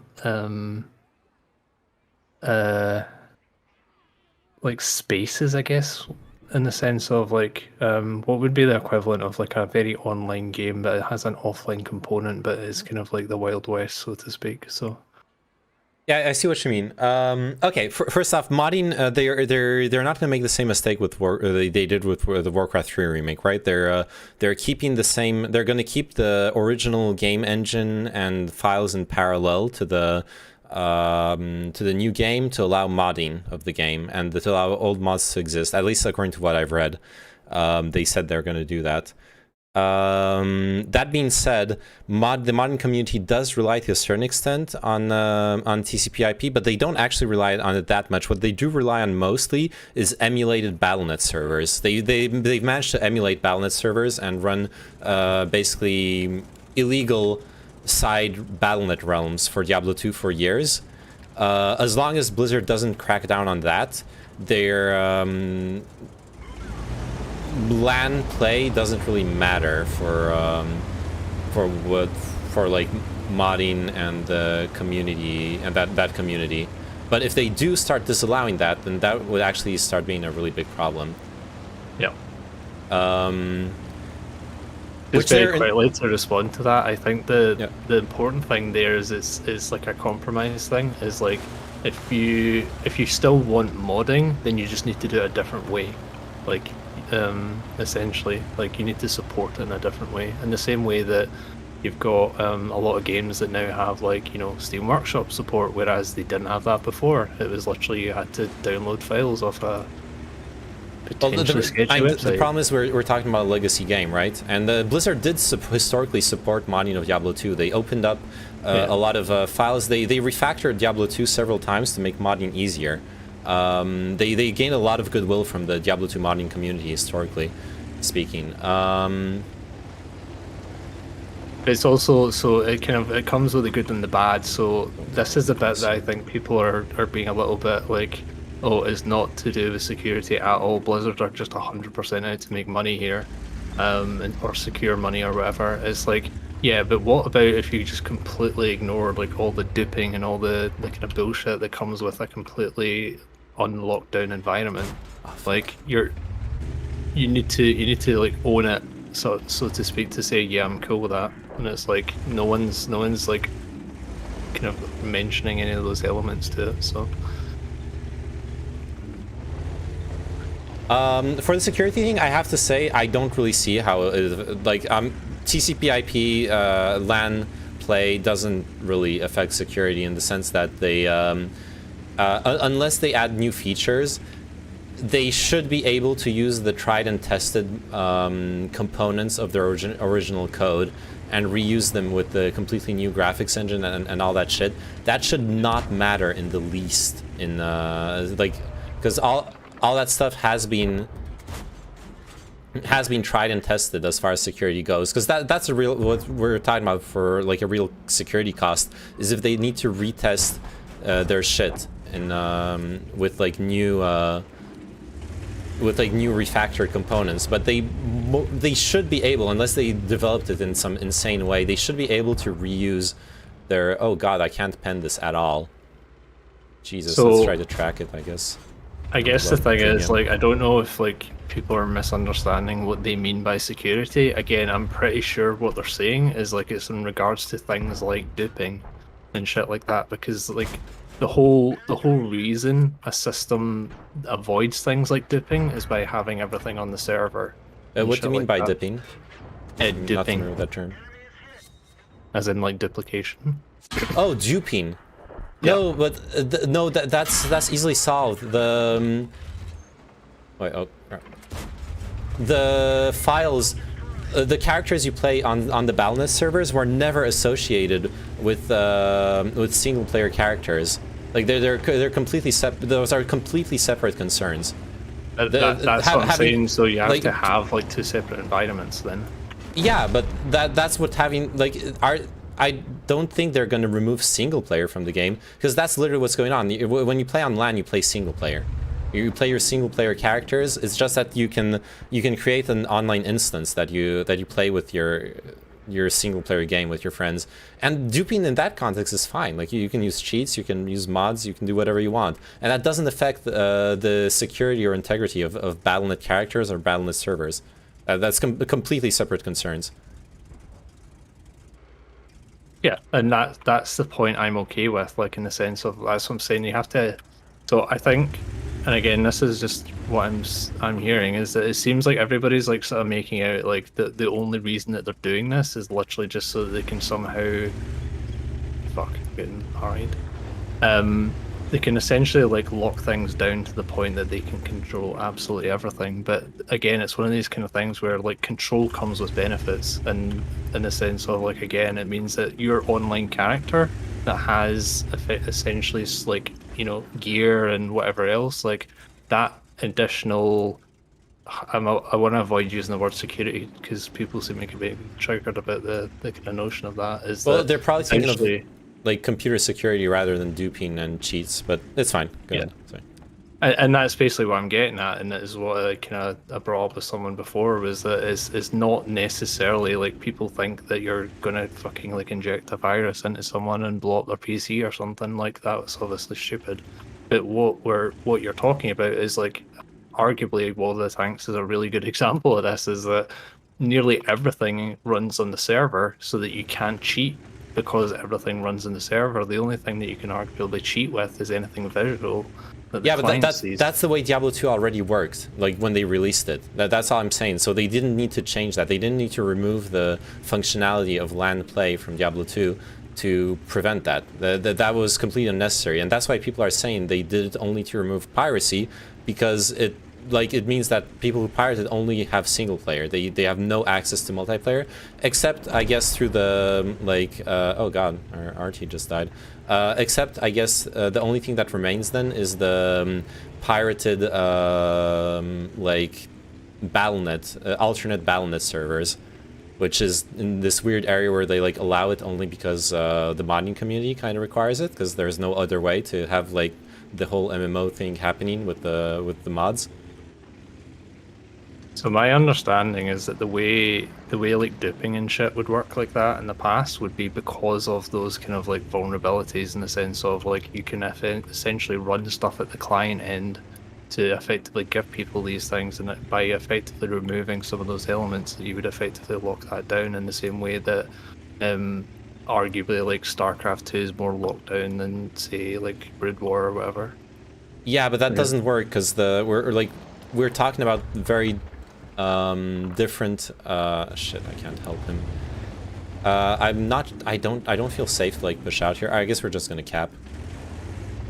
I'll just push to see if I can get more damage then. 2 tier 6s, yeah, we're good. Yeah.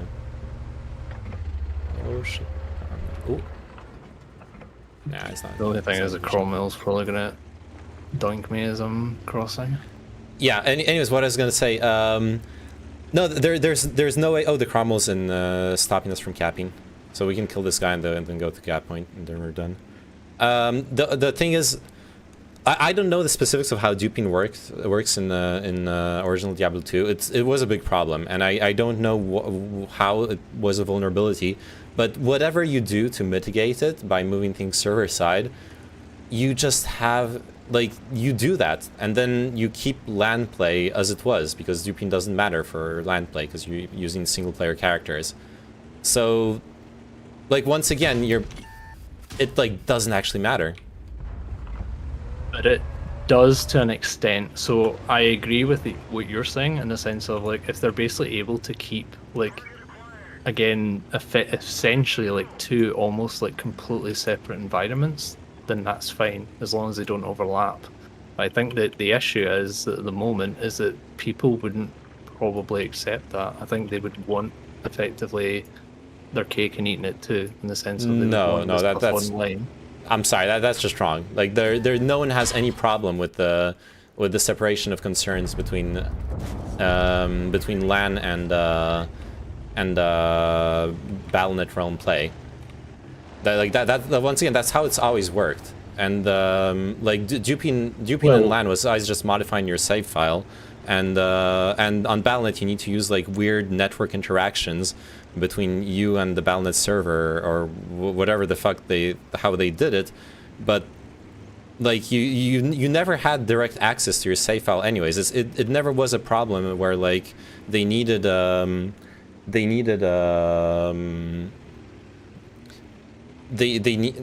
had access to the server, trusted the client. I don't know. Once again, I don't know like the specifics of it, but if they need to, there's nothing that they're resolving by blocking LAN play that can affect this in any significant way, honestly.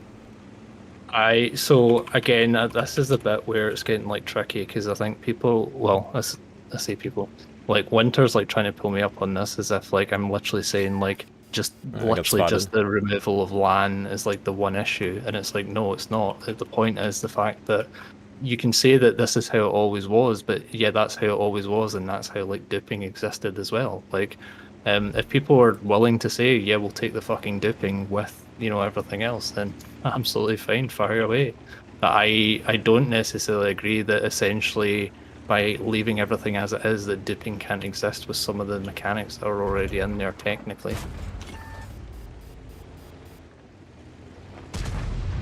Oh, nice.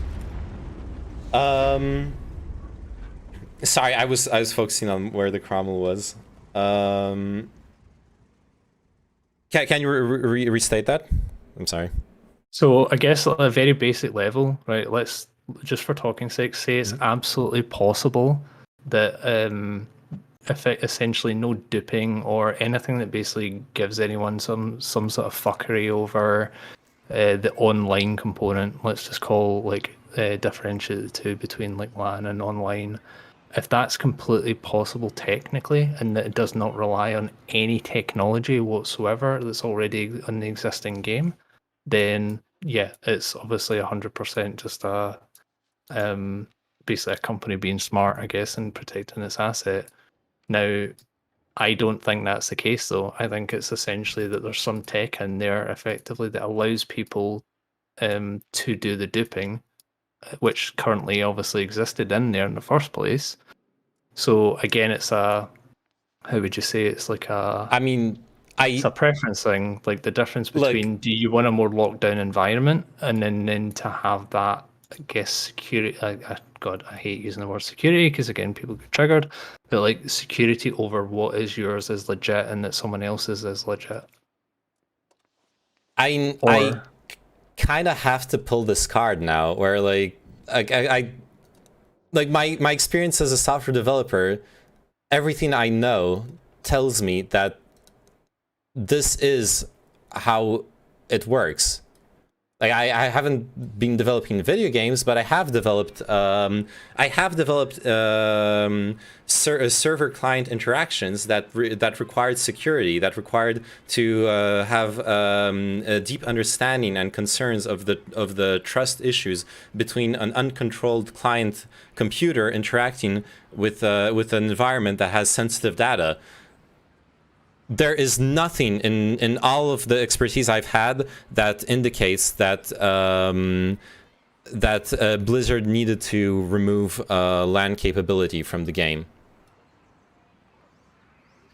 Again, just to make it clear, like in terms, I'm specifically talking about like I guess the tech in the background. I'm not just saying like they had to remove single player, just like as a part and parcel, like, oh, well, there's this one issue, so we need to just like chop everything out. It's more a case of there's something in there specifically that effectively allows for the exploitation of gear or whatever else. And again, I've stated if that's not the case and that can be shown, then yeah, okay, they're arguably in the wrong. Other than obviously, again, like if you're a company, it's probably clever, right? But no, I don't think that's the case. I have to, well, in that case, like I understand what you're saying, but I really don't think it's possible to develop a game in such a way that modifying the way single player. Well, they're keeping single player, aren't they? It's just LAN that they're removing too. I mean, we're or are they removing single player entirely? I don't remember. We're talking like a 20-year-old game, though. That's the only thing, right? We're not necessarily. I don't know if we're maybe giving too much credence to the fact that like all their online shit is like 100% like locked down for something that's like a 20-year-old game.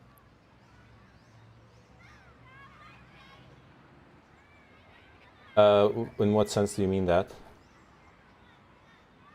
So essentially, like, what would be again a good example? There'll be some examples of games around kind of like let's just say, for example, like RuneScape existed, right, in its original format, unchanged for 20 years.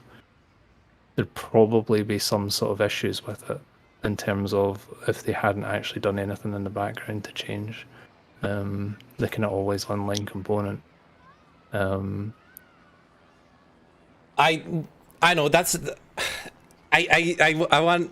It's just wrong. Like the way the game is going to function as a single player game is it's going to change the data of your character directly on your computer. The way it's going to function as a multiplayer game is it's going to exchange data on your character's state with the server, right? And the server is going to emulate the. It's going to have an instance of what happens in game happening within it, so it can like.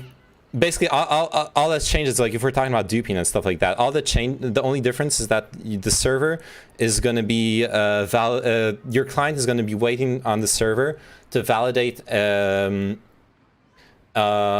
that happens in regards to items. For example, like if there's an item drop, the server needs to tell you what items drop based off the loot table. If you're dropping an item from your character, the server needs to confirm that it left your inventory and stuff like that. And as long as those are concerns that have nothing to do with implementing like LAN play or TCP/IP. Once again, like the way the way the BattleNet connection works is, I guess it's not entirely disconnected. It's possible that they had originally problems because if they were using the exact same protocol in LAN and TCP/IP that they were using to communicate with BattleNet, but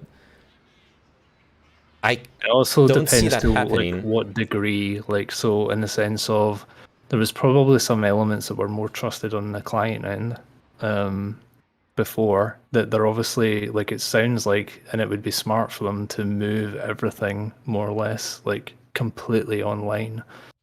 Because that's where obviously the security comes from. I can't imagine, and again, I'm talking out my arse here, right? But I can't imagine that a game that's 20 years old had that complete lockdown whatsoever, like 100%.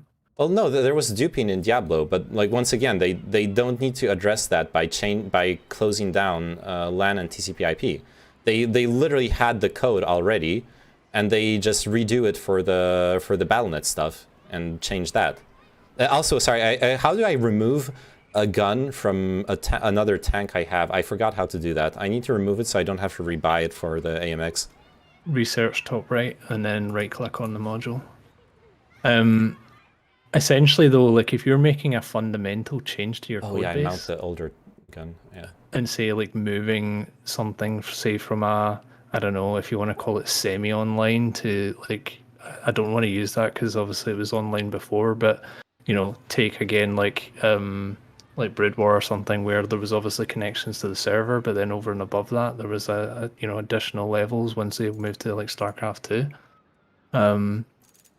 Then you're going to have to effectively like legacy in like something that doesn't work in with your shit anyway, which I don't know if I was as a company like would be that reticent to include. But I personally don't think that's the reason for them not to include it. But yeah, I genuinely agree with the consensus that the only reason they're doing this is to force people to go through BattleNet. Honestly, I can't buy into the fact that because like the software development paradigms of the time, even though they didn't have like some of the newer more modern approaches, is what's called like object-oriented programming. So you're making modules out of every single component of your software that's going to interact with each other. So what that approach means is that you can update and improve on components of your software in isolation from other components, as long as the interactions they have with other components don't change. So that's why I like, it's very hard for me to see like how they could justify removing an entire part of the game that works in the original game when they're doing a remake, so they're like, it's all the same interactions of the original game. A lot of the interfaces between the different classes and objects in the software are going to be exactly the same, except for the like graphical engine. But the gameplay loop is the same. So none of that should have to change, unless they refactored it for, well, security reasons. Which if they did, then once again they could like go back to like having two different engines, one for the single player slash TCP/IP slash LAN version of the game, and then have the other engine for a BattleNet with higher security and like the loopholes being closed.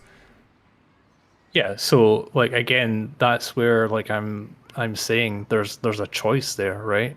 But yeah. the bit that is annoying me is like when people are making out as if like there is one evil reason for them to do this, and that's the only possible reason, and they're not willing to accept that there's a compromise there, and leaving things the way they were, in the sense of if they basically, I don't know what version of BattleNet they're on now, but essentially, like, if they effectively ran D2 as it is on, say, BattleNet 1.2, and we are currently on BattleNet 4, like, you're going to have to deal with the compromises that essentially exist within that.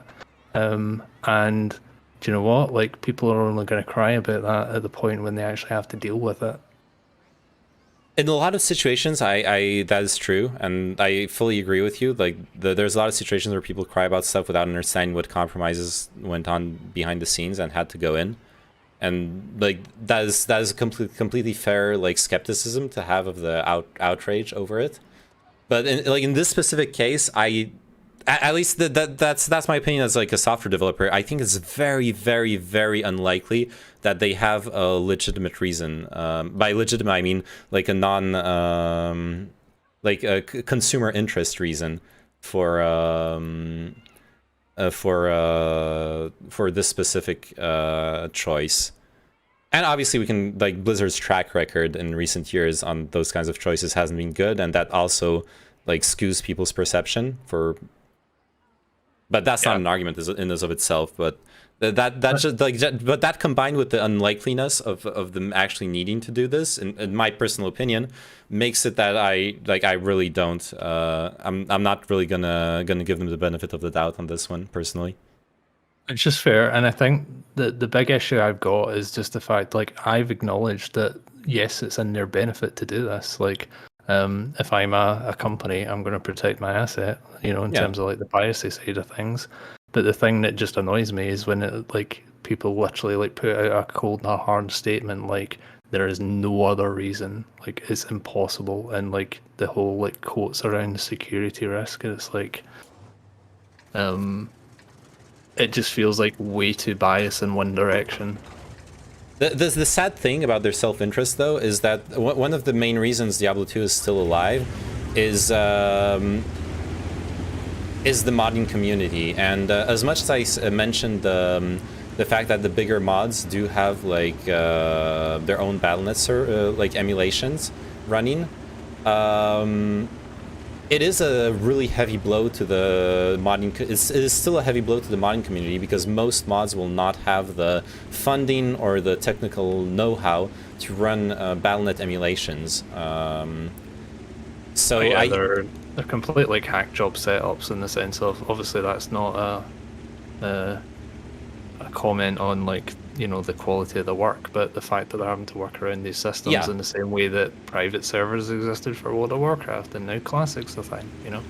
Yeah, exactly. But the problem I have with that then is that like they should be able to recognize as well that keeping a healthy modding community is in their own self-interest. But it's obviously not in the short-term like shareholder self-interest where they want them to play the actual game they published and not mods and engagement and all those metrics you can like give out at shareholder meetings.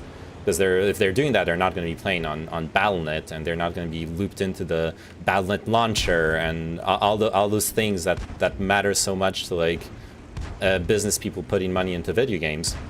I mean, kind Which of, for but you good can have reason, a bit but of both. yes. Because you can still have, like, for example, like a modding, like modding essentially built into the core of your launcher or your fucking environment, so to speak, and still have like that level of freedom. And that's where I would be like, if I was in some sort of Blizzard fan, so to speak, that's where I'd be leveling my criticism. I'd be saying, well, okay, you're saying that this can't happen for this reason, then how are you going to let this happen, essentially? Like, what changes would you make to your environment to allow this to exist? So that, you know, for example, you still have all your always online stuff, but you actually essentially, you know, again, like Steam Workshop, just as an example, like, it's still delivered to you via, and you still have to have a legitimate copy of the game.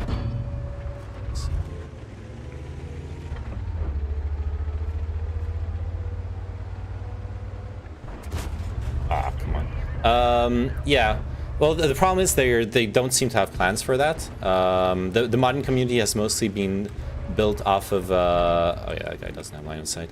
The modding community is mostly built off of modification of the game files, which they could eventually integrate into the launcher, but it would be awesome. That would be probably a good way of going about it, as long as they don't like try to do some shady monetization shit on top.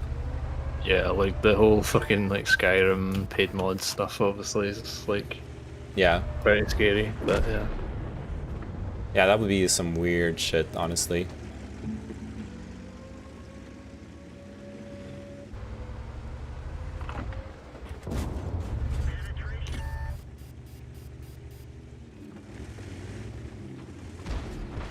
Oh. And I mean, it's one of these things, like, I don't certainly have anything like a reason to defend Blizzard in any way. If anything, they fucking killed StarCraft 2 for me. Like, so it's one of those things. I think it's just like, oftentimes people are way too biased and need to like take a little bit of a step back and realize that there's always a little bit of truth in the stuff that they're calling out as absolute bullshit. Often, yeah. Like that. Like I said, the fact, like.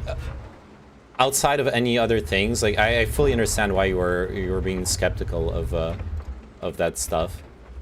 Yeah.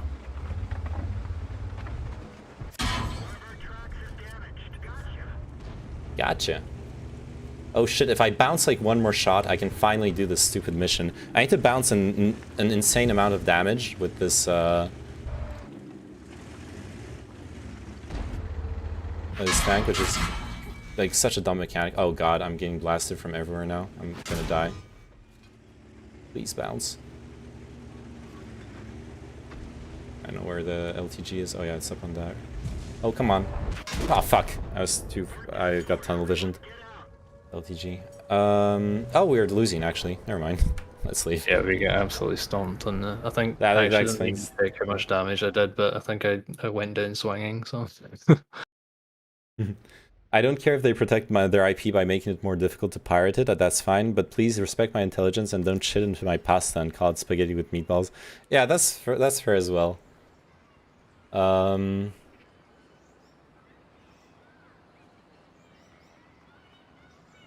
don't know. In general, personally, the main thing that really bothers me, because the reality is that if I was going to buy... if I was gonna buy it, I wouldn't, I probably wouldn't, if I was gonna play a mod, I would probably play one of the bigger mods that actually do have, like, their own Battle.net server, or I would play, like, a single-player mod, but I probably wouldn't care that much about, sorry. I probably wouldn't care that much about going into, like, deep into the modding community. I would probably just play like on Battle.net. I think they definitely made a calculation where like 90%, 90, maybe even 99% of the people who are going to buy remastered aren't going to give a shit about not having LAN or TCP/IP play. They're just not. They're doing it to be able to relive their nostalgia of playing on the old school Battle.net servers and with like slightly better graphics. That's what's going to happen. And they most definitely made that calculation. That's not going to lose them any actual sales to remove those functionalities. Yeah, I mean, let's be fair. I don't think like this version of D2 is necessarily going to last another 20 years. So like, it's not like that they have to like think with that in mind either. Yeah. Yeah, it's like a short-term cash grab in a lot of ways. Feels like. Yeah. It kind of is sort of like, you know, what the whole sort of like remaster trend, if you want to call it that, is it's effectively allowing people to play either a game that they enjoy in modern tech, or like people who've literally never had the chance to, and they would prefer to just actually basically enjoy the best version of that game. Yeah. Also, in quotes, best, because obviously people get mad about that as well, but it seems like it'll be decent as far as certain things are concerned. I mean, the fact that they don't make the same mistake as with Warcraft 3 and you'll actually have the original game, so you can mod it. Because God knows, like, the modders aren't gonna port their entire fucking mods just to like a new engine. That's probably not gonna happen. Oh, by the way, sorry, FBI agent, I missed your messages. Isn't this like the basics for every program ever? You were responding to me talking about like object-oriented programming. I mean, the separation of concerns into different components is like the basics of programming in a large way, but like object-oriented programming is adding on top of that the concepts of interfaces and classes. So it's not just separation of concerns, but it's also having like well, objects that have that interface with each other in different ways. To me, the most important part of object-oriented is interfaces, right? Okay, I have no clue where I'm going. I'm sorry. I'll just sit next to you, okay? Yeah, sure. Probably that bush on the left, actually. Because you've got a little bit of a dip you can use. Yeah. Oh, you're a dip, okay? Whoa. Lol, got him.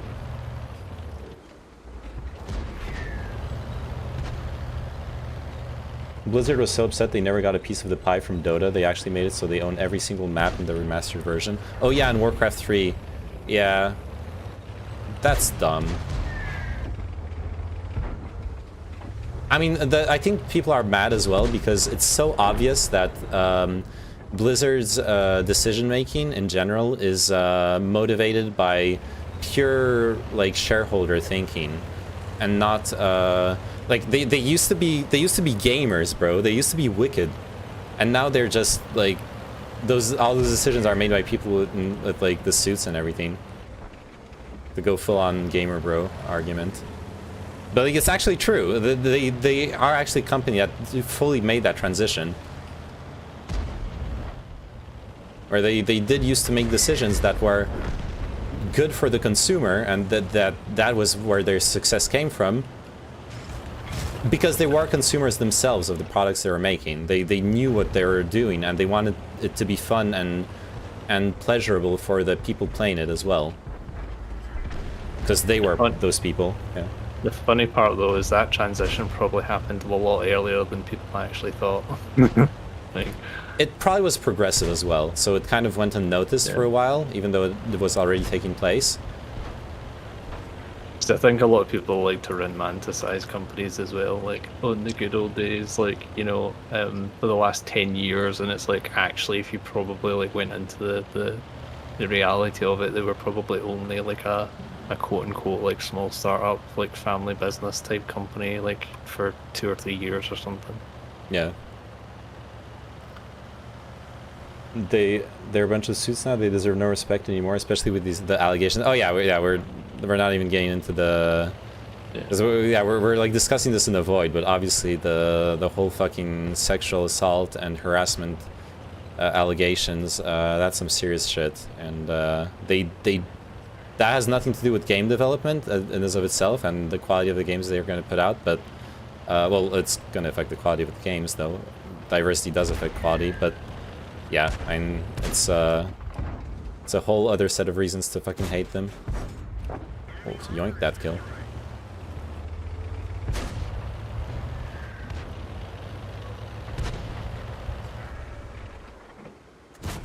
Oh, I missed. And I mean, don't get me wrong, like, there'll be plenty of people who'll disagree with this. I'm switching tone a little bit, but like, what I originally kind of started off with was saying that we're no longer in like 1995 and stuff like that with like games, and I think it's like see the people that are like asking for things like split screen co-op and things like that. It's like you can do that if that's what you want, but I think you have to realize that we're in a totally different like era now. This is very specific though, because we're talking in the context of a remaster where a lot of the technology and the code already exists. If this was if this was a new game, 100%, like you'd have to be really dumb to waste like, because the costs are enormous. We're talking about like tens of thousands of dollars just to implement your like TCP/IP or LAN connection. Even more, sometimes maybe hundreds of thousands of dollars. Like, no, that's no one's gonna do that to cater you. Or like same with split screen. It's totally understandable that developers just aren't wasting the time on developing that because it's not going to improve their sales. And if it's not going to improve their sales, you're not getting a return on the investment of developing those features. Yeah. So the reason I bring that up is that like that's partly like it's not one-to-one directly applicable to this situation, but it's just like when I first seen people kind of like being up in arms about it, I was just like, this is the kind of stuff like I'm kind of getting like seeing a lot, and it's like again to your point earlier, it's like they've done the calculations, and it's like with a lot of different people as well, like asking for again like fucking split screen co-op like in 2021. It's like, yeah, it can exist, and yeah, people can use it, and yeah, people can like it, but should it necessarily exist, like especially for everything? Hell no. Yeah, and it's better if it's there. It's just an extra thing for you to fuck around with. But yeah, most people, even when you're playing with your friends, you're like both sitting at home and like playing online. That's the reality. Like we're on Discord. We're not doing the LAN party right now, right?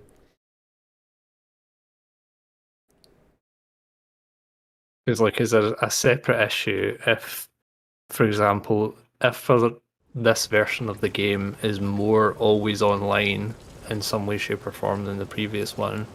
Again, I'm kind of like, in theory, you know, I feel like how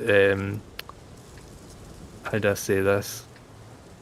It feels like you're the person, like gamers are like, no, you shouldn't be saying this. We should be like holding on to the good old days where we were able to do everything offline and stuff like that. And I'm like, no, I actually see like a lot of benefits in some of the online stuff. Plus, it's also just it's going to happen. So, I don't know, that's a bit more complex. Like, a lot of games, I think, absolutely don't need to be always online, but they're forced to be, and that's bullshit. For this specific game, honestly, it's a free-to-play game. There's obviously no like single-player campaign. Damn. Okay, you just made Winter really mad. It's just dumb because I'm not even talking about Diablo right now. Like that's specifically never actually mentioned anything to do with that. Yeah, you're talking about in general the discussions that arise about always offline games, and when there's been drama over always offline games, it was, at least the drama I've seen, was justified. It was like fucking games with single player modes, but you still need to be always offline. It's like an anti-piracy measure, basically, the always offline thing, which is fucked up. You don't... someone's question marking me. I don't know, dude. I don't know what I'm doing here. I'm sorry. It's so like sorry. The example of like the de novo, like DRM in of itself is not necessarily bad, but there are bad versions of DRM. In the same way that, you know, like using your example, there are bad reasons to have fucking always online, but not always online is always a bad thing. And again, there's a lot of convenience factors that comes out of it, like, you know, something like Steam, for example, is a great fucking convenience thing that you sacrifice plenty of liberties, if you want to call it that, by signing up to something like that and being a customer of it. Yep, absolutely. Oh god, I'm dying. Oh, fuck, I fucked up. God damn, now we have to watch you. And I'm playing in total autopilot. Where are you?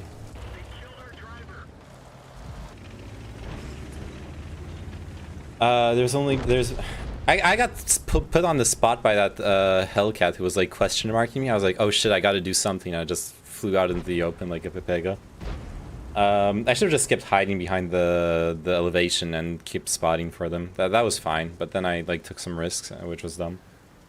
There's been only one prevailing argument against always online, which is taking away the ability to play offline. I don't want to be online the entire fucking time when playing a game. I don't want to connect to your shit service to play my game offline. Well, yeah, it's DRM at the expense of the user experience.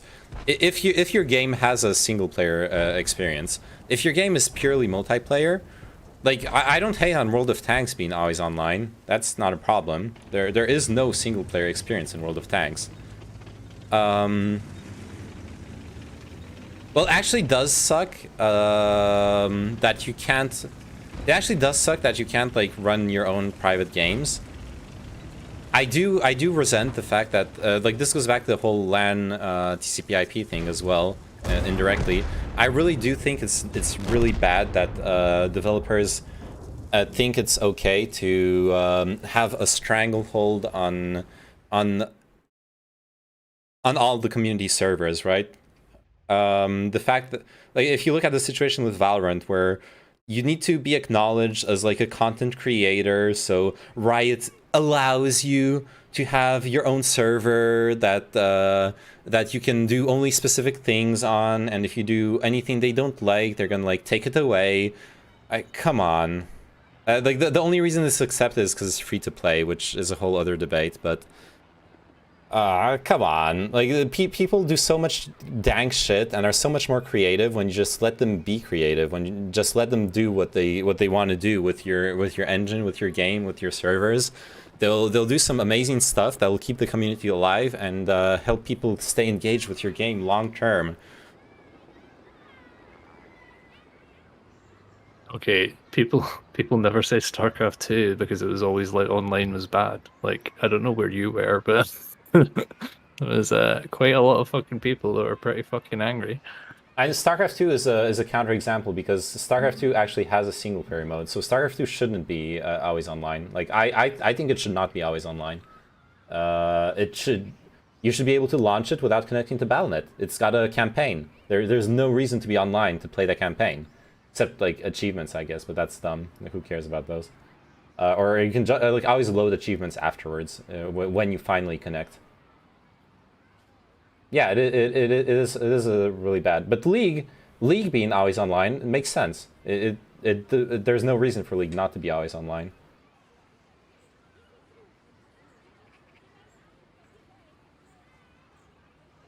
You can launch it single player / offline. I don't know if it has changed, but I used to play it offline. Oh, so so you can play it offline. Okay. There was an offline mode. I don't know if that was a post hoc thing, but yeah, there definitely was the ability to play offline. I don't because I can actually visualize the screen like giving you the option to, but yeah, I'm not sure when that existed, if that was there on day one. Where are the Wait, did they change the camouflage in this game? You're looking for preset styles. Oh, preset styles. Oh, okay. Plus 2% bonus to concealment is on all of them. Okay, cool.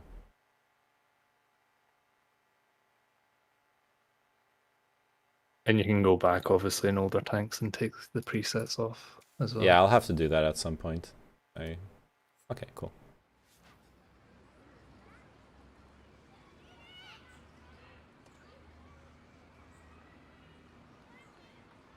Wings of Liberty. Okay. Yeah, I don't know. I never played StarCraft 2 that much.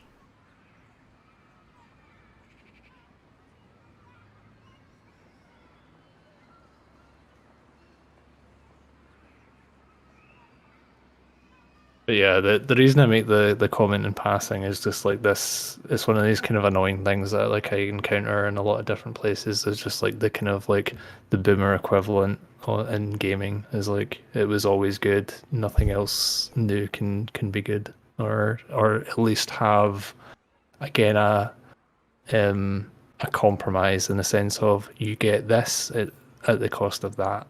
And yeah, dude. sometimes back in the day, we had to carry our fucking desktop towers uphill both ways to go to a LAN party in the snow. In the snow. That was when we became a true gamer. Okay, none of this always online, free to play bullshit.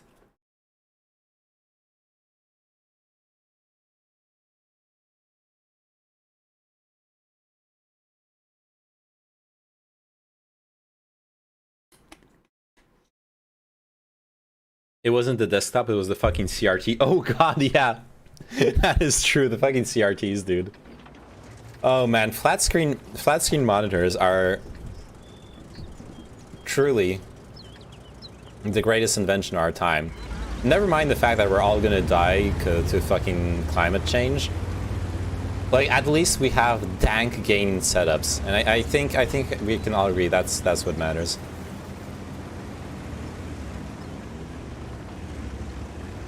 I like how Sign isn't saying anything anymore. I'm doing my I'm changing some settings. Okay. I was like, he's just letting it hang. All right. Back to being a gamer. Yep. Not gonna lie, I wouldn't do it now, but my fondest game memories from a shit-broken game design. Looking for a fallen jewelry piece the entire night because when you died you could lose items.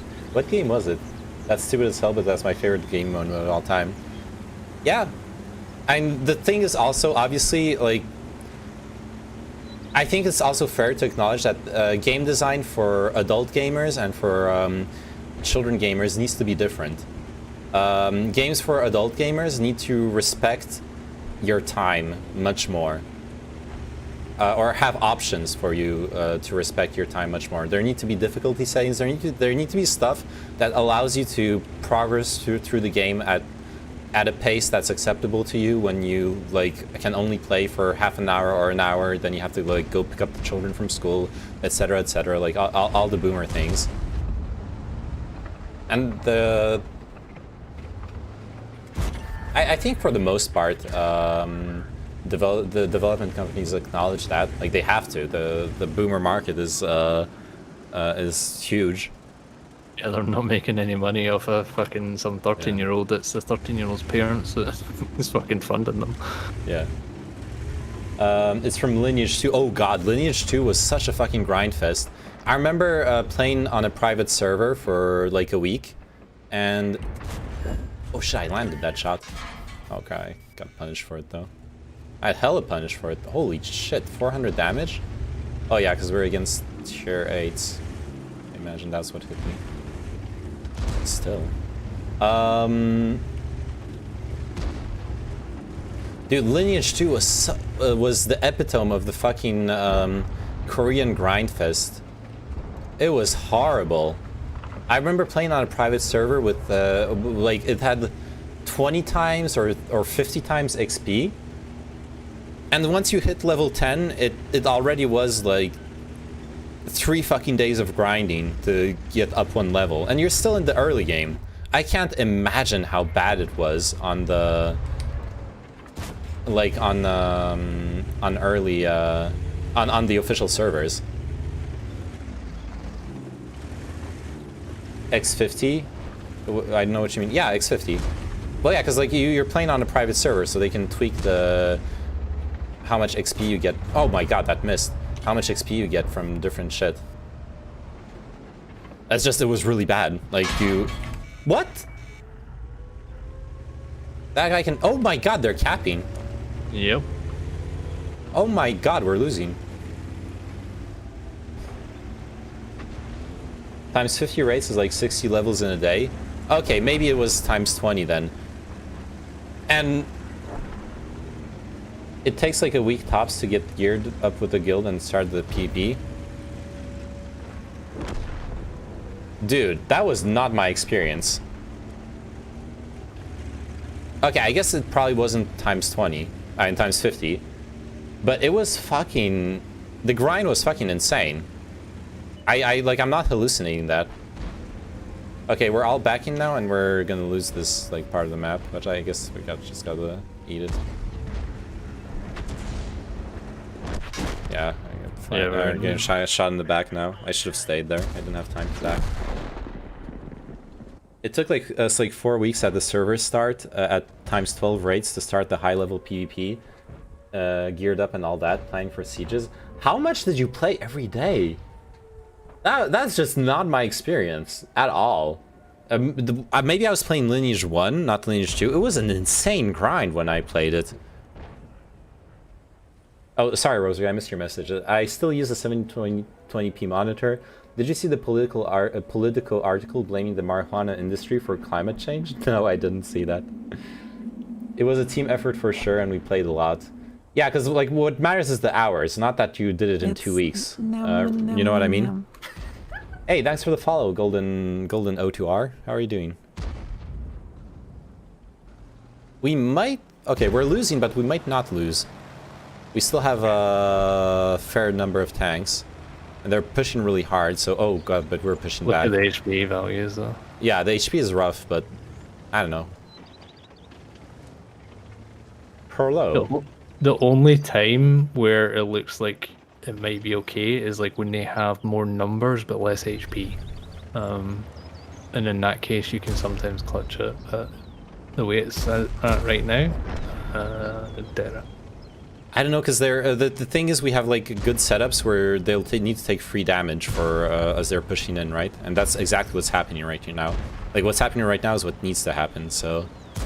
The only thing in our favor is that we've got 703, and I was just checking the tiers, but yeah, the 703 is the way. If it's a good player, he can clutch it.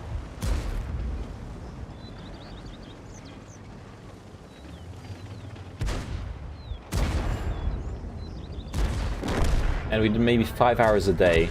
I guess it mattered a lot. The help between people mattered a lot. Most of the time didn't go into leveling, but gathering materials for crafting, quest items, etc., etc. Just get the end game going really well. I see. I find both. I'm from Poland and 1 p.m. No, późno jest dla ciebie. Jak się ma? Gdzie jesteś z Polski?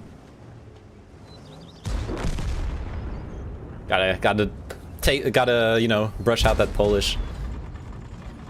Oh god, 370 HP against 1.2k, but like it's actually winnable. Especially because the last one's arty. If they take out this tiger without either of them dying, then they can win against the arty, right? Toruń? Okej, nigdy byłem w Toruniu. Gdzie jest to miasto generalnie w Polsce? After a certain point levels don't... Nawet dobry polski. No, ja nigdy żyłem w Polsce, ale moi rodzice są Polakami, a więc nauczyłem się mówić po polsku w domu. But if you're playing alone, it definitely is a grind. Yeah, you agree? I agree. Kujawsko-Pomorskie. Okay. I don't agree with that though. yeah, that's a hot take. I understand, dude. We're gonna win this, like except that they split up for some reason, which seems really dumb to me. Because if they're like just sticking together, then they can. Then if they split up, then the arty could actually like shotgun one of them and then turn around and shotgun the other one, right? Yeah, they should physically split up, but not physically split up to the point that they're on the other side of the universe. So. Yeah, exactly. Tak po środku Polski. Okay. Yeah, I was playing it alone, Winter. I didn't have any friends to play it with, so it was a horrible grind. But I really wanted to get into it. The PvP seemed amazing. The crafting seemed amazing. The universe seemed interesting. I liked the aesthetics and everything. I wanted to get into an MMO back then, but it didn't work out.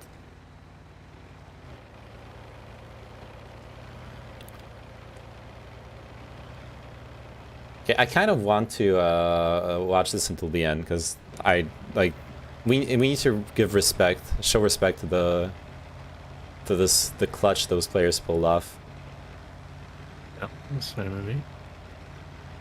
Yeah, it's not a game you play alone. I had a group that went server through server for years. I see. I should have met you back then.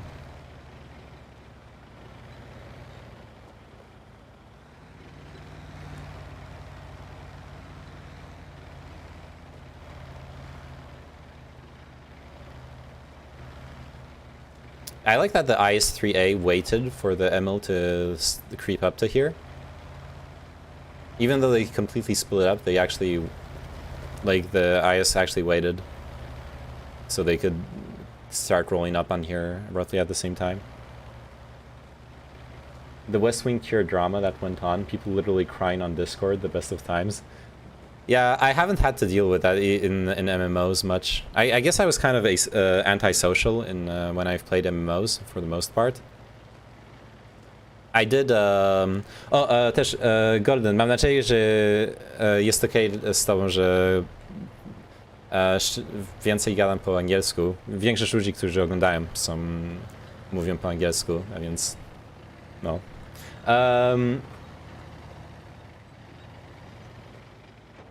Definitely seems like the kind of shit that you can remember fondly.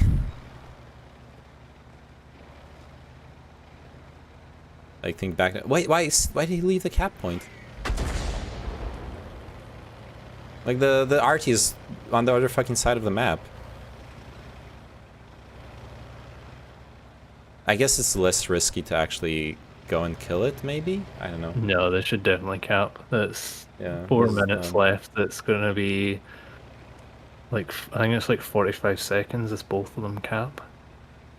Yeah, they should just both cap and like sit. They just saw where the shot came from, so they can just sit in an angle where it's going to be harder to hit them, right? Yeah, and he just fired, so he's only going to get probably 2 shots off. Because like that, arties probably get like a 40-second reload. It's honestly the best gaming time ever. Double agent stuff we did, EVE Online tier stuff. It's really nice. Damn. Yeah. Oh.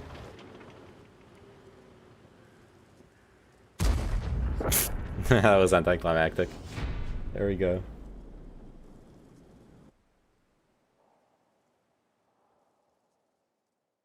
Died for the good cause. He did it 256 damage that game. I'm so bad at this game. Help me, sign. I mean, well, I'm at 80% win rate right now. I don't so I think we're doing fucking fine. Where is this? Oh shit, yeah. Actually the win rate is positive.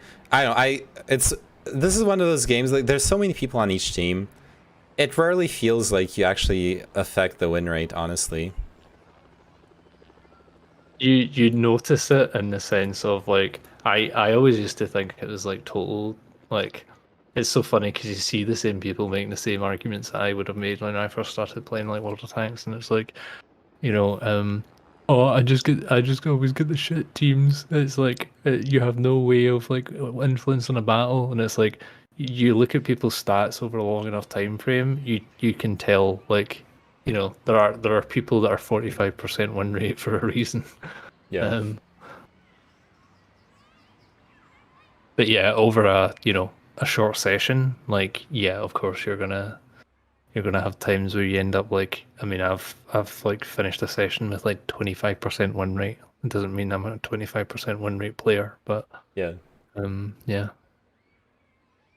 I remember we had a spy that had access to the enemy guild stash. The night before a castle siege, we stole all their pots. I still remember that guy standing there for an hour giving away all the pots to us at 4 or 5 a.m. while everyone was asleep. Damn, yeah, that is EVE Online type shit.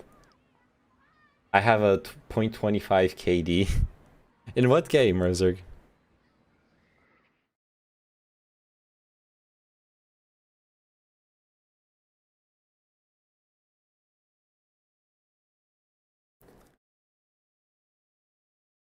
When do the... Because, okay, I always forget... I forgot already. So I get the, like, boosts where when we win a game, I can like, XP boost,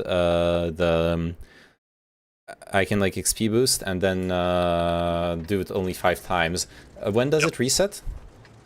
It just did. Oh. It does it at midnight. Oh, okay. That's why we've now got 2 tokens instead of the one earlier, so... Oh, okay. Wait, so... Okay, so because... Good. Because I was actually... at some point I was hesitating to where, like, maybe I should keep the boost for when I play games where I get, like, maximum XP, etc. And then I realized... First off, I realized that I probably wasn't going to play that much. And secondly, that... Well, mostly that. But, like, now that you say that, that justifies it even more, honestly. Yeah, I think in general, obviously, you can only use it on a win. So you don't want to, like, obviously wait for a win, wait for a good win, wait for it on a tank that you want a good win on, you know, so on and so forth. It's like, as long as it's something that you need experience on, just use the boost. Unless it was, like, a absolutely fucking awful game. Also, I can't play here. This is a bad place for me to be. I think I'm in a bad place too. I always go here and then I always have no impact on the game. So I probably should stop going here. But hey, mistakes are made to be repeated, right? The Centurion will spot for you at least, so... Yeah, I'll just play the TD role from here for a minute. No, I don't see shit. Oh, they're gunning it. Crap. I had a shot, but I wasn't sure.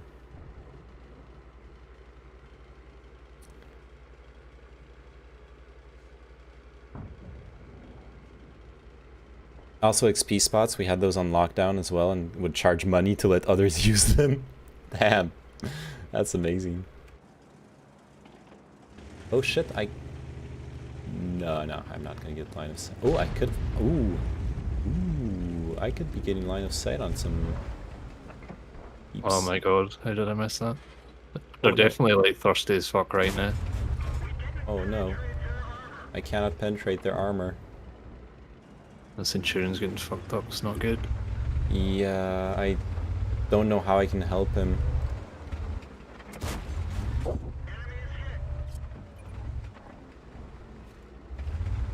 Oh, the SU is just gonna chew me up, I can't pin him frontally. Yeah. Well, I can if I aim well enough, but... Okay, I got the trade for the Centurion at least. Oh. I'm sure he's not feeling that way right now. Oh no. Shit, the Comet got spotted. I need to fire. Oh, the Centurion guy's so mad. What the fuck? Bad.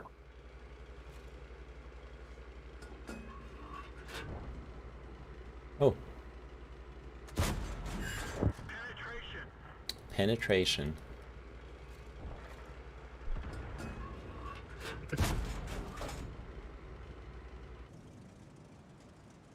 God damn it. Sorry, I'm not reading chat so much. I need to, Oh crap, I got spotted. That's bad. Shit. Shit. So back down a second. See the little dip to your left? Yeah. Try and use the hill more rather than cresting. Yeah. I should have backed off right away when I got spotted. I panicked and I didn't have the right reaction. I'll just relocate a bit, since they're like watching that area anyways. Sure. In general terms, see, whenever you're driving like over a hill to the point like your gun is starting to go up in the air, that should be your first cue that like this is not a good position, basically. Yep. Ah, fuck. My gun's damaged.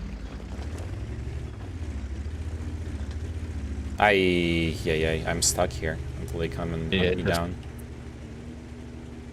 I ain't got anyone to spot for me either. Oh shit, that guy's here already. Oh, there you go. Oh, bounced. That's nice. Nice.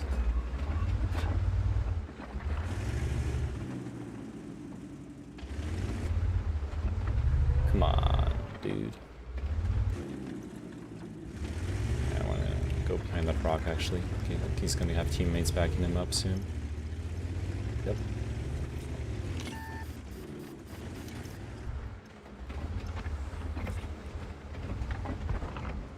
Nice. Sucker.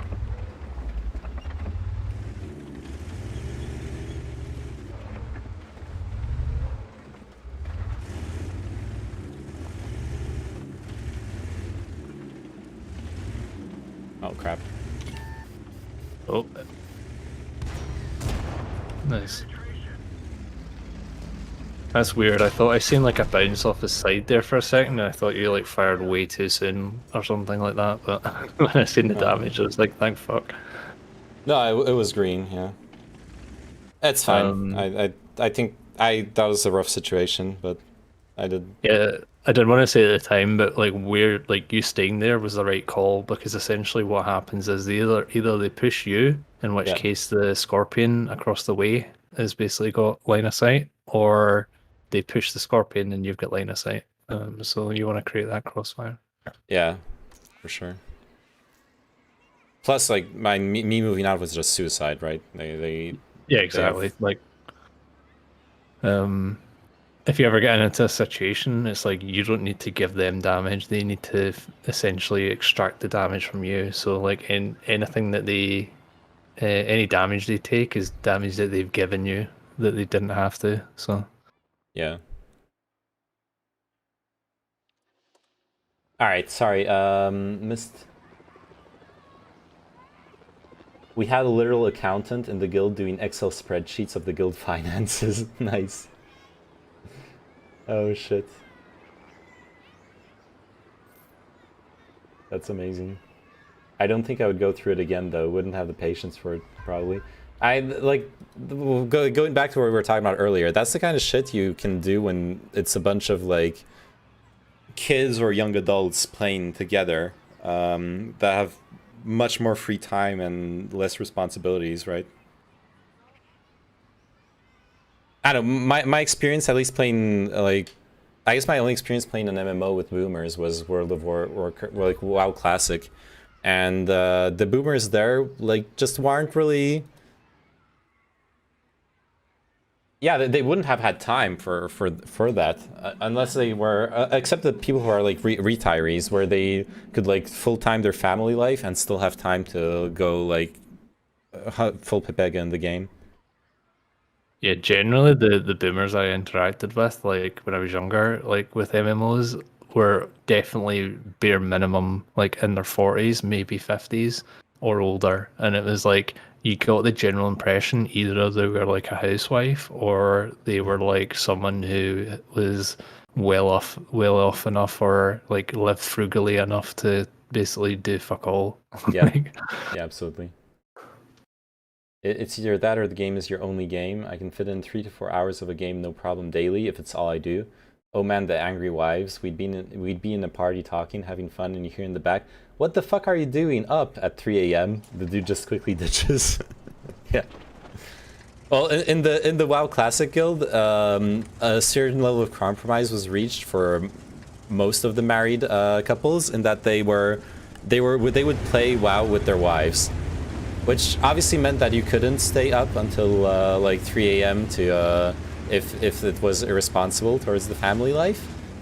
But it did mean that you could also be like, make that your time you're spending with your spouse. A lot of them were like leveling alts up with their spouses or like stuff like that. Oh shit, I got spotted? How? How? Where you marry your spouse in World of Warcraft, God, and it turns out that the person is obviously a male called Jeff, who's 43. Look, Jeff is very hot and a great cook, so please, no bully. I need to sit farther back so I can actually punish them for cresting.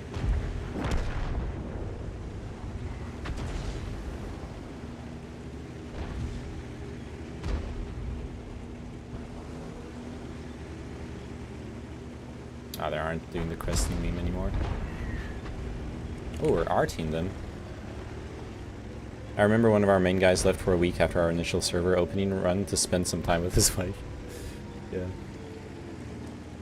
Oh my god. So dumb. What happened? It's just, it's just people like they've not moved like since the fucking game started, and it's just like seriously. Yeah, and this map is weird. Like the spawn points are so close to where you meet people that you're almost like incentivized not to do exactly what you just described. But it's still dumb. Like you shouldn't be doing that. Oh crap! I should not be doing what I was about to do. Oh fuck! I should have done what I was about to do. That guy's still stunned. Yeah, I'm gonna YOLO. Oh, okay, that works. I'm fine with that. Shit, he's not looking at me. Oh shit, there's a TD over there. Oh shit.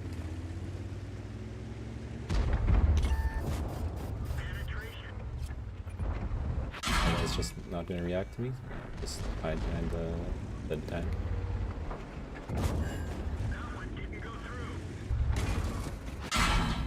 I'm gonna die here.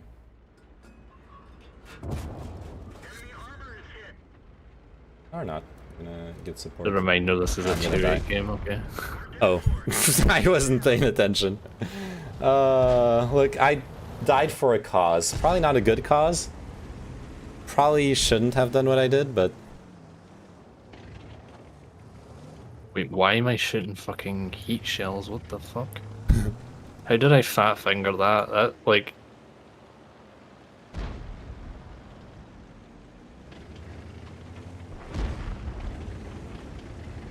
One of the best things about that group was that I was the child there. Everyone else was above 20, so it was a great group of people to play with. I'd love to have something like that now. Yeah, that's like...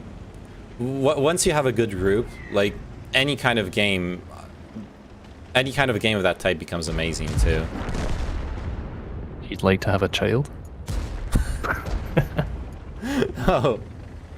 Please no, not after the discussion we had earlier, too. Yep.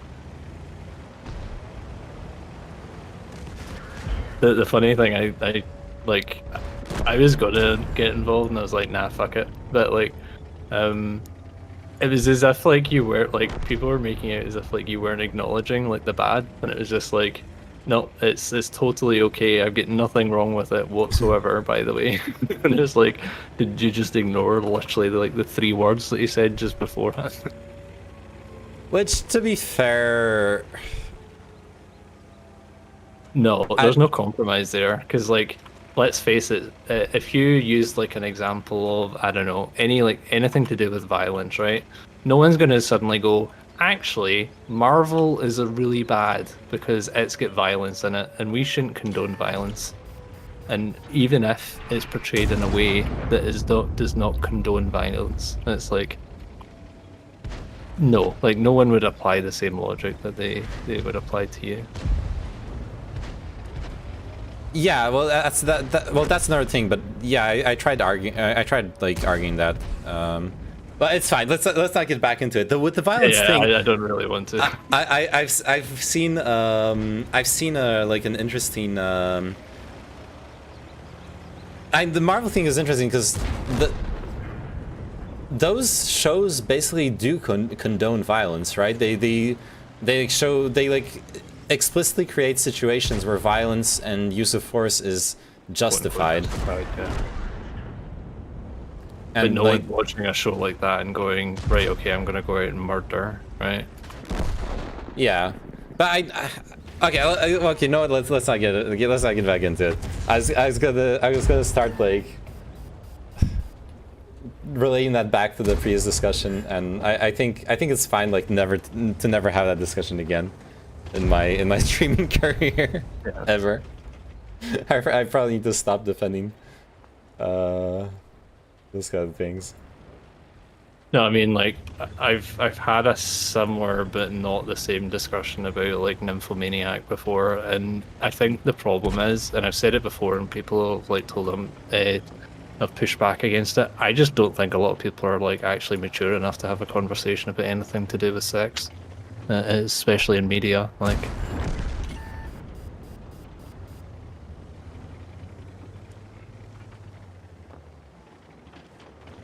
yeah, definitely it becomes a very touchy subject.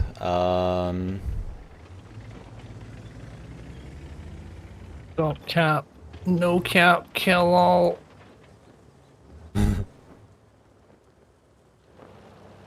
Like we said before, it's culturally more acceptable for those things to happen. Violence is glorified in the West. Yeah, yeah. Obviously in the end, it's all cultural. Well, not all, but most of it is cultural.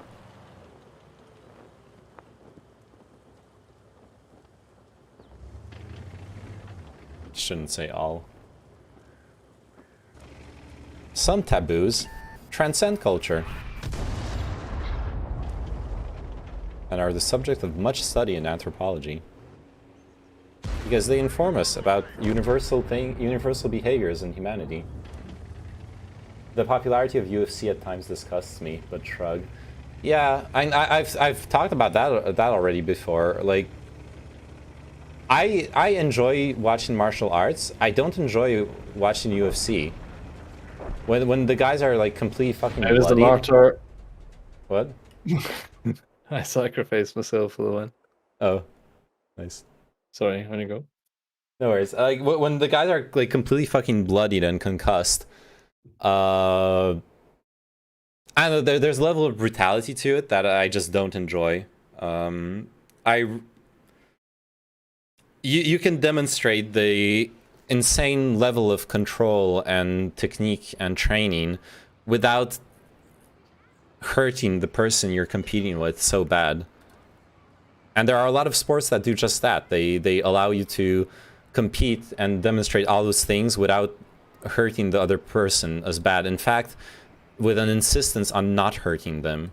And that's, I just think that's objectively better, honestly.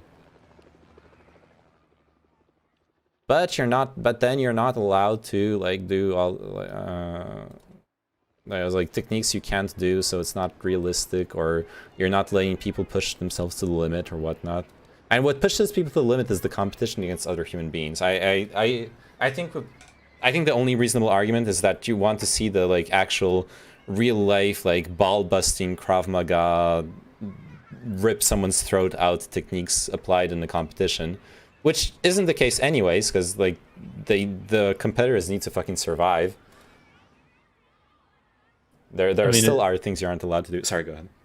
I was gonna say it's a classic gun argument. It's like I just enjoy it. It's like is in an ideal world would it exist? No, but there's nothing to say that like it's not good that people get fucked up and people are punishing each other for it. But it's entertaining. It's like it is.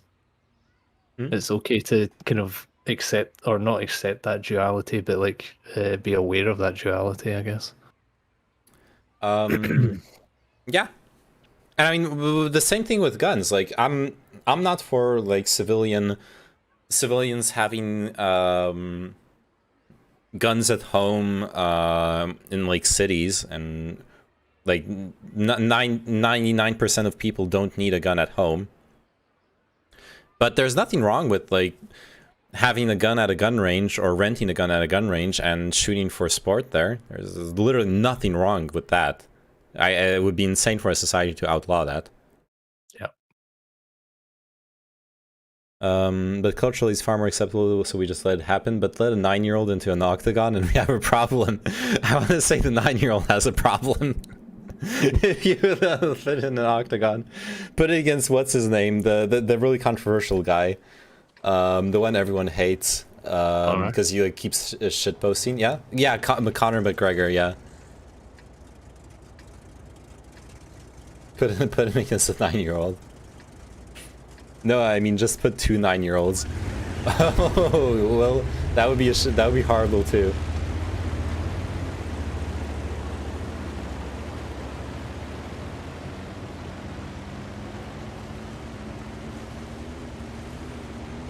It depends. Did they both sign the social contract?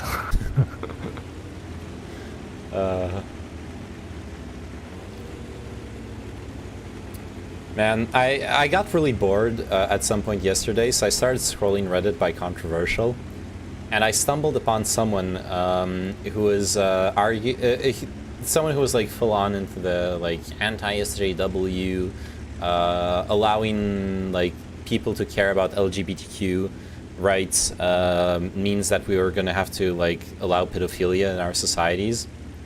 That kind of line of reasoning. And then they like got into an argument and they explained a bit more what was supposed to be their point, because their idea basically was that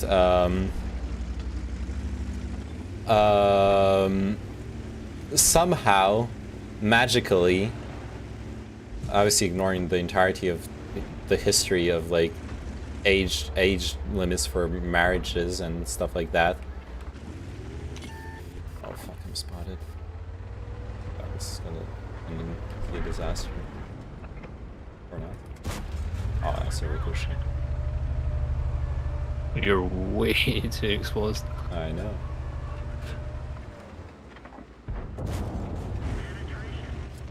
I'm fine. But think about your modesty, bro. I am a pretty immodest person. I'll concede that. Nice. Getting that free damage, bro. Oh, they got a kill for it, but hey. Oh shit. So Tonk down there. Yeah, sorry, I completely lost my, will it be my Minecraft GF, please? Uh-oh. I don't know about that one, Rosard. Well, those dudes there, we should... I'm not, oh yeah. In middle? Yeah, I was, ooh. Just peek it like this. Wait, no, I can't really.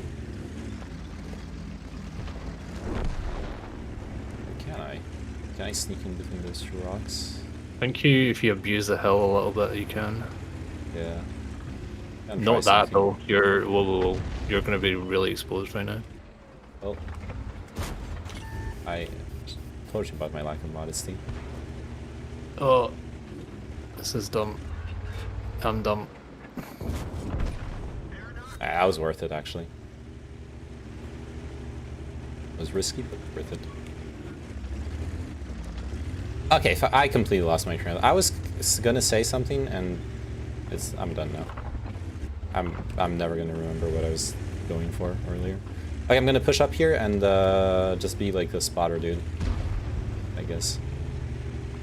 I mean, the one thing I can say with absolute certainty is like when you chat while playing Warped Tanks, you are demonstrably like worse. Like, not you, as in like I am. So if it's true for me, it's probably the same for you. Yeah. I would. That's like always gonna be true. For like any game. Oh yeah, I remember what I was talking about. Oh, that fucking argument on Reddit. Oh yeah. The guy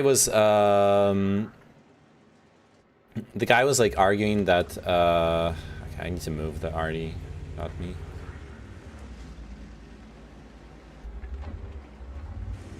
We should probably just YOLO this shit, actually. There's 3 of us here. True.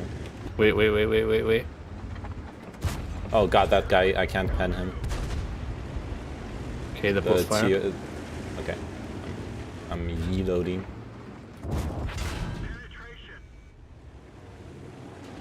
Oh, the tiger going. Oh. This fucking tiger, dude, like, no, let's just fucking side scrape. It's like, no, they're fucking one shot, just go in. Oh god, he's... Fuck, now I'm tracked and blocking the way. Like my turret's at a weird angle, I can't aim down.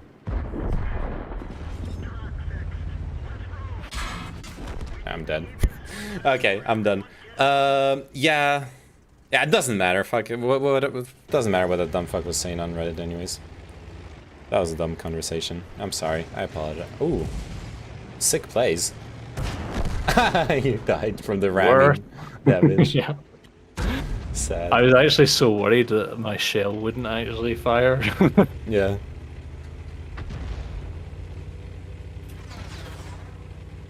Fucking tiger too, dude. It's like suddenly now he's decided to man the fuck up and just YOLO, but... Yeah. Yeah, it just annoys me in this situation. It's like I've literally eaten both shells. They are on reload. They cannot even like scratch your paint. Just fucking go and take the free damage that I've just given you. It's like holy shit. Yeah. People are so bad sometimes.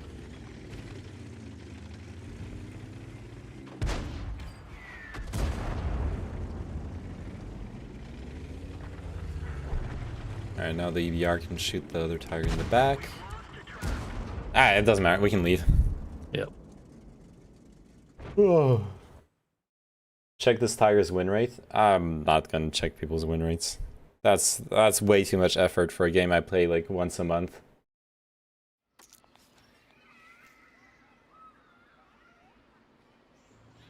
He's a 54%er. A 54%er. There you go. Sinewave checked it.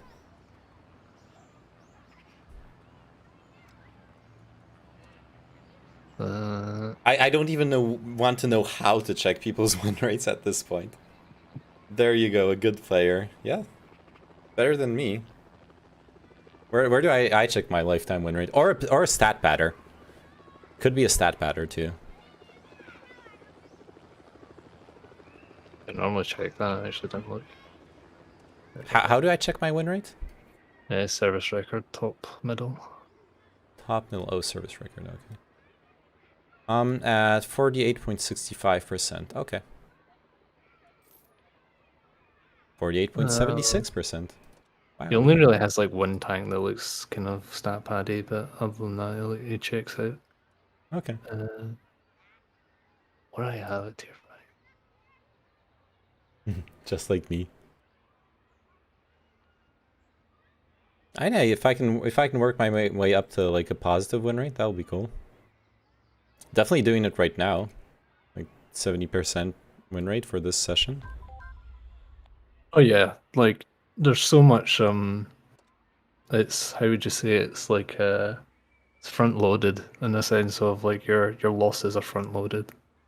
With the nature of obviously like not having good crews. When you start out, you're obviously jumping tank to tank. You don't even get a chance to settle in a tank before you're on to the next one. You don't know how to fucking play the game and other bits and pieces. So yeah, for like a genuine like new player account, I don't feel bad about my win rate, not at all.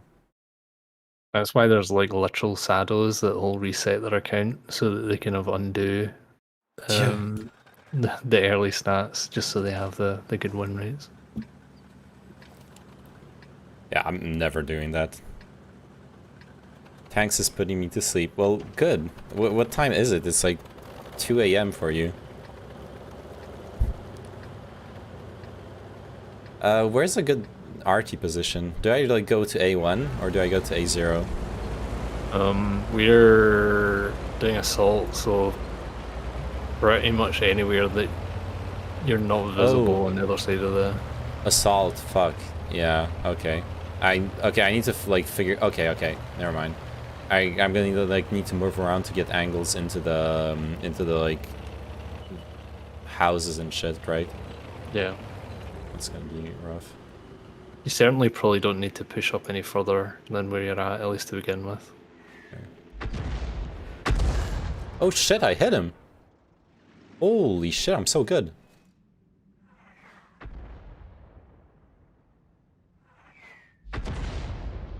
Okay.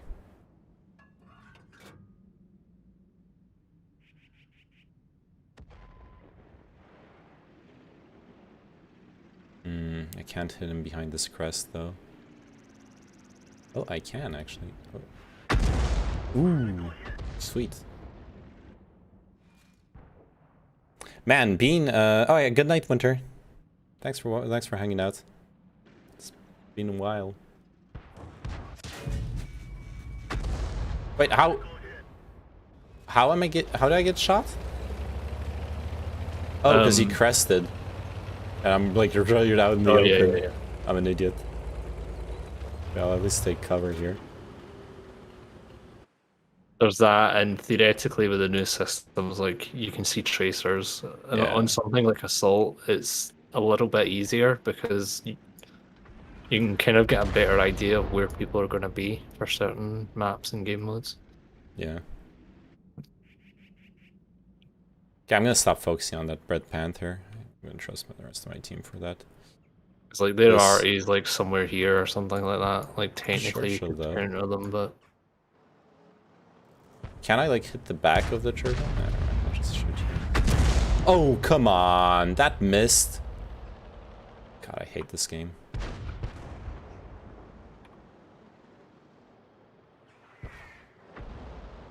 I need to literally just chill because I hate playing assault.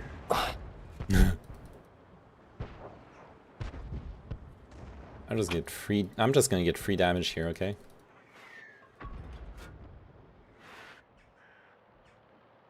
Oh, that missed.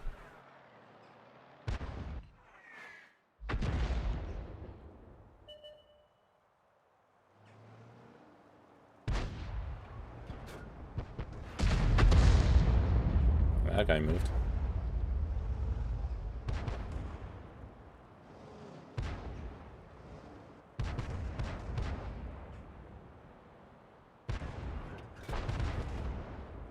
Oh, that guy moved.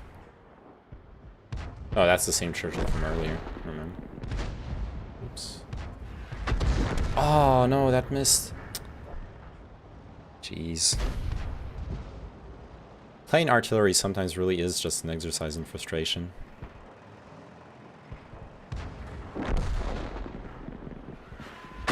Yes.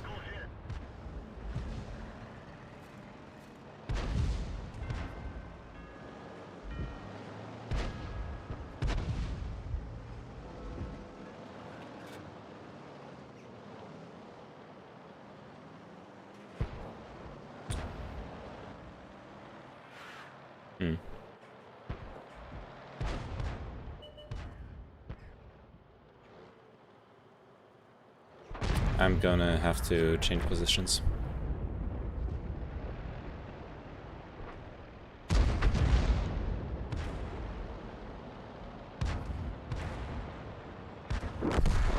That's a waste of a shot.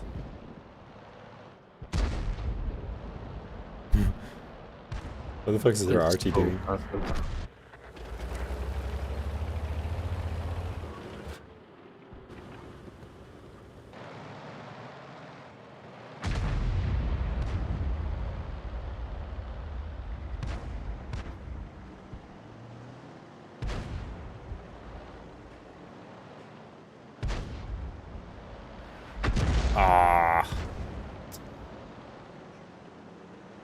Do you guys know anything about VR glasses, by the way? I have a little bit of experience developing for VR stuff. Well, very little. The project, like the actual development was given to my coworker. But I helped her a little bit with it. Like, once again, very little. I'm not... we were fucking around with stuff on an Oculus Rift. And it was very simple development, too. It wasn't really a very simple application, so... I don't know how much... anything I had to deal with could like help you with whatever you want to ask. And you can ask. Have you had experience with VR stuff, Sign? No. Okay.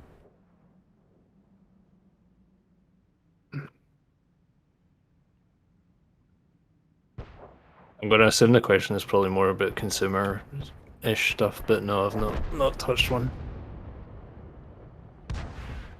Yeah, fair enough. Probably not it's probably not going to be a what's it called? Like a development question, I imagine. But could be.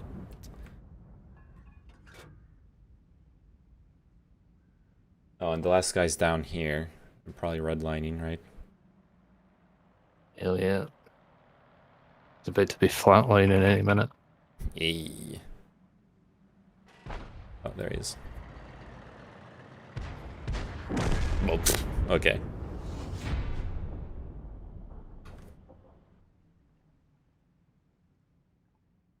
I think my computer should be able to handle that shit right now. Are they still expensive? Probably the cheapest way to have a VR headset nowadays would be to have a good phone, or well, like a phone that is compatible with that shit. I think it's the Samsung phones that do that. There's some like other Android phones too, where you can mount them in like a headset and then have the VR image on the phone. If you want a higher quality VR experience, then you're gonna have to splurge for the higher quality headsets that are just headsets that aren't actually phones. I recall the one thing that I would definitely look at is that the different headsets have different app stores, and some of them are really, really scuffed. Like, have some really dumb limitations or a lack of an ecosystem in their app stores, etc. So I would look at that closely, not just the tech specs. I don't remember specifically, but like the one we had at work was had some really, really dumb limitations around it.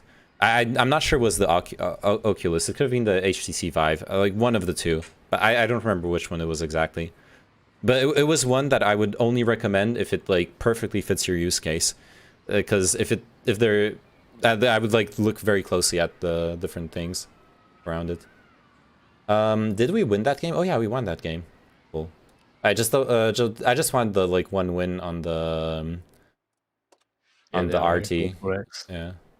Is there a point in upgrading the engine on RT? I mean, you should, like, eventually, but not as like a priority. Well, it's the last upgrade on this one, but I guess I'll do it. That way it'll be like, yeah, finished. I just have to unlock the next one, I guess. I mean, the one thing that seems like consistent though in terms of like feedback for VR, at least with regards to gaming, if you're doing non-gaming, it's probably is different, but it's not something you cheap out on. You'd be better off like going for the more expensive stuff, because like everybody who's like bought the cheaper shit, you obviously have lower frame rate per eye, so it's shitter basically. So it seems like one of these things, if you're going to do it, then go balls deep, don't cheap out. Yeah, for sure. I would 100% agree. Honestly, I think I'll go sleep. Okay. Getting tired. Thanks for hanging out. Eat. Yeah, I know it was a good little session. So yeah, thanks for debating me on the Blizzard shit. Sorry. Yeah, I didn't expect that to go as like hard. I have interest actually. One quick one. What did you think I was going to say? About what? About like, did you go into that with like a mindset that I had a particular answer in mind, or is it just a kind of casual throwaway question? Yeah, it was just casual. Well, it was to make conversation really. Okay. Because it's well, like a lot of people do feel strongly about it, and we're gamers, so you know, obviously got to talk about the important news, not the dying planet and climate change. We have real issues to deal with here. No, we're both double dosed. That shit's in a rearview mirror. Fuck the world. Exactly. All right, man. Well, enjoy your evening. It was a good couple of games. Yeah. See you next time. Bye bye. Catch you later. All right. Thanks everyone for watching. Hope you enjoyed the show. It was a fun stream. Lots of discussions. And well, we helped Eris with her website a little bit, like some suggestions. We'll see what comes out of it.